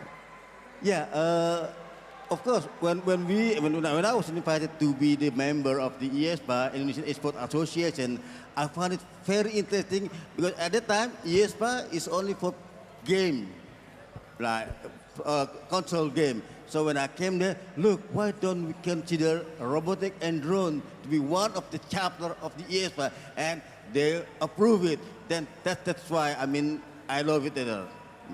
Now, Risa, you, like many people here, myself included, have been involved with First Global since its inception in 2017. Yes.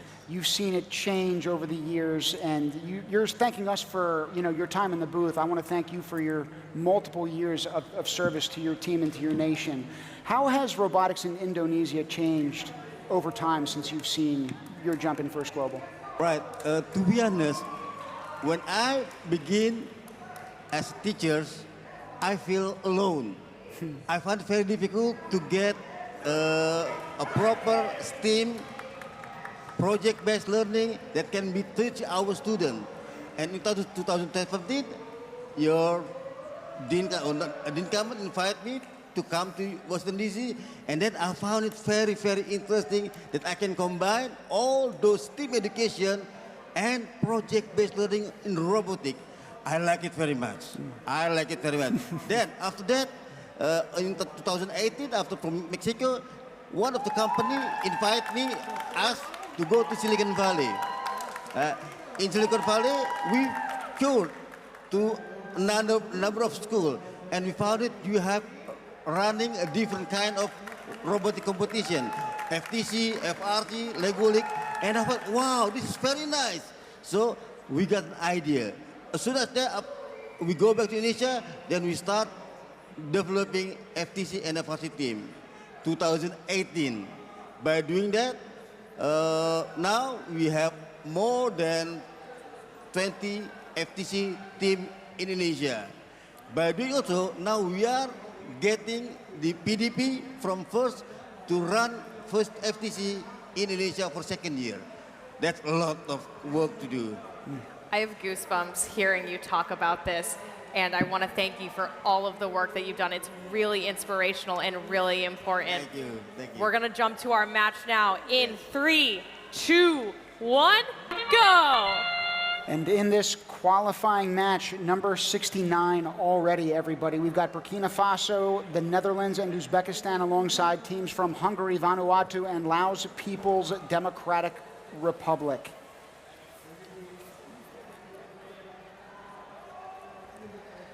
Wanted to let the robots speak for themselves right now, because look at all of those game pieces in motion in our center fields here. That is 1, 2, 3, 4, 5. I hope we get that back on replay at some point. There it is. We just saw in that Red Alliance, both of those robots elevating 4 elements, and then one basically get passed from robot to robot. It was actually inadvertent, but it was an assist to the final bucket.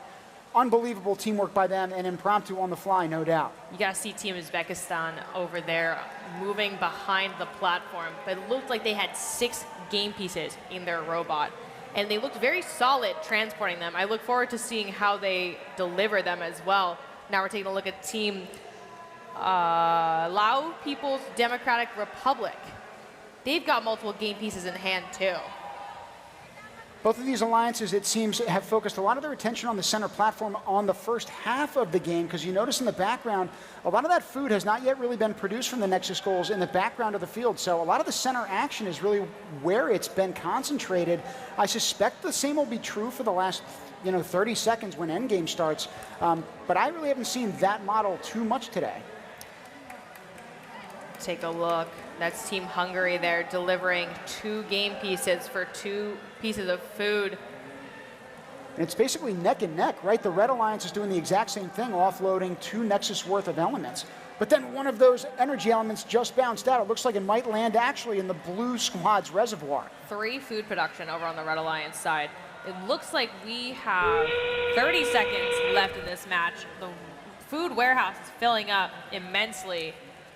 We also have on the red side, it looks like 3 elements stacked up within a Nexus goal as opposed to just 2, which is all that qualifies to produce that food. What did we just see, Manisha? The ramp claimed another victim.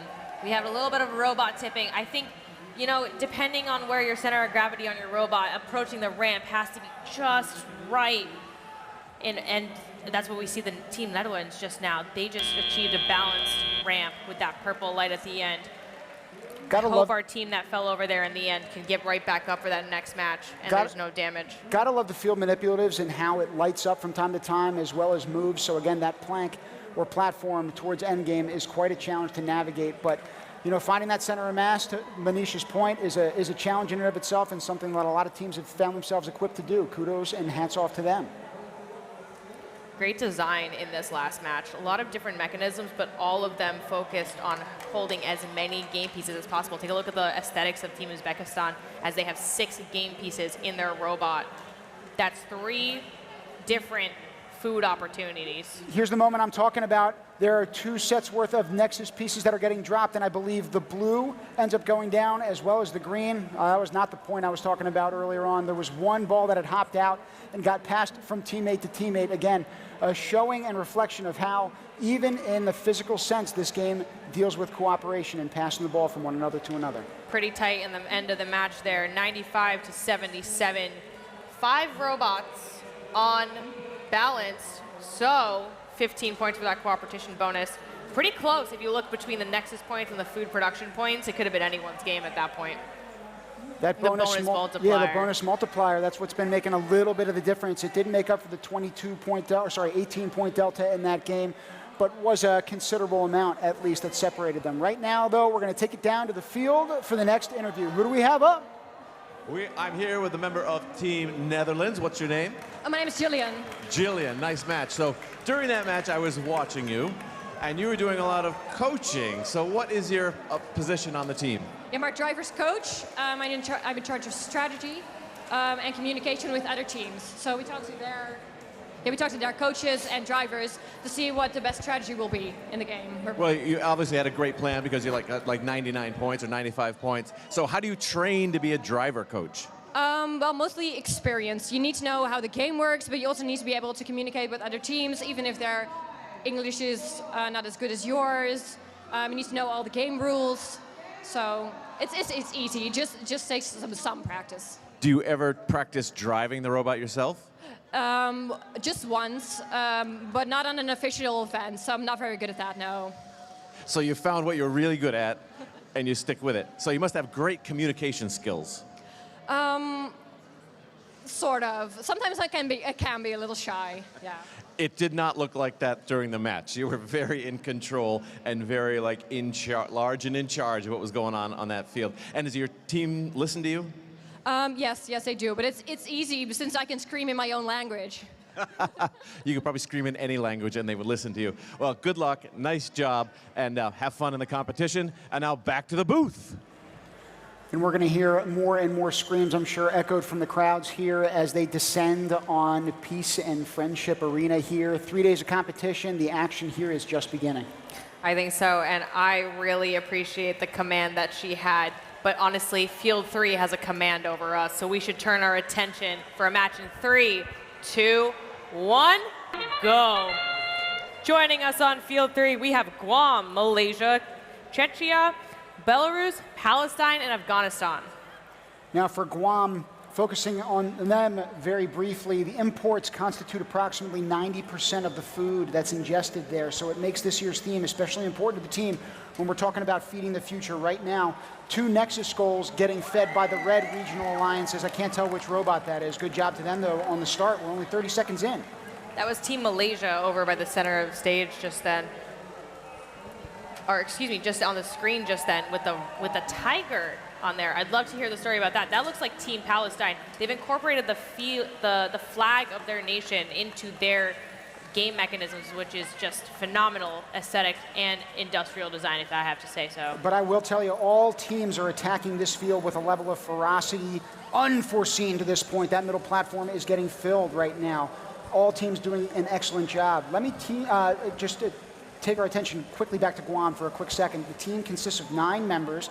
They've all got different backgrounds, but with a goal to support their island. So again, every single team has a unique story. Every kid who's on those teams has a unique level of experience, and that's one of the things that makes this competition so wonderful to watch from afar.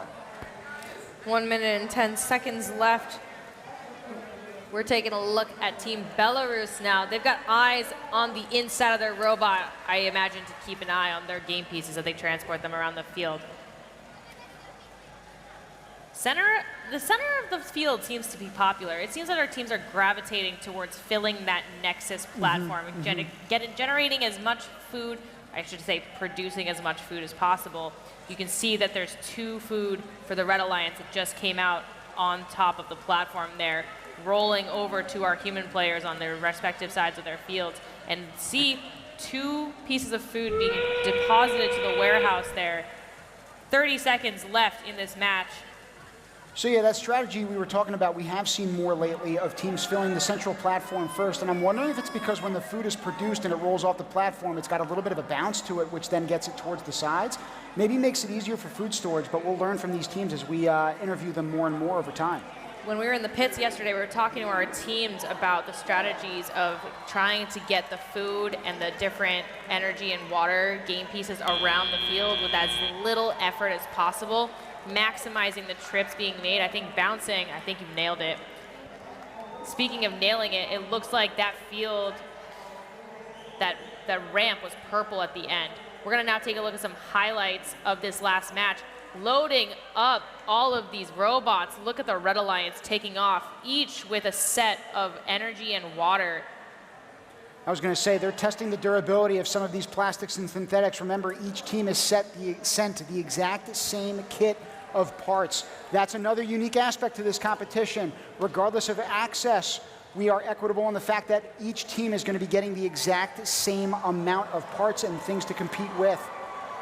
We have a new high score here on field number 3. 121 goes to the Red Alliance, Guam maintaining their 3rd position. Meanwhile, Malaysia ascending in the rankings to rank number 75. Czechia staying at 17. 23 Nexus points resulting in 22 food produced points. You're really seeing a difference that the bonus multiplier is making there.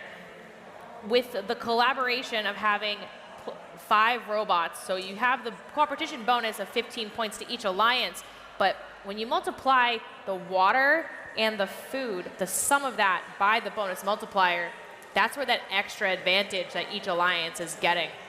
We're now going to take a look at the advantages of the pit. Who are we talking to? Hello, I'm out here with MIT, Yale, and WPI, but where are we located? We're on the upper level in the exhibitors area, so we invite you to come by and say hi to us, talk a little bit about applying to colleges in the United States, specifically MIT, Yale, and WPI. I'm sure many of you are looking into going to college, just like I am, so they have a few cool things going on tomorrow. Yeah, you have 2 opportunities to come and hear from us tomorrow. The 3 of us will be presenting in the auditorium downstairs on the main level at 9 a.m. and 12 p.m. tomorrow. We'll talk about our colleges, applying to college in the U.S. in general, financial aid and affordability, so stop by. We hope to see you there. But what happens if you're not here when they're visiting? Yeah, so if you are not able to come to those sessions, definitely come up to the exhibitors level. If we are here at our tables, ask us those questions. If we are not here, we have a great QR code that students can reach out to us using that form. So feel free to come by. Okay, so what are you waiting for? Back to the booth. Thank you, Melissa. It's awesome to see the higher education opportunities that our students at First Global have available to them. We encourage all of our students to get out there, not just go into the pits, but check out the exhibitors. You never know who you're going to meet. Right now, though, we're going to meet our next nation, representing the island of Cabo Verde. This team embodies the resourcefulness and ingenuity that comes from life on the Atlantic. They're here to show the world how small nations can make a big difference through technology and collaboration.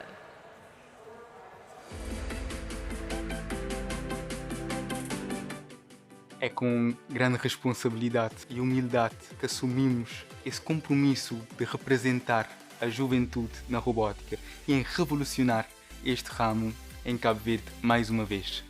Cabo Verde é pequeno arquipélago situado na costa ocidental africana. Nós nos situamos na ilha de São Vicente. É uma ilha pequena, mas de coração grande. Desde o início, os cabo-verdianos aprenderam a ser resilientes e a nossa equipa tenta refletir essa qualidade do nosso povo. Nós estamos convictos em fazer um impacto real na nossa sociedade, mudando a maneira que pensamos e resolvemos problemas, usando a robótica. A robótica e a FGC mudaram completamente o meu modo de pensar e de viver. Conheci aqui a minha segunda família, que sempre levarei no meu coração. Este ano, enfrentaremos o desafio Feeding the Future, que desafia-nos a desenvolver soluções para a produção de alimentos de forma sustentável. Apesar dos desafios, a nossa equipa sempre manteve com uma grande união. Com o apoio inestimável dos nossos mentores, conseguimos alcançar os nossos objetivos sem nunca perder o foco ou nos desinteressar. Estamos entusiasmados em competir em Atenas e esperamos entregar o desempenho que o nosso país merece.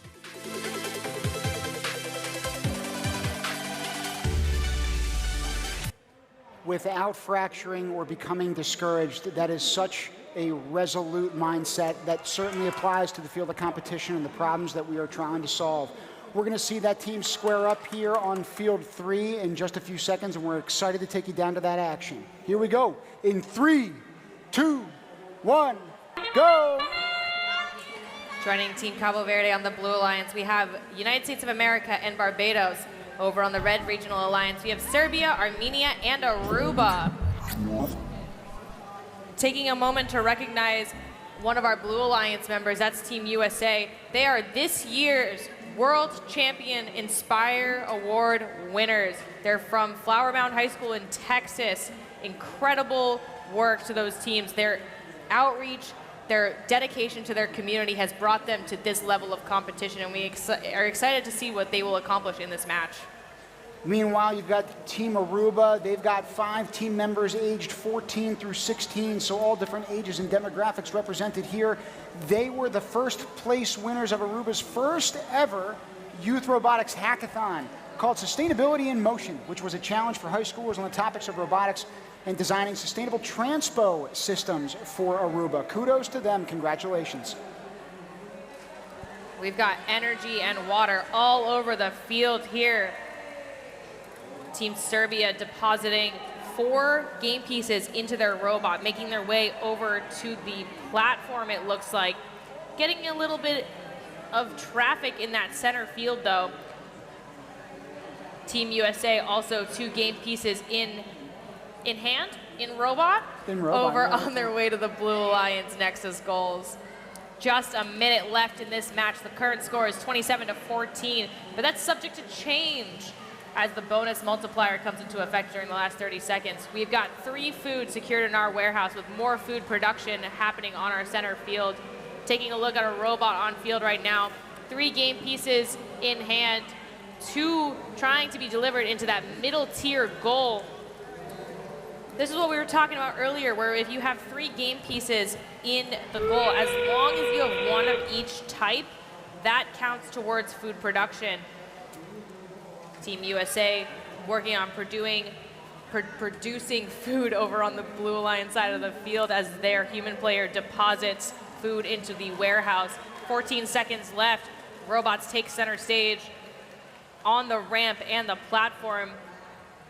Some last-minute buzzer beater water and food to be, or excuse me, water and energy to then produce some food. The score is tied at this moment. My goodness, I'm just overwhelmed by how crazy that end of that match was. We'll have to see what the referees say about that one. What I'm overwhelmed with is the dexterity with which some of these robots can balance that ramp, right? Every time you get on it, it's going to teeter-totter, similar to that of a seesaw if you've ever been on a playground. But I'm sure that these kids aren't seeing it as a playful, right, kind of playground. It's something that they're trying to will themselves up, especially when you're talking about different centers of mass based on the designs of those robots, how far some of those arms or basket or intake systems might be extended. You see one of them right now doing a great job depositing the elements of the game and then retracting. But again, every single one of these things being different, even though they're playing the same rules, same game, it's going to make their approach, even within every relationship with 2 new nations, look somewhat different as well. You know what, though? even though the focus has been on the technology and the science and the engineering that our teams have been putting together, they're having loads of fun, even when the score ties out like that. 43-43 for match number 75. Some motion in the rankings, but Armenia and Aruba staying strong. Literally equal score on both sides of the alliance. I don't think we've seen that yet today. 12 Nexus points each, 10 produced food. The bonus multiplier yielded 9 points each, and then they each had 12 points of food secure. Amazing. And we're talking about food security being a dominant issue in the theme of this year's game, but also across the planet. Part of the reason why isn't just because of the decisions that we're making as a global community, but also the fact that the population is rising. So the numbers speak to this problem. The question is, can the future leaders and learners of the world work towards solutions? And we certainly believe so with the work through organizations such as First Global. All of our teams have just been inspiring me, and I want to make a special shout out to First Global for bringing them all here today. First Global is made possible by the incredible support provided by hundreds of volunteers from around the world. It's now time to hear from some of our treasured volunteers about their experience with First Global and why they decided to get involved.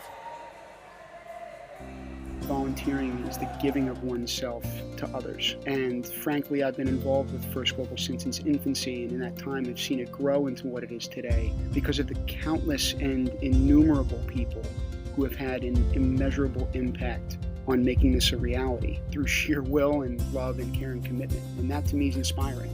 Volunteers are the beating heart of First. It shapes my life because now when I get up every day, I know that I'm not only shaping the local communities around here, but also I'm shaping global communities.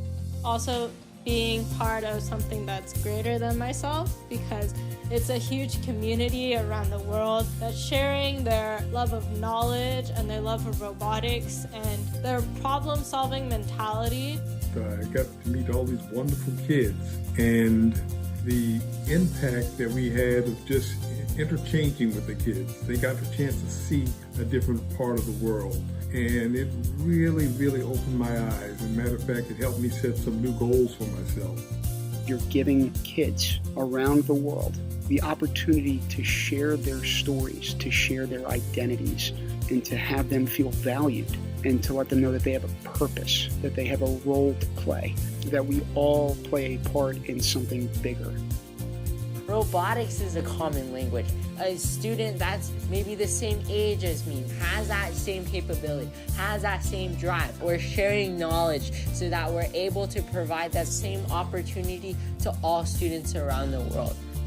Interacting with the global students is an unbelievably rewarding experience. I had no idea how much passion it would generate. Helping today's youth learn how to communicate, collaborate, and solve big problems is needed more now than ever before.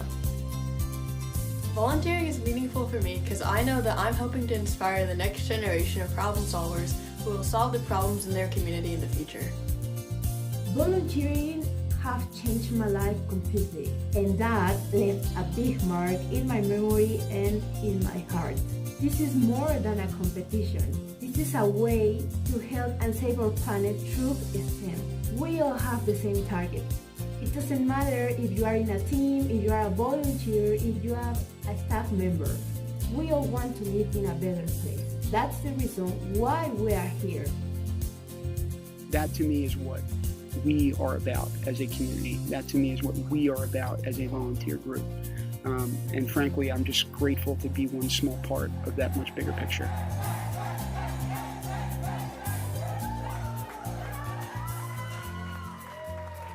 You know, I think I recognize someone from that video. I'm sorry you got to stare at my ugly mug for more than anyone should ever have to. And Manisha, you're really a glutton for punishment, having to be in this booth with me for this entire experience. But I nevertheless am so appreciative. You're taking names. I so appreciate it. Never punishment. A gift, an honor, just like being at First Global. We're gonna now head to the field for match number 78 in 3, 2, 1, go. In this matchup, we've got Luxembourg, Slovakia, and Indonesia squaring off with Sri Lanka, Ireland, and Rwanda. Earlier on, we were able to be graced with the presence of Risa Wahono. Remember, he is the mentor of Team Indonesia, and I want to focus on them shortly. Since 2017 and his involvement with them, Team Indonesia R2045 has proudly represented the country in the first Global Challenge every year. Over their 7 years of work together, the team has earned 9 awards, including the Innovation and Engineering Award, the Imagination and Creativity Award, the Safety Award twice, the X Prize Innovator Award, the Social Media Award, and the Engineering Documentation Award twice. They have shown remarkable improvement, rising to the 6th place in the world rankings last year. Hats off to them. What an accomplishment. We're looking at Team Indonesia right now, delivering some water and some energy. That's now Team Slovakia. Look at the design on their robot. It looks like they've got 1, 2, oh my goodness. Okay, we gotta start counting over here. Look at this robot. There are 1, 2, 3, 4, 5, 6, 7, 8, 9 What? game pieces. This robot, my goodness. Is that Team Indonesia? It is. It's gotta be. It's gotta be. Incredible. Incredible. The guy's up here talking and schmoozing with us in the booth, while his squad, meanwhile, is lifting everybody in this field of competition to new heights, literally and metaphorically. Look at this. It's wild. A three-tiered system. We've got just under a minute left, and we're now starting to see some food secured in the warehouse. There's plenty of food that was produced on the field still, and that food production is not enough for our teams on the field right now. They've got energy and water in their robots. You know, who's moving as fast as lightning? That's Team Toranac, a robot Toranac from Team Ireland, working to deliver some last-minute game pieces and then ascend the platform and the ramp. Team Indonesia back for more over. They're trying to complete that back row of Nexus goals with only 12 seconds left. Using a great catchment and then basket system to funnel each of those elements into the Nexus goals, even in the waning seconds. I'm not going to lie. The fact that it's able to support that much mass on its way up to those Nexus goals, I would trust this thing to handle my airport baggage on the way out of here. Wow. We've got a couple teams on the ramp at the end of there. I look forward to hearing from the referees on the judge of this match. Now we're going to look at some highlights. Match number 78. Again, on that Indonesian robot, even though we're trying to hit the pause button on that instant replay, it had 3 different tiers to it, so it could accrue anywhere from 2 per level to more if it could at least handle that extra mass. But as it deposits them into those Nexus goals, again, each of those is going to be worth 1 point for the water and energy, 2 points for every released food. That is called food produced.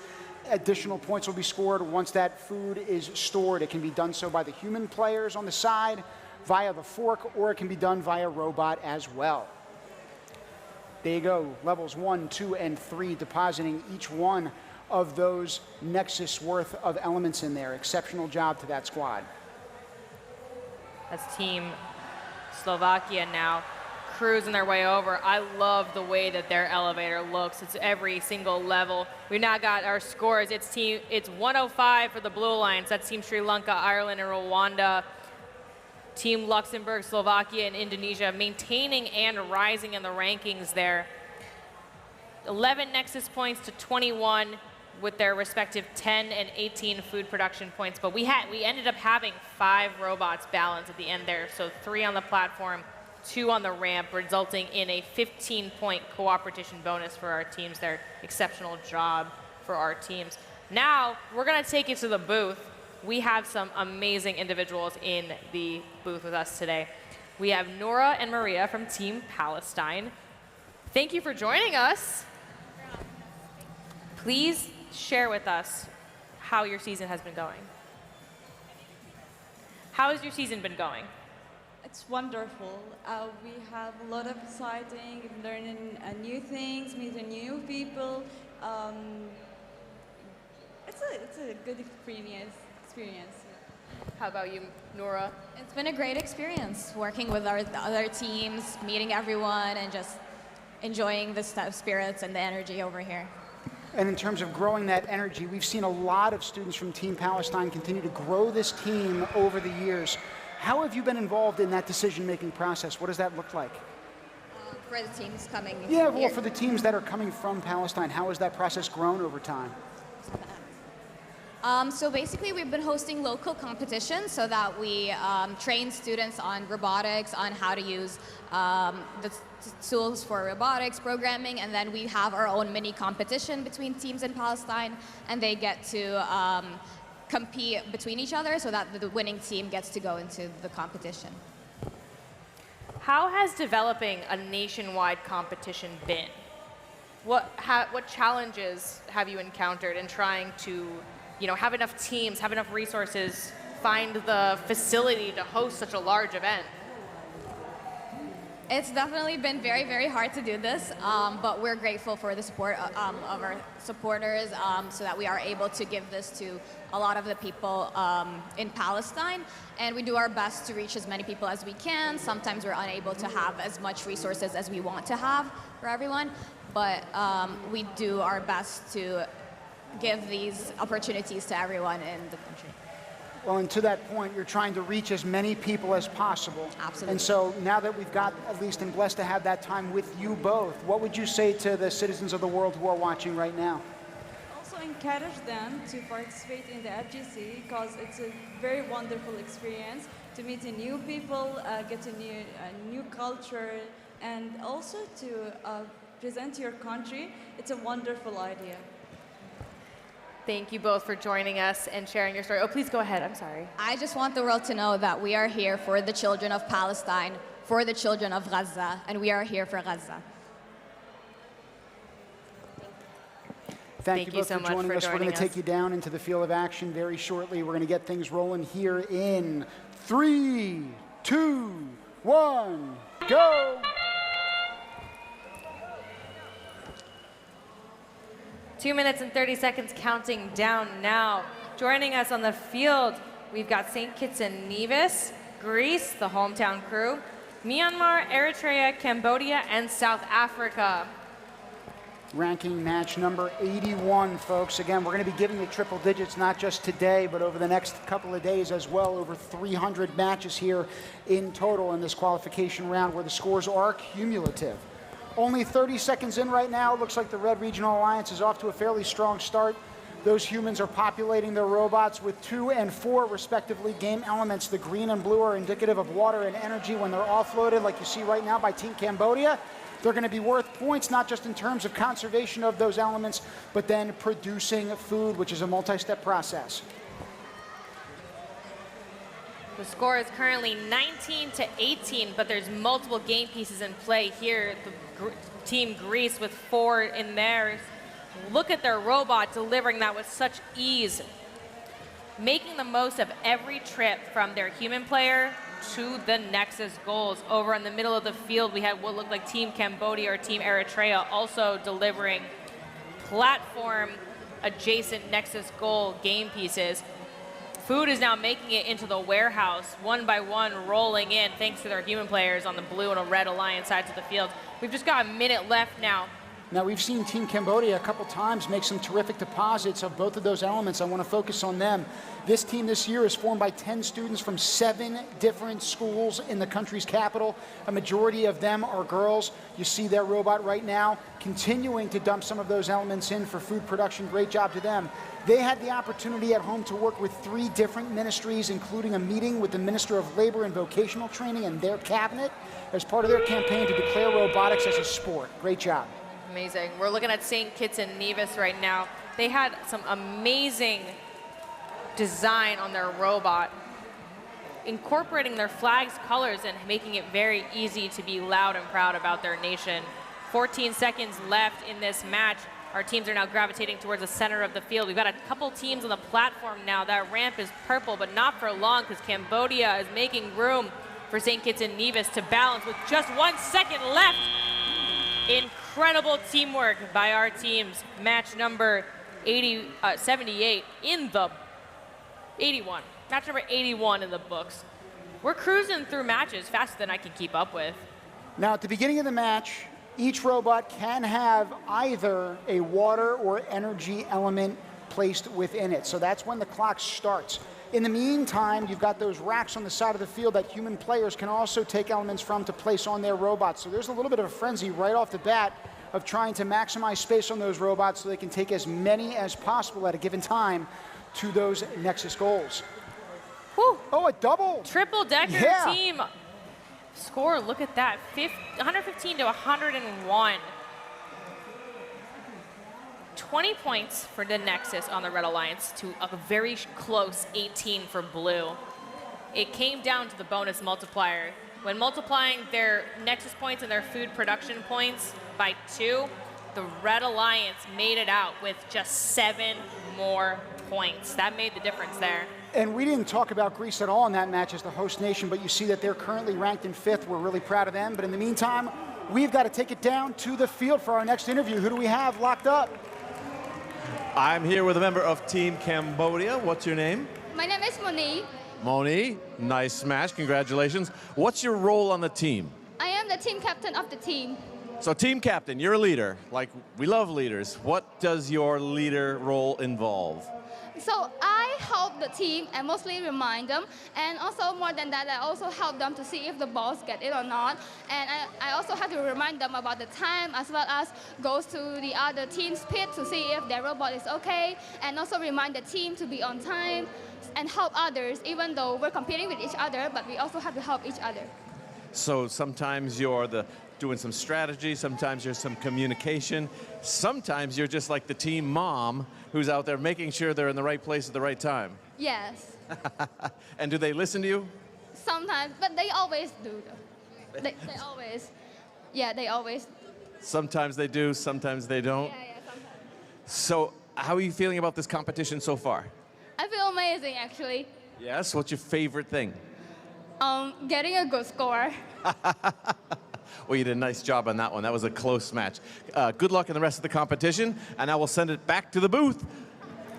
Thank you, Blair. After you. Sorry, Manisha.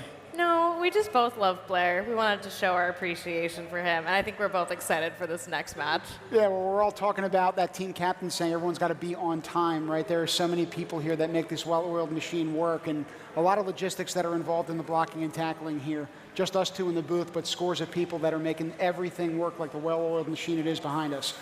Our job is talk up here, and their job is to make this well-oiled machine run on time.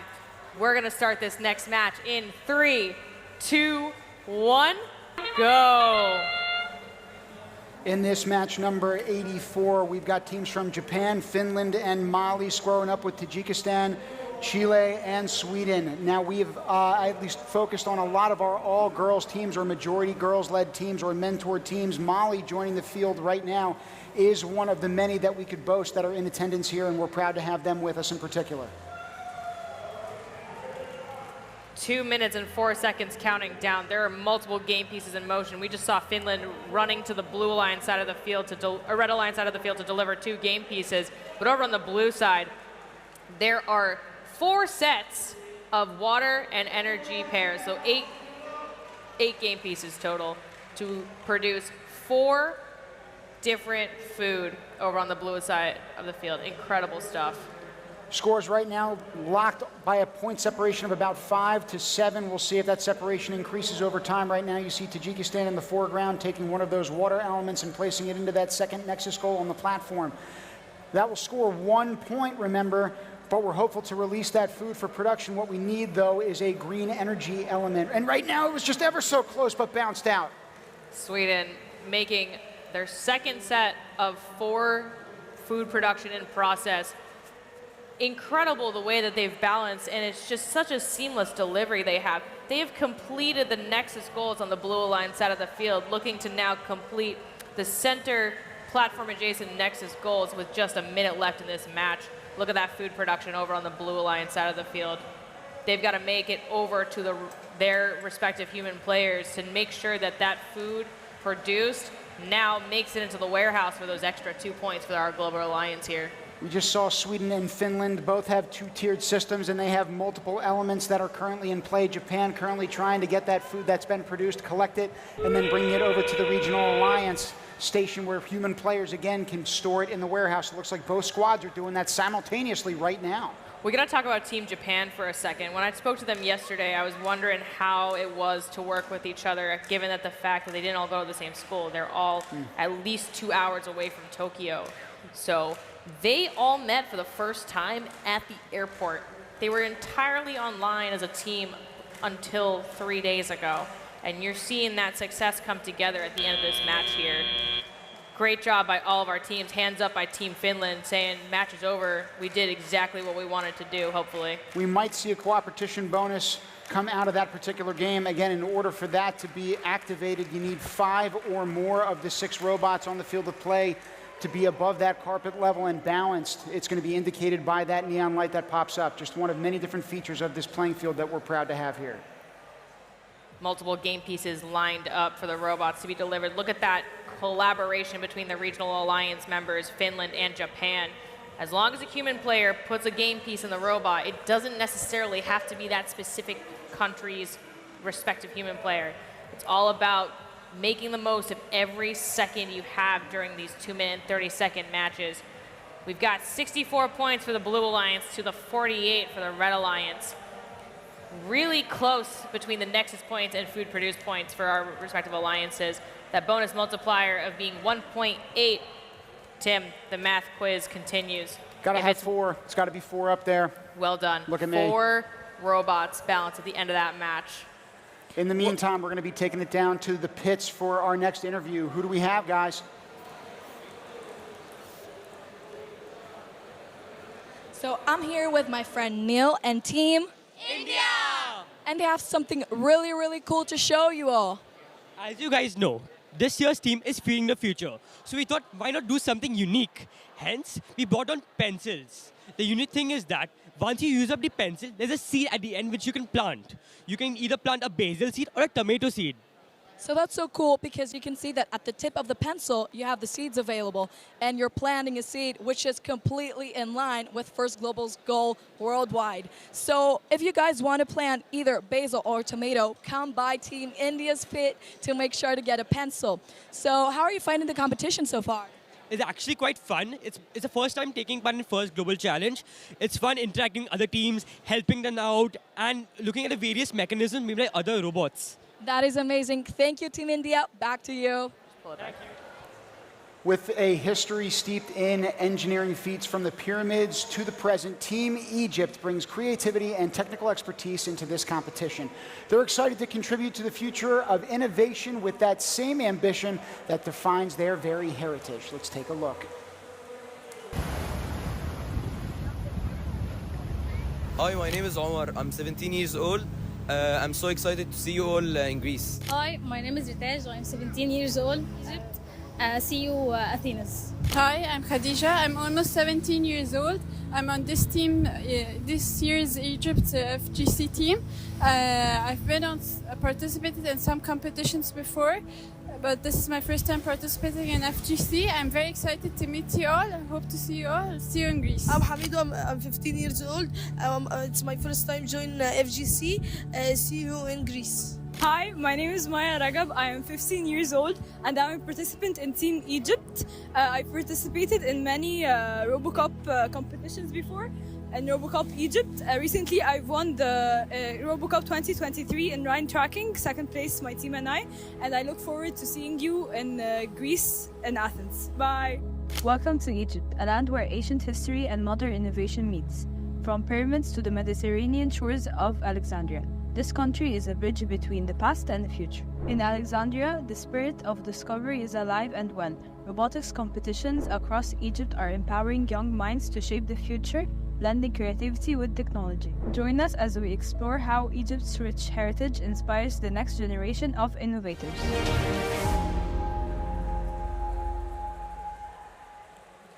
We look forward to seeing Team Egypt in our next match. That's match number 87. We are cruising into the next hour and 15 minutes of qualification matches that we have here left. But we're going to start with 87 in 3, 2, 1, go!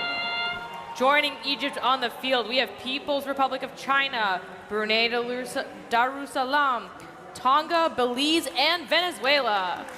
Team Egypt, we just got to see some of those team members just a few seconds ago on their vignette. I want to point out a couple of them for their immense level of success, historically speaking. We've got Omar Osama, who won the first place in RoboCup Junior Egypt 2024. Team member Ahmed Osama placed 8th in that very same competition. And then you've also got one of the team's mentors, Kareem, who achieved first place worldwide in RoboCup at home education in Thailand as a mentor for his university students. An excellent job to that squad, and including in this field of play right now. It is incredible to see that there's 1, 2, 3 robots around the Nexus goals adjacent to the platform that each manipulate 4 game pieces. And all of them have elected to have a paired approach where you have 2 water with 2 energy to make 2 food produced. They're really, really working on filling that center Nexus goals. The Red Alliance completing all 6 opportunities for food in the center of the field. Venezuela moving on to complete the back half of the Blue Alliance goals now. And even though everyone's got goals in mind for this year's challenge and winning one of our prestigious awards, it's also fun to recognize award winners who are in our midst and presence right now. One of them is Team Venezuela, who's competing on the Blue Regional Alliance. Last year, they won the Albert Einstein Award at the 2023 First Global Challenge. Great job to them, and I know that they're looking forward to hopefully a repeat offense this year. 45 seconds and counting down. Venezuela delivering 4 more game pieces just now, completing, so close to completing that back half over there. Blue Alliance also working very fastidiously over next to the human players. They're collecting the food just out of reach. Remember, for those at home, you have to get the food in the perimeter, within the perimeter of that human player area. Human players, for their safety, are not allowed to reach into the field for food. In the last 11 seconds of this match, we're trying to hit the balance of the ramp just right to get the multiplier set. That looks like an attempt at water and energy as the time expires. Venezuela trying to get at those last second points and complete those center Nexus goals. Valiant effort by all of our teams there as we take a look at the recap for this. We'll see if we had 3 robots on there for a 1.6 multiplier. If not, it'll be a 1.4. What you do love to see in these replays, again, are the human elements that are dropping, the human players that are dropping the elements into those robots, then shuttling them across the field to put them into those Nexus goals. I think in that last match, though, I saw a lot of food that was frankly produced that stayed on the field. So even though each one of those components is worth 2 points, them staying on the field means that they're not necessarily stored, and so they don't accrue any extra points at the end. Scores on the board, it's 72 to 57. 20 Nexus points, 20 food produced points for the Red Alliance. We're seeing some motion in the rankings all around for our 6 teams here. A 1.4 bonus multiplier resulting in 4-point differential between our teams there. Great job, match number 87. I love to see the competition heating up this early in the game. And one of the next teams that we're going to focus on is Tunisia. They made a video for us that captures the spirit of this first global challenge. Let's have a look.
We can do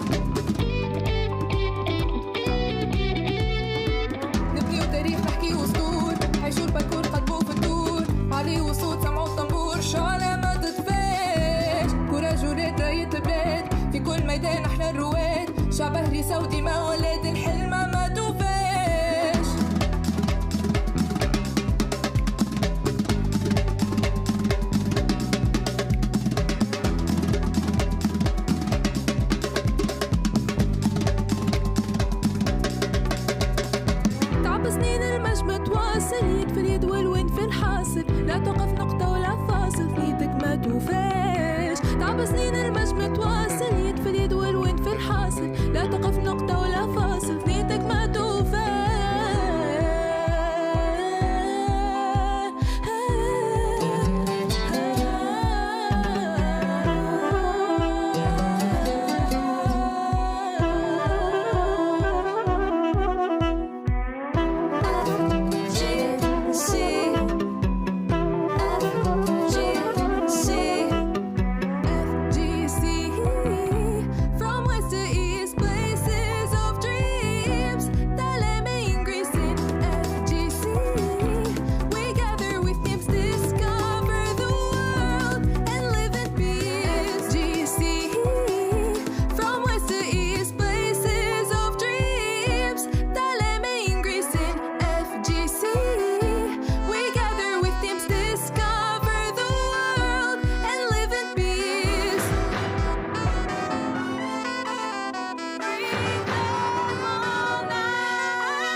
I'm just still so fired up by that song. It's such an earworm, and I'm gonna have it stuck in my head for the next 3 weeks, and I cannot wait to just FGC.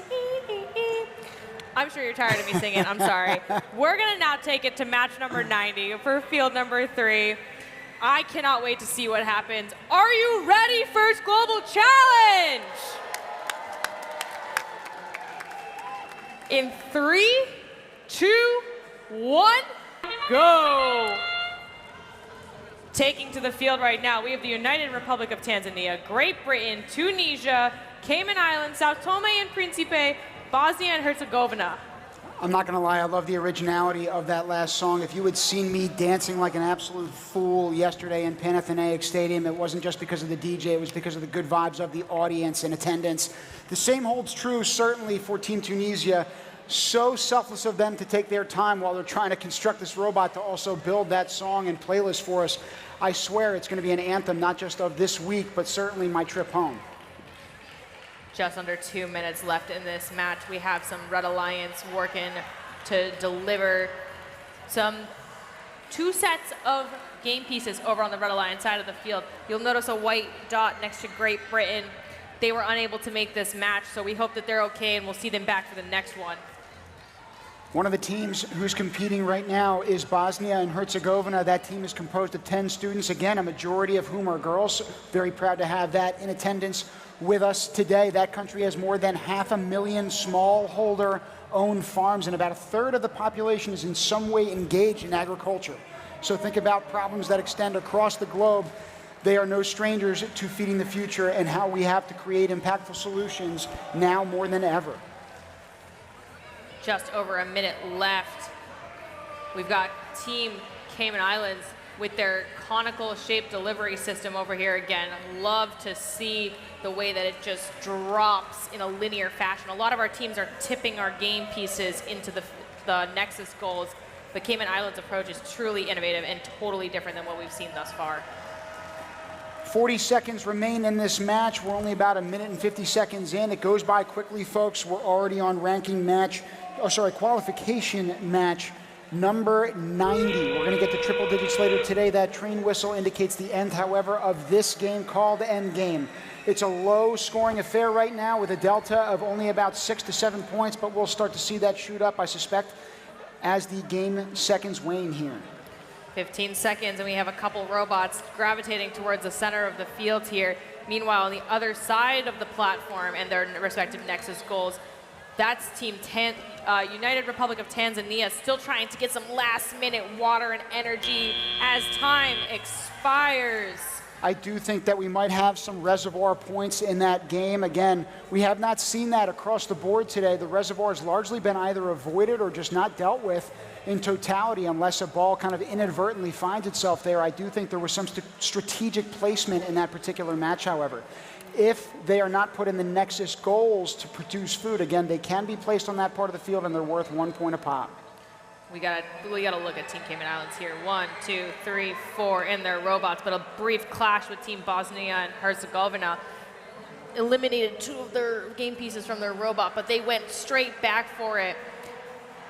This match was 6-16. A little bit of motion here in the rankings, but it's still early. There's still plenty of games ahead of us where our teams can get back out there and give it another go.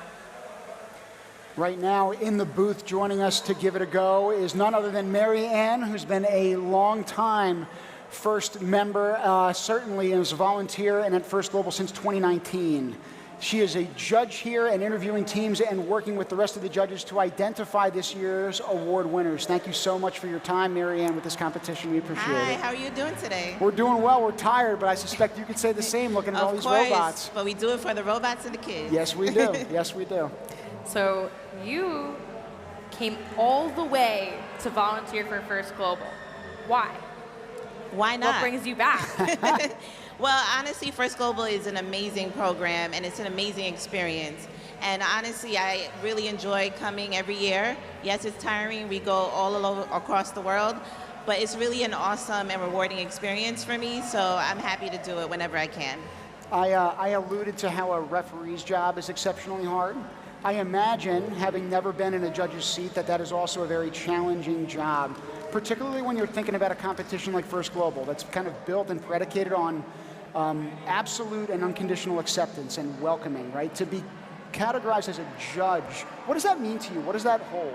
Honestly, it's a big responsibility. It's a very big loaded word, but it's a rewarding experience. And for me, judging is really just meeting the students and trying to get them to bring out the best in themselves. You know, talk about the stuff that they enjoy, why they're here. Yes, we talk about the robots, but it's just not that. It's the experience, meeting other people, and, you know, just how they're making connections.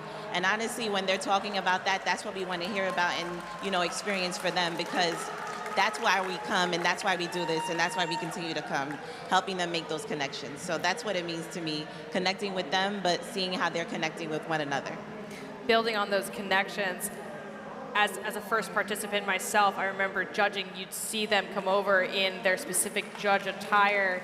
Do you have any advice for students who might be intimidated by the judging process? Absolutely. I always try to introduce myself and tell them we're just having a casual conversation with friends.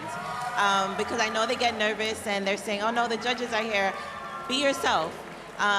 Relax. It's okay. We're going to ask you questions that you have answers to because you got yourself here. So we just want to hear about your experience. So don't be intimidated by us. We're all friendly. We're all happy to be here. And we just want to support them on this journey of, you know, building their robots and learning engineering skills. Mary Ann, you say that don't be afraid of being yourself. Thank you for being yourself. Thank you for taking your time to build this thing. We really appreciate your time with us. Thank you so much. In the meantime, we're going to take it down to field 3 for our next match, which is locked and loaded. We started up in 3, 2, 1, go! 2 minutes and 30 seconds counting down. This is match number 93. Can you believe it?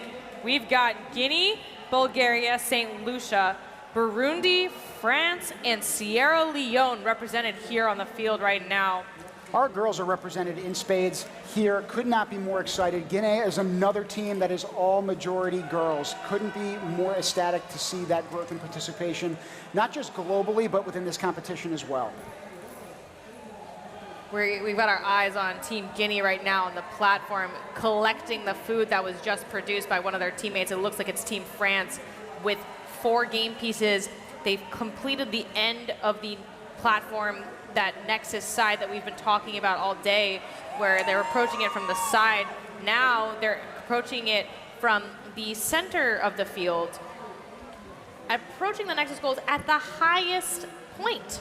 You know, we talked about how they're all different level heights, so the adaptability of Team France there for all being able to reach every goal height possible, I think it's a testament to the engineering that they have put together on that team.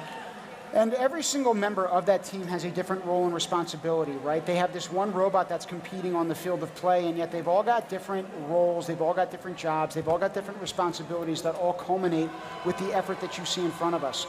So France in particular, right, on the foreground deposits, 4 elements in 2 of those Nexus goals to produce 2 extra food particles, but at the same time, the amount of work that's gone into that is something that can't really be categorized or quantified in a short time span that we've got with you here. You know what can be quantified, though? The fact that 2 of their 4 mentors are first global alumni. It's that sharing of knowledge year after year coming back. It's this program that is just so awe-inspiring. Seeing the amount of alumni mentors, not just in Team France, but across all of our countries here. If you can hear the crowd behind us, they're excited about alumni mentors, and we love to see it. That's Team Sierra Leone now ascending the ramp to make it to the platform with just 15 seconds left in this match. Some food being secured in the warehouse by our human players while the robots stay put, secure those balance multiplier points as much as possible. I'm not going to lie, it's hard for us to stay put here in the booth when you got 5 fields of action. You just heard those screams a couple of seconds ago. That's coming from fans of Team Panama, who's wanted the field closest to the booth, screaming again right now, cheering their team on. But we've got, again, so much to root for here in this Peace and Friendship Stadium. It truly is a living testament to its name. We're now going to take a quick look at the highlights for match number 93. We're looking at Team Guinea, now followed by Team France with their game piece delivery. That's retrieval by Sierra Leone just now. They're heading and bringing that to their closest human player, switching that out from food to water. Team France doing it again after again. Their consistency was evident during that match. As we wait to get those scores up again, you see the frenetic pace of play that happens in each of these 2.5-minute segments. And here are those scores. Balance multiplier was 1.6. For those following along at home, that means that there were 3 robots balanced at the end of that match. That really worked out for the Blue Alliance, multiplying their 19 plus 18, so an extra 23 points contributing to that ultimate score. We're now going to take it to the field. Who are we talking to now? I am here with Team France in the stands. And they were making all kinds of noise during that match. You guys were so excited. Are you on the team? Or? Yeah! Is there anything you want to say to your drive team? And your We are so proud of you. Thank you so much. Continue like this. You guys are amazing. I love you. We love you, Wendy. There's all kinds of love here in the stands. Good luck in the competition. Make some noise, Les Bleus. All right, we'll send it back to the booth to Manisha and Tim. Merci beaucoup, Team France. Bon change. We're now going to go visit another team from the dynamic island of Chinese Taipei. This team combines tradition with modern technology to tackle global challenges. With a strong sense of teamwork and creativity, they're here to show the world what they can achieve. When everyone saw robots and basketball players in their childhood, they would think those were impressive and cool. Therefore, many people have played basketball since they were kids. Some people even become professional players. As long as there is a ball and a hoop, everyone can play basketball and have a chance to become talented. What about kids who like robots? Too expensive, too hard to build, too unknown. Many reasons make robotic sports difficult to play, and the public don't understand robotic sports clearly. In this case, robotic sports are hard to be recognized as a sport. In order to make more people engage in this sport, we have even created a robotic challenge to spread robotic sports. This is a simple robotic game created by us. From young to old, people of all ages can participate and enjoy. In the exhibition that was held by the Ministry of Labor in our government this year, we were honored to be invited to add our simple game to it. Believe it or not, more than 100,000 people visited the exhibition in 3 days. We let all ages people experience this game, attracting lots of attention. This is the goal that we, the Chinese Taipei team, have been committed to. At the same time, we also want to tell our story to the public by joining the first global challenge. Let more people enjoy and participate in robotic sports, just like us.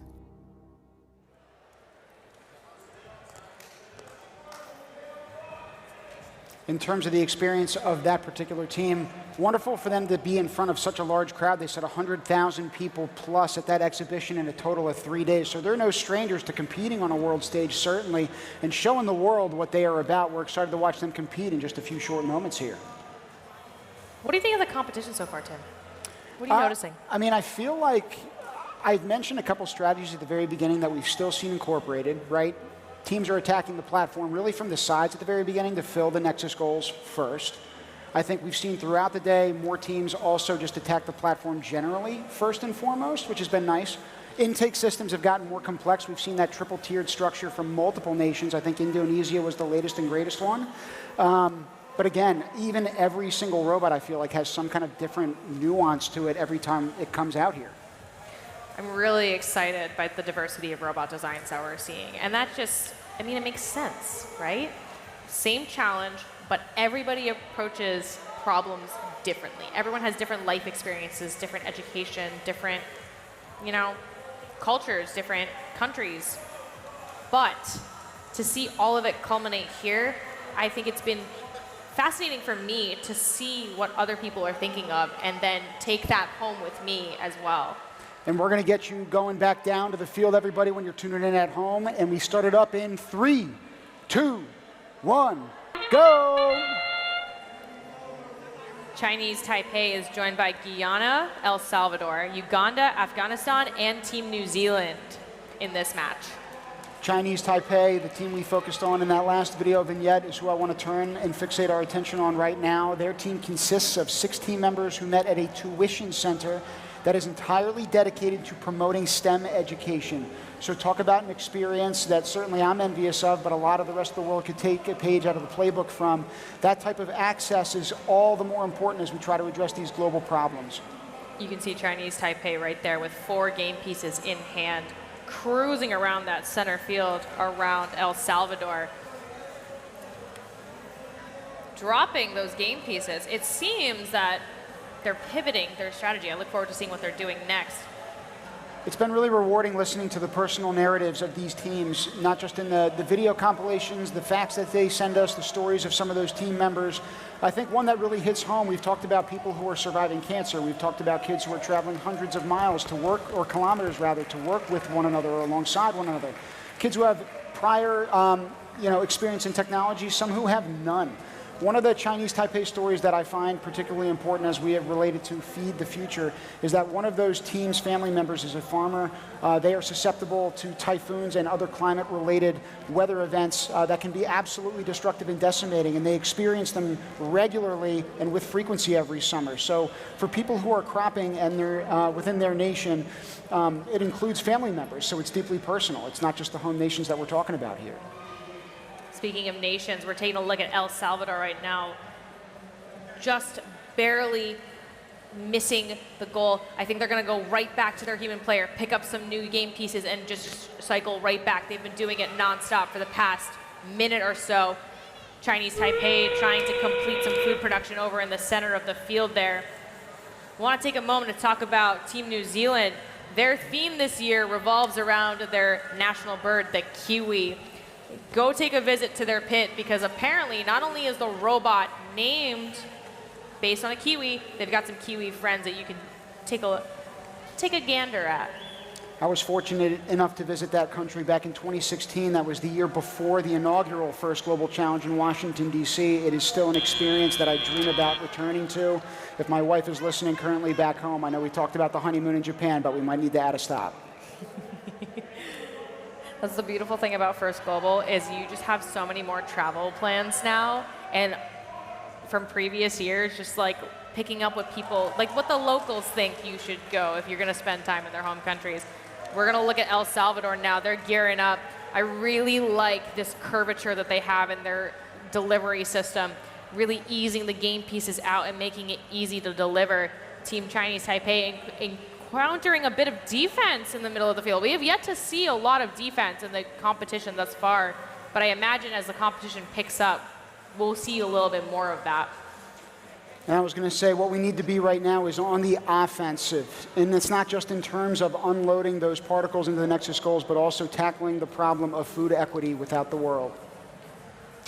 Apologies, goodness gracious. Score delta of 5 points there. Congratulations to Chinese Taipei, Guyana, and El Salvador for coming out on top on this cumulative round. Okay, we have our pit interview, however, ready to roll in the meantime. We're going to take you down there right now. Melissa, who do we have? So I'm here with and now my friend Valeria is going to explain why they were singing before. Like, I heard you singing something. Share more about this. Well, we were singing the name of our robot, Siki, because we have just get out of a match. And we were really so happy and excited because, like, we are getting all what we want. And the work we have done, it's like getting fruits. Like, we're really so happy because of all. Because, like, this is not just the work of all. This is the work of, like, all united. So I think that there's no better way to express how happy we are than singing it. And in order to become a member of Team Venezuela, you have to go through the Copa Guide. Do you want to share more about this as well? Exactly. Well, we have competed in the biggest competition in our country, and there we were selected between 340 students. So as we go back to the booth, let's sing the song. Siki, Siki, Siki, Siki, Siki, I love to see the energy from Team Venezuela, and I hope they continue to have that excitement as we continue with our competition.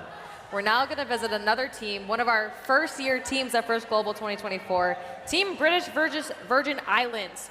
They may come from a small nation, but they have big ideas for how technology can address global issues. They're excited to bring their solutions to the world stage. Let's take a look. Hello, from the stunning British Virgin Islands. This tropical paradise is a British overseas territory chilling in the Caribbean, and it's a part of the Virgin Islands archipelago in the Leeward Islands of the Lesser Antilles. Yeah, that's a mouthful, but basically it's in the gorgeous West Indies. Picture this, 60 jaw-dropping islands, from the big one Tortola stretching 12 miles long and 3 miles wide, to tiny uninhabited islets about 58 square miles in total. You've got the 4 stars of the show: Tortola, Virgin Gorda, Anegada, and Just Van Dyke, each with its own mix of mountains, coral reefs, and beaches. Now, get ready to meet Team BVI. This year, we've got 5 awesome students bringing their A game. Say hello to Amani Brown, Michaela Jack, Kimori Anthony, Elion Jones, and Jediah Case, all between 14 and 17 years old. Let's break it down a bit. Amani and Kimori are the ones behind the wheel as our superstar drivers. Elion, he's the engineer with all the genius ideas. Jediah is the brain behind the code as our programmer. And Michaela, she's the spirit ambassador, hyping us up and keeping the vibes high. The whole team is absolutely pumped to head to Athens, Greece for the 2024 First Global Challenge under the theme, Feeding the Future. It's happening from September 26th to 29th, so mark your calendars. Athens, Greece, get ready. Team BVI is coming for you.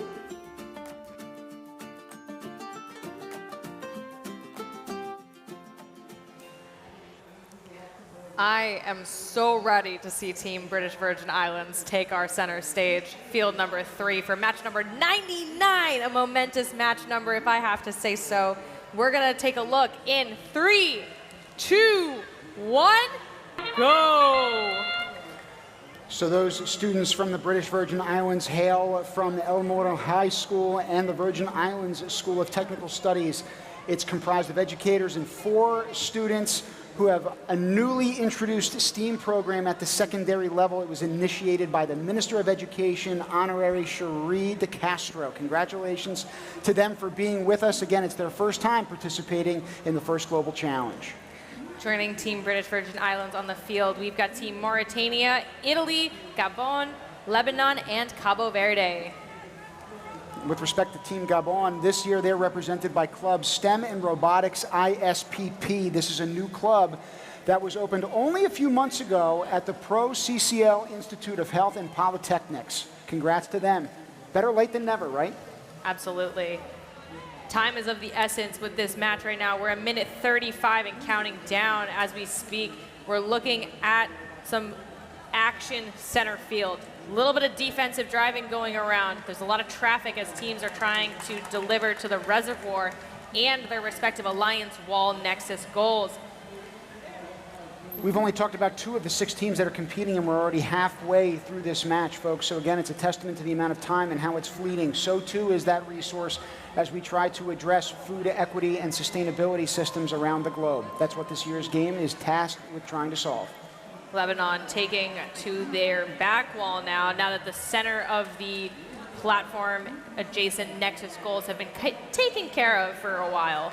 They delivered 4 game pieces on the outer edge, and you can see that food production for the Blue Alliance there. Red Alliance still making their moves over on their side of the field. They're focusing on the reservoir in this match, which we haven't seen a lot of. In the reservoir, you can gain 1 point per water and 1 point per energy for every game piece stored in your reservoir. It doesn't lead to any food production, but when we talk about food scarcity around the world, you know, maintaining your reserves and being smart about the resources that you're spending in order to create food, it's a very smart move to continue to gather points without necessarily contributing to the food waste issue that plagues our entire world. Nice little job, again, by, I believe, Team Lebanon. Looked like a finger roll at the very end to get that last water element into that Nexus goal. So a lot of food being produced by that Blue Alliance. We'll see if that was still the difference maker after the judges have tabulated these scores. In action, that looks like Team Italy with a double-tier approach to their robot, water and energy stacked on top of one of each other. Team Lebanon having kind of a platter approach where they gather 4 game pieces and deliver them all at once. Meanwhile, Team Italy in view again there. They have a one-by-one approach, focusing on 1 game piece at a time. It's about precision with this team of dropping the water in first. You can see there's a lever in the top of their elevator there, contributing to points. We've got 21 to 48. What I loved about Lebanon's robot in particular, the very back mechanism, it looked like it lifted so that it used the leverage of that back ball to then basically push the front elements forward. So all 4 of them would be unloaded at one time. Genius innovation by them. It really is. It's effective in that whenever you make your approach, you don't have to worry as much about, you know, individually interacting with every game piece. It's kind of like a all-in-one motion. Every teams have their own approach, and I'm excited to see how different teams find precision versus speed and quantity. There are a lot of variables to consider. Speaking of considering, we want to look at another team from the Southern Hemisphere. We're looking at the land of samba and endless diversity, and that's Brazil. They bring energy, creativity, and collaboration to the competition. With their technical prowess and a passion for discovery, they're ready to leave a lasting impact on the first global challenge. Let's take a look. Paixão, inclusão, protagonismo, futuro. Every year, Team Brazil strives to become more diverse and reach as many people as possible. So this year, we have expanded our horizons. Brazil is currently responsible for 56% of world's food, with the capacity to feed 900 million people. But is our food accessible? Despite a lot of investments in technology, over 15% of the Brazilian population goes hungry. And the same disparity is reflected in the technology sector, where 59 million Brazilians do not have access to the internet. Team Brazil is fighting to change this. Through this challenge, FIRST has opened up the horizons of many young people and given them opportunities they could have never imagined. Trazer robótica e equipe de competição para a nossa comunidade foi essencial para abrir horizontes e oportunidades para as crianças. With all the prominence provided by robotics, the results are visible in our own members. Creating a chain of transformation across the entire country, Team Brazil works from north to south, carrying out projects to disseminate FIRST fellows and become change makers. And more important than teaching young people that they can be engineers is teaching them to dream. Just as soccer inspired millions of people, now it's robotics' turn. Bringing the strength of our culture and the passion of our people for sports, Team Brazil wants to make it an accessible sport. We tell all these kids, we're the only sport where every kid on every team can turn pro.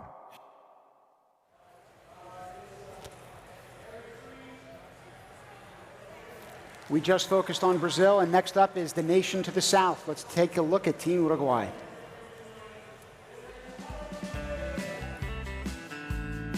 Nosotros somos de Migues, un pequeño pueblo al noreste de Canelones en Uruguay. Migues es un pueblo muy chiquito con gente muy cercana, son aproximadamente 3.000 habitantes y nos conocemos entre todos.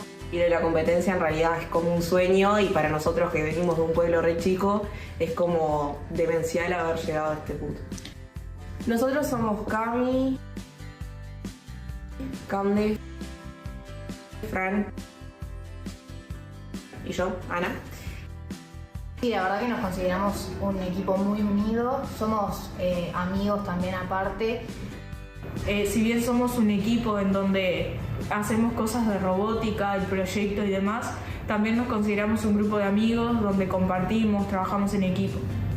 Me sorprende mucho cómo la robótica y la programación y la tecnología afecta tanto a cualquier ámbito de la sociedad que podamos pensar.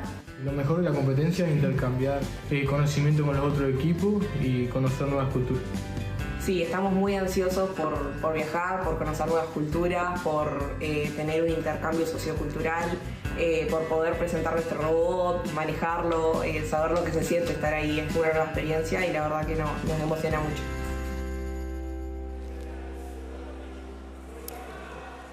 From small town communities now to the big stage, we're now going to start match 102 in 5, 4, 3, 2, 1, go! We're now looking at Team Uruguay and Brazil, those videos that you just saw. They're joined by Team Slovenia, Japan, Turkey, and Austria. Multiple robots in action here. They're all gravitating towards the back Nexus goals under the food warehouse, something that we don't see very often. Most of our teams tend to gravitate towards the center stage, I almost want to call it, with the platform and the ramp there. Now, one of the guests that we had in the booth earlier on today was none other than Aaron from Lamb Research, again, one of our sponsors here this year and primaries as such over the past couple. The team from Austria, who is in one of our alliances in this game, is sponsored by Lamb Research Villach, which is a subdivision of First Global's title sponsor. So 2 of the team students are here, and they're apprentices of mechatronics technicians at Lamb. So again, they are walking the walk and trying to change lives and careers as a result of their work, not just as a result of witnessing this experience. More action from our Blue Alliance side over here. 2 game pieces being delivered by Team Brazil. Looks like, and that's the infamous foghorn. For those tuning in at home, there is a issue that our awesome referees and field staff need to resolve, but just hang tight. We're going to reset, figure it out, get this show back on the road. While our teams on Field 3 work to reset and restart match 102, I'd love to highlight a high score, 142 on Field 1. The competition's really heating up.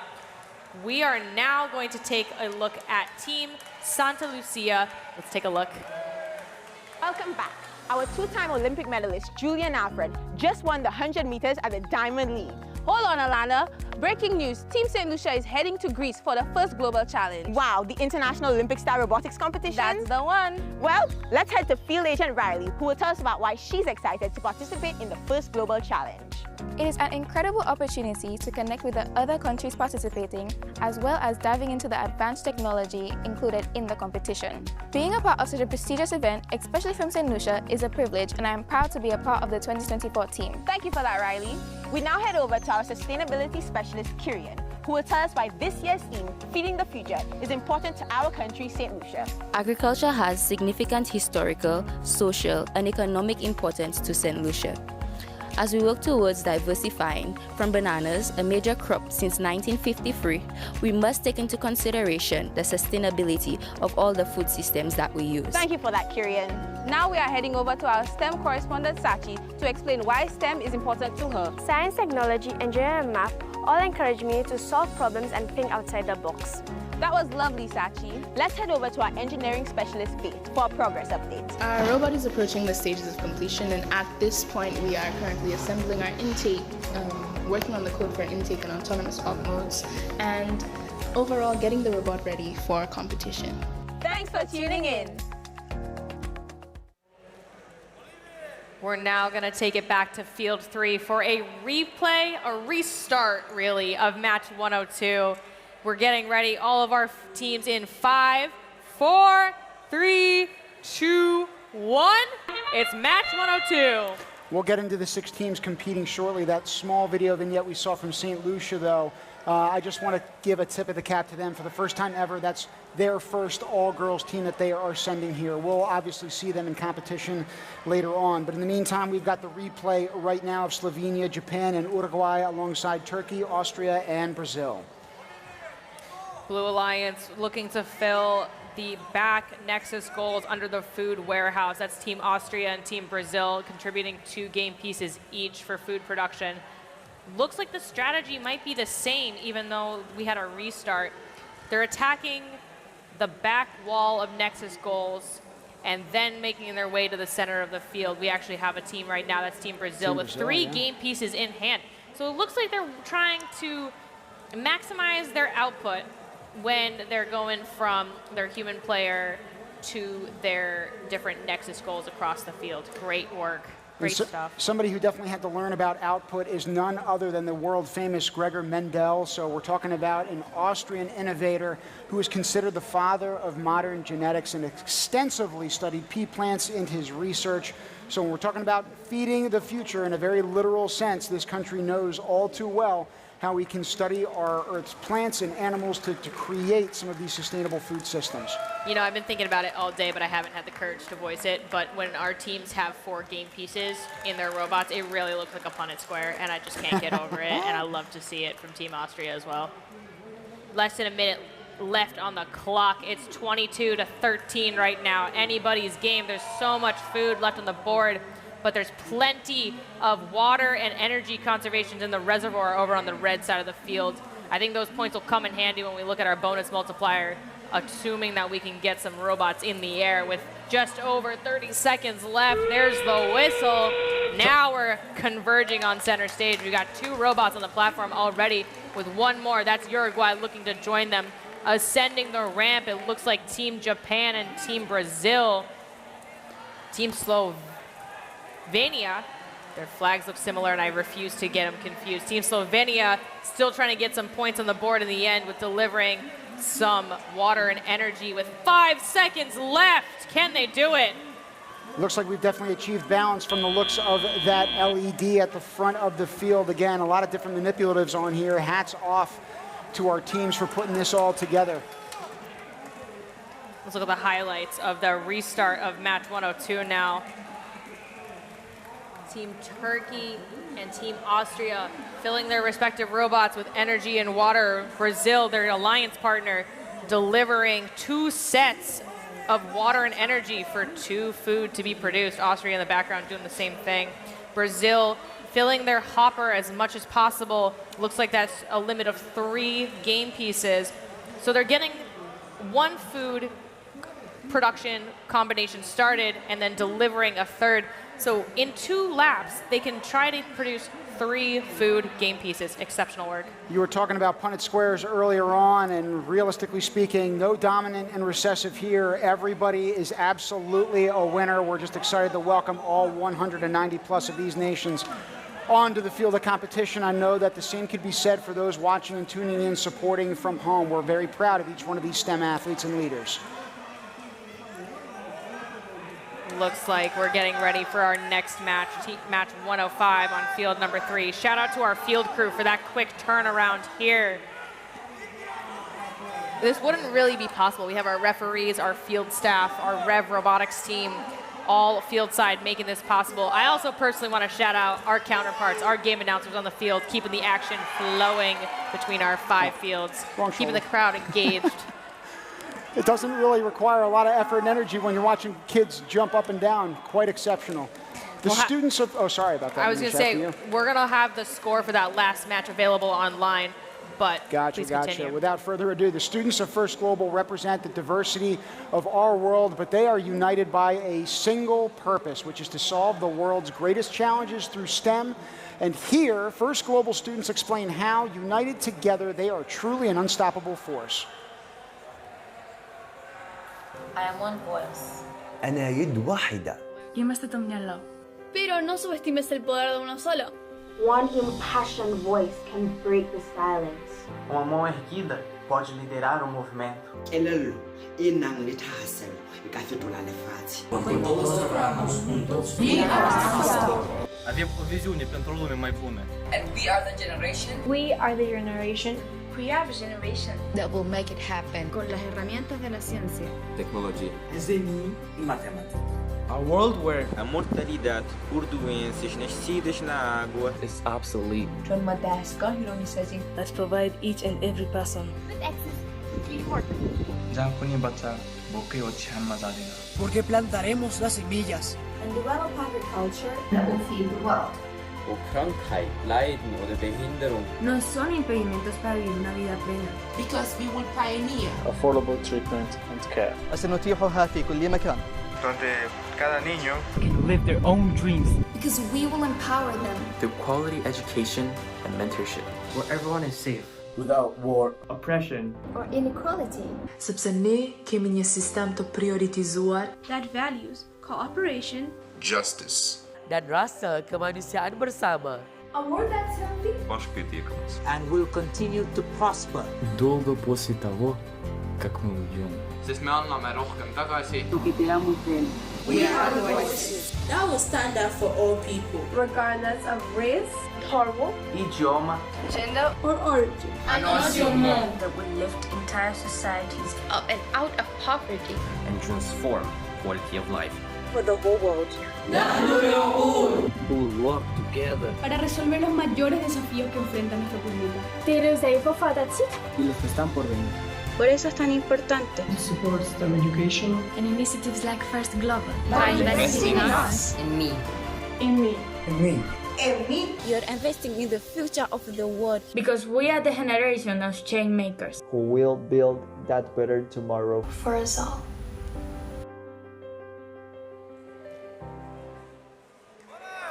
The scores are in for match number 102. Blue 77, red 57. Great job to our teams. Thank you for being patient with us as we figured our field situation out. We're now getting ready for match 105. Tim, how are you feeling? I mean, I'm looking at that last video, and one of the themes that we're picking out is empowerment based on education, right? And that's what this event has always been about. We're so grateful that all of you are able to join and support us. We've got our next matchup lined up and ready to go in 3, 2, 1, go! It's match 105 here on field 3. We've got Togo, Albania, Bangladesh, Sudan, Jordan, and Mali. Now for Albania, last year their teams at Dea Dervishi took home the Women in STEM Award. So somebody who is notable in terms of her success and experience as her team competes here today. Taking a moment to shout out Team Togo. They arrived last night during opening ceremonies, and they just delivered the first 4 game pieces of this match. Always ready. I love to see it from that team with just under 2 minutes left in this match. Talk about hitting the pavement with moving feet, right? You're talking about them landing at the airport and then having that quick 180 turnaround and then be on the field of play today. There's really no rest for the weary, huh? Unbelievable stuff. We've got the whole Red Alliance in view right now. That's Togo, Albania, and Bangladesh. Bangladesh looking to ascend to deliver 4 game pieces. 1, 2, 3, and 4 in progress. They're joined by Team Togo with 4 more game pieces. They're quickly filling that back wall of Nexus goals on the Red Alliance side. Now, one of the important components of this work is not just what you see in terms of the 2 minute and 30-second competition. It's what these teams do in terms of outreach and innovations when they go home to their nations and try to grow this sport, as well as the impact that it can have. Going back really quickly to Team Albania to focus on them, they've done a phenomenal job promoting STEM education. They've participated in over 20 different youth events back home, and they've been on TV more than 15 times. Unbelievable. Good job to them. 42 seconds and counting down here. We're Bangladesh looking to deliver some energy and water to the reservoir adjacent Nexus goals. Meanwhile, over on the center side of the field, Albania is quick to ascend the platform and start to obtain some teams for that balance multiplier. We're looking for 6 teams in the air, ideally, hopefully, to achieve that maximum bonus point potential for the Global Alliance. We still have 14 seconds left. We've got Jordan moving into position along with one of their Blue Alliance team members, working together to get that ramp down and then balance with just 4 seconds left. Togo is trying to make every second count over there in the corner, trying to deposit both of those elements. Unfortunately, unable to do it in that last Nexus goal. Also unable to get on the platform. We'll see what the score multiplier looks like for this group in totality shortly. Taking a look at the recap, there's those first 4 game pieces we were talking about earlier, the first move of the match from Team Togo. Highly efficient job with that catchment system. Again, getting to unload those 4 elements into 2 Nexus goals. That trapdoor lifts, and then all of a sudden you get both of those elements dropping from both of those shoots. Highly efficient and equally effective. There's Team Bangladesh with, instead of an elevator that opens a trapdoor that's horizontally based, they have a vertical based hopper. So they're going to ascend the different game pieces out with wheels, slowly moving the game pieces up, letting the game pieces do the work as opposed to the robot. Waiting on the scores from the work of those judges. Again, this competition is manifold in size and scope, and the types of responsibilities that are happening all over the place in this arena. Our hats go off to those scores of volunteers, judges, field marshals, volunteers who are in the pits trying to help out with every single tweak that is this competition, because over the years it's grown and it's been certainly a collective effort. Much like the collective effort you see right now in that replay, in Endgame, robots trying to push one another even up that ramp to support themselves to get those multiplier points. Anxiously awaiting our scores here. I've got goosebumps. I'm excited. We're waiting with bated breath. And the scores are in. It's 35 red and blue has 4.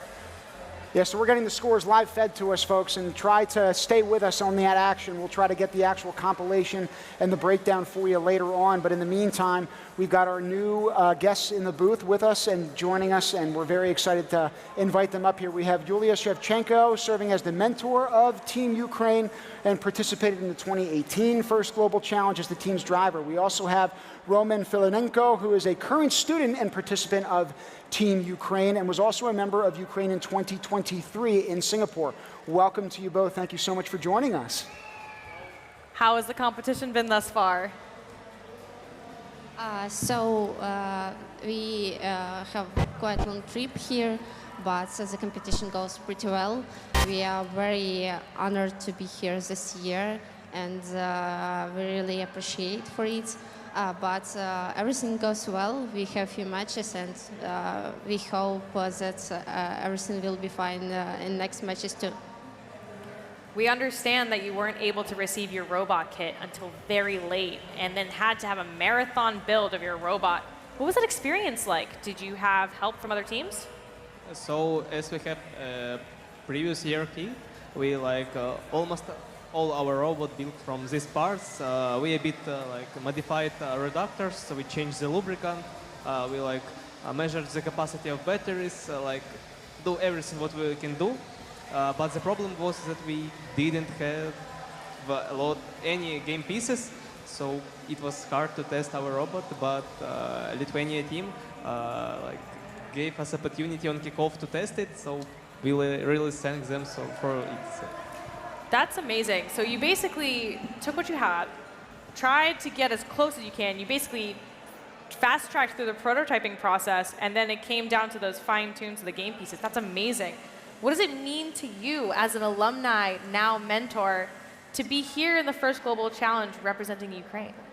Okay, so being here for me shows that every country is not alone in this world, and if you unite together, it could be a great result in the finish, and you can achieve really high goals. But first of all, I'm very proud to be here because First Global really changed my life, and now I am a mentor of a team and try to show young students how they can change their life and how they can change their future.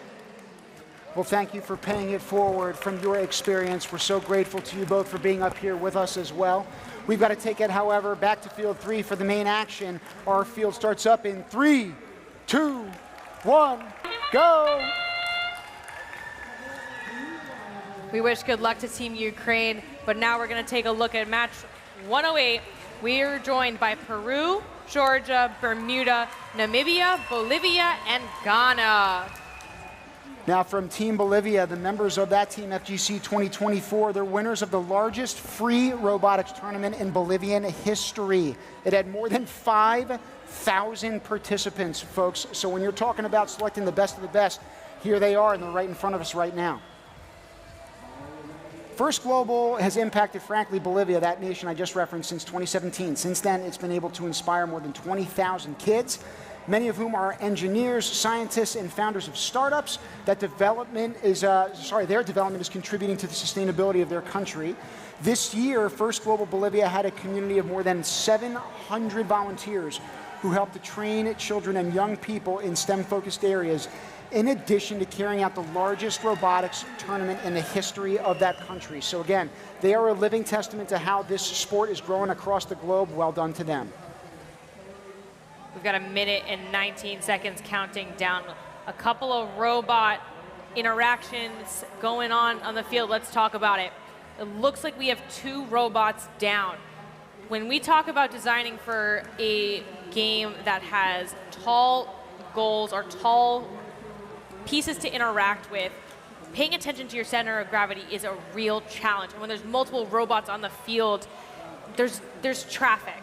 Not necessarily defense, but traffic, trying to maneuver around different people.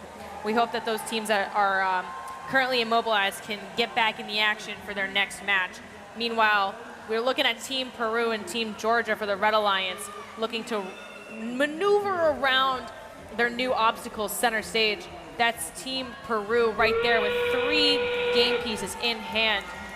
And they've got what looks like a rotating mechanism to help guide the game pieces over the top edge of the goals. Now again, some of those robots right now are lying in the field of play. It looks like their participants need to work around them and evade some of those issues in order to solve their problems. Again, that's reflective of the grand challenge that we're focusing on as well with designing sustainable food webs and systems. In the last 5 seconds, we'll see if anyone can get to those cooperation bonus points. I don't think we'll hit it this round, given only 2 robots are there. So the bonus multiplier is likely going to be at a 1.4. But again, we'll wait for the judges' call. I love a good prediction. We're going to take a look at the highlight reel now. That's Team Bermuda with water and energy in their robot, and they've got an interesting inner elevator. A lot of our teams have vertical elevators that have outward components that kind of hold the pieces in, but they have kind of a little slot, like a true elevator in an elevator shaft in a building to deliver those game pieces. Again, a lot of focus on the center nexus goals surrounding the platform and the ramp. Team Georgia delivering some energy to the reservoir, saving that stuff for later instead of contributing to the food waste issue. Oh, and it looked like Team Georgia at the very end took a little bit of a spill. It looks like teams are starting to do so in the rankings, also ascending in the rankings depending on how performance has gone, respectively. Great job to those 6 teams. We're very proud of them. We're going to have another match shortly for you in just a few seconds, even though replays are still coming from this one. Score for match 108 was 22-9.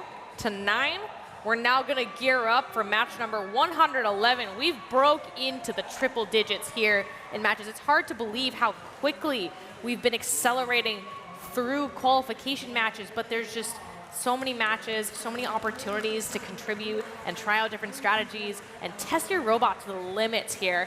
I'm really excited. This next match, we have the Republic of Korea, Haiti, Antigua and Barbuda, Sao Tome and Principe, Turkmenistan, and Lesotho. So some repeats to field number 3, but we haven't seen all of these teams yet because all 193 teams that are competing at First Global are rotating amongst the 5 fields that you see behind me.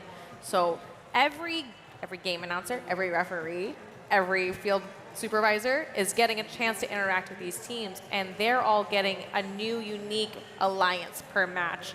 I'm excited to see what this new set will do in match 111 in 3, 2, 1, go. So in this match, we have the Republic of Korea alongside Haiti, and I want to touch on them shortly, alongside Antigua and Barbuda. They are in the Red Regional Alliance against the Blue Regional Alliance of Sao Tome and Principe, Turkmenistan, and Lesotho. For Haiti, we had one of their team members up here in the booth with us earlier on. I was talking about the conviction that he was authentically generating in his students' work, and that also rivals the sponsors and supporters that they've had back at home. Team Haiti is supported by none other than international music star Wyclef Jean, who is also a Haitian. So we're talking about the music industry getting involved. The Black Eyed Peas were here yesterday. You got Wyclef Jean supporting a team from abroad. It's unbelievable that people who are so iconic on the global stage can get behind these kids as they compete here with us. A lot of times you're asking, where is the love? But I think the love is right here on the fields behind us. I just couldn't help myself. Let's get it started. Am I right, Manisha? Let's get it started. In here, field number 3. Lesotho cruising around that ramp to corral that food over to the Red Alliance side so that different human players, because remember, the food security in the warehouse is communal. So the Blue Alliance can shuttle some of that food that's lingering around the field over to either alliance in order to make it to the warehouse. Right now, we're trying to balance both water elements and energy to unload into those Nexus goals. They're happening from the side of the field. We might only have one of them ultimately that works its way out. Thankfully, it landed in one of those 2 bins that was already occupied by a water element. So we'll have at least 4 points that come about as that combination of water and energy conservation and food production. That's Team Republic of Korea with their double-decker tall elevator. It's a really tall elevator, but that base looks secure to kind of counteract the tipping nature of a robot that tall. And look at that trapdoor-based approach. They got even taller. That is phenomenal, and they're just cruising over that goal into the center. I haven't seen that yet. A lot of times, they get right up next to the Nexus goal that they'd like to score in, but the Republic of Korea just now used the bottom tier of their robot to just bypass over a goal that was already filled. We got a logjam on the Blue Alliance side, and I say that positively so because they actually have multiple food particles they're trying to unload with the fork. That's a good problem to have when you're storing so much food and so effectively. They're still doing it as that buzzer sounds.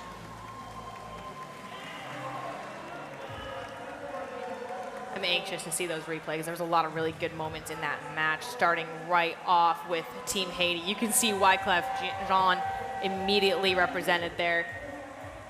I'm sure he's really proud of how far that team has come to compete on the world stage. Turkmenistan, meanwhile, unloading those elements as we speak. These instant replays are showing the manifold ways that people can score points in this game. Those Nexus goals, there are 12 for each regional alliance, so 24 in total on this field in 2 real locations, towards the back of the pitch and then in the middle. Again, in that last 30 seconds, that platform is where you're going to see a lot of the action tend to centralize itself. We're looking at Antigua and Barbuda and Sao Tome and Principe making great use of the reservoir in the back of the field. 1 point for each game piece, whether it's water or energy stored at the end. The total scores on the board now. Blue Alliance took that match with 61. Red Alliance, 32 points. Republic of Korea, Haiti, Antigua, and Barbuda maintaining their ranking status. Meanwhile, over on the blue side, we have Sao Tome and Principe and Lesotho maintaining their status. Meanwhile, Turkmenistan elevated up to the 59th rank. It's still anyone's game. There's plenty of matches to be had. Speaking of matches, we're now going to take you to the field for an interview. Blair, Melissa, tell us who we're talking to. I'm down here on the field. What's your name and what's your team? I am from Team Sao Tome. I am Lily. So we're coming to the end of our first qualification match day. How about some thoughts about how today went? Well, unfortunately, the competition isn't starting exactly as we wanted, but we're giving our best. Now we're going to fix the mistakes that we detected on our robots, and for sure tomorrow is going to be better. They're not mistakes, they're just learning opportunities. Now, you were in Singapore last year, First Global in Singapore. Is there any difference between this year and last year? Sure, starting from the size of the balls, it influences our design. When it comes to team, I feel like this year my team is working way much better together. And mainly in this. Like, it's incredible in the same way. Oh, that's great. Well, good luck in the rest of the competition. It's been a long day. We've got another long day tomorrow. I know you got this. Keep it up. Keep up the good work. And back to the booth with Tim and Manisha. Thank you, Blair. We're sending a fist bump to you from up here.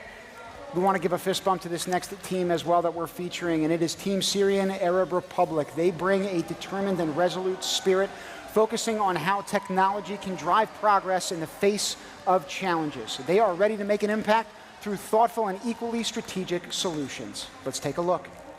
من قلب سوريا، من هون مستمرة قصتنا. نحن فريق سايبوكس مثل كل سنة عم نجسد الإبداع والشغف والطموح. تعليم مجالات العلوم التكنولوجية، الهندسة، الفن، الرياضيات، ستيم وجسرنا المستقبل. علوم ستيم تفتح لنا آفاق جديدة وتعطينا الأدوات لحل المشكلات، تخلينا نبني مستقبل أحسن لبلدنا ولعالمنا. المشاركة بفيرست جلوبال تشالنج بتعطينا الفرصة لنعرض ابتكاراتنا ونتعلم من الفرق الثانية ونتواصل مع يافعين من جميع أنحاء العالم. هالتجربة بتخلينا ننمو ونتطور، بتخلينا جزء من مجتمع عالمي ملتزم بالتطوير والتغيير للأفضل. موضوع سنة التغيير والسدانة له أهمية كبيرة إنها بسوريا، بنواجه تحديات كبيرة بالأمن الغذائي من خلال الابتكار بالتكنولوجيا، وبنسعى نلاقي حلول لتحسين الإنتاج الزراعي من الهدف، ونتأكد إنه الكل عم يصل غذاء صحي مستدام. بالعلم والعمل الجماعي متأكدين فينا نعمل تغيير حقيقي. بنسعى ننقل اللي تعلمناه لمجتمعنا ونحفز الشباب ليهتموا بالتغذية المستدامة. من خلال مشاريع مبتكرة هدفنا نحسن الحياة للجميع ونساهم بتحقيق الأمن الغذائي العالمي، وهالشيء مو بعيد لأن سوريا قدرت توصل للاكتفاء الذاتي سابقا. هي القصة مو بس روبوتات، هي القصة أمل وشغف وإصرار. نحن فريق سايبوكس من سوريا، ندرك انه بالإرادة والإبداع ممكن نحقق المستحيل، شاركونا برحلتنا نشتغل سوا ونقدر نحقق مستقبل أفضل لكل العالم.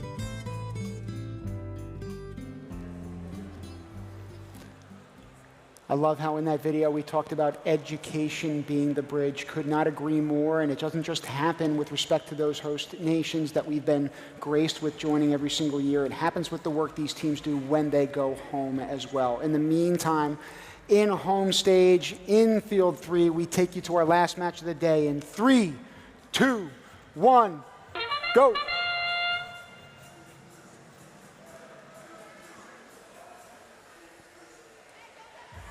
Looks like we're going to be calling those robots back shortly for a little bit of inadvertent miscommunication. We'll try to clean that act up and then get back to you for that final match. Again, the drama continues even until the very last match of the day, and there have been over 100 that we've brought you total. I mean, this is real world. Stuff happens all the time. You can't control it, but what matters is what you do in spite of it, what you do next, the next step you take. Our teams are now just going to take a moment to reset. Let's take a moment to reflect on the day, because I've seen some really cool stuff. We've heard some amazing team stories. We've seen some incredible teams on the field. We've tested the strategy of this game, right? This game hadn't really been played before today. Practice matches, it's about practice. We're talking about the game, right? Yeah. I am so excited to see what happens tomorrow, because our teams are going to go home tonight, and they're going to reflect on the different performances that they had today. What worked? What didn't work? Do we need to tweak the robot? Do we need to tweak our strategy? The schedule that they had today, the teams that they played with today, may be on the opposing, the other alliance tomorrow. Or they may have repeats. The schedule is randomized. You never know what's going to happen. We like to keep our students on their toes, as would be real life. We're now ready to get back to match 114 on field number 3 in 3, 2, 1, go! In this final matchup of the day, we've got teams from Colombia, Uzbekistan, and the Syrian Arab Republic squaring off against Algeria, Kosovo, and Team Iraq. Elevating to new heights. I believe we have some aesthetics to acknowledge here. Look at that window. Look at the panels, that ombre. Beautiful, beautiful stuff. Now, Team Colombia, they're one of the top 5 global exporters of coffee. I can tell you, at the end of a long day, I could sure as heck use some, but the action has been nonstop here. They do a terrific job with food production. I would argue that food waste is an issue that all of us, however, need to tackle. Colombia is doing its best to do that as we speak, because about 1/3 of the food it produces for human consumption each year equates to about $5.4 billion worth in economic losses. So again, in terms of thinking about solutions, there aren't just sustainability impacts, there aren't just environmental impacts, all of which would be positive. There are also human and economic impacts as well. I want to come back to that team with the ombre panels that swipe outward like a little fan wave. That's Team Uzbekistan. There's some great aesthetics here on this field right now. Team Uzbekistan in view just now, but Team Colombia with all of their team flag representation there, as well as the hats of the drive team. Talk about team spirit and country spirit there. We're now just a minute left. You can see Team Kosovo in the middle trying to deliver a energy to complete a pair of energy and water, producing that food. Colombia is trying to deliver what looks like 3 game pieces to the center Nexus goals as well. Red Alliance slowly filling up their goals in the center of the field as well as the back of the field. Team Uzbekistan looking to make a streak of orange in the back there. We've got just 30 seconds left. There's a lot of game pieces in play here. Remember, for all the food produced, so all of the orange game pieces you see on the field, that's 2 points a pop. If they're able to convert it and put it into the storage warehouse, the food warehouse, those rails on the outside, those 4 game pieces, there's an extra 2 points on the table for all 6 of our teams here. We've got 8 seconds left. Iraq taking a little tumble at the end, but can they still maintain the bonus multiplier and get some points on the board? I look forward to hearing from the referees on that one. Now you think about the end of a long day, but these kids have also taken a long journey in order to get here. Team Algeria, one of those 6 nations, has a team member that lives in the Sahara, roughly 800 kilometers away from the rest of the team, yet still manages to find a way to contribute to that team in this competition. That is the hallmark, everybody, of the human resolve and spirit that exists in this competition in abundance. It's one of many different stories that we'll highlight over the next 2 remaining days of competition, and one that we're excited to close the day out with today. We're still waiting on those scores. We're going to get them back to you right now. However, tie Here they game. are. Look at that. Tie game. Talk about that to finish the day, huh? Exactly equal across the board. Now that's what I call teamwork from our global alliance here of Colombia, Uzbekistan, Syrian Arab Republic, Algeria, Kosovo, and Iraq. Great work to all of our teams. What a way to end the day. A nail-biter right to the end. Very exciting. I'm overcome, honestly. I mean, each day, every year has gotten better and better. Each day has gotten better and better. I suspect we'll be able to say the same tomorrow, which I know we're very excited to lead into. I know these kids are going to try to, again, convene as teams and try to think about what tweaks and adjustments they can make to also prepare for tomorrow's day of competition. But in the meantime, we've got our live rankings for you. All of these students will return to their hotel rooms tonight and rest and re-strategize for tomorrow's long day of collaborative competition. Take a look at these rankings. Nothing is final yet, but our top teams of the day, we have Team Zambia, Team Sao Tome and Principe, Team Ukraine, Qatar, Team San Marino, Nigeria, Haiti, Maldives, Azerbaijan, and Gambia making the top 10. I look forward to seeing if they can maintain their top 10 or if some teams are going to break into the rankings and shake things up. It's going to be an awesome day. We're going to start 9 a.m. Eastern European summertime tomorrow. So while we very quickly come to the end of our first day of competition here at the 2024 First Global Challenge, we've already seen a lifetime's worth of ups and downs, twists and turns, and international collaboration in just these past few hours alone. From all of us here at First Global, thank you for joining us. We'll see you, like I said, 9 a.m. Eastern European summertime tomorrow. Let's take a look at some highlights from today.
Everywhere you look, there's proof that semiconductors are changing the world. They're enabling new technologies that help save lives, enhance access to education, and shape the future of business and computing. But as semiconductors become increasingly critical to our world, demands continue to grow for them to become smaller, more efficient, and more sophisticated. At Lam Research, we're innovating to meet this demand every day. We create machines that enable modern chip production and push the boundaries of what's possible. We partner with customers to boldly take on the world's biggest challenges while supporting communities and driving greater sustainability. From enabling atomic-level precision to breaking down barriers to collaboration, we're transforming our industry and creating the breakthroughs that make so many other innovations possible. Because at Lam Research, we know semiconductor innovation will change the world in ways we can only imagine. Now, let's prove it. Bring rings to beach wedding. FedEx presents Tall Tales of True Deliveries. Just another day on the job. We did this for love. See what we can do for your business. FedEx.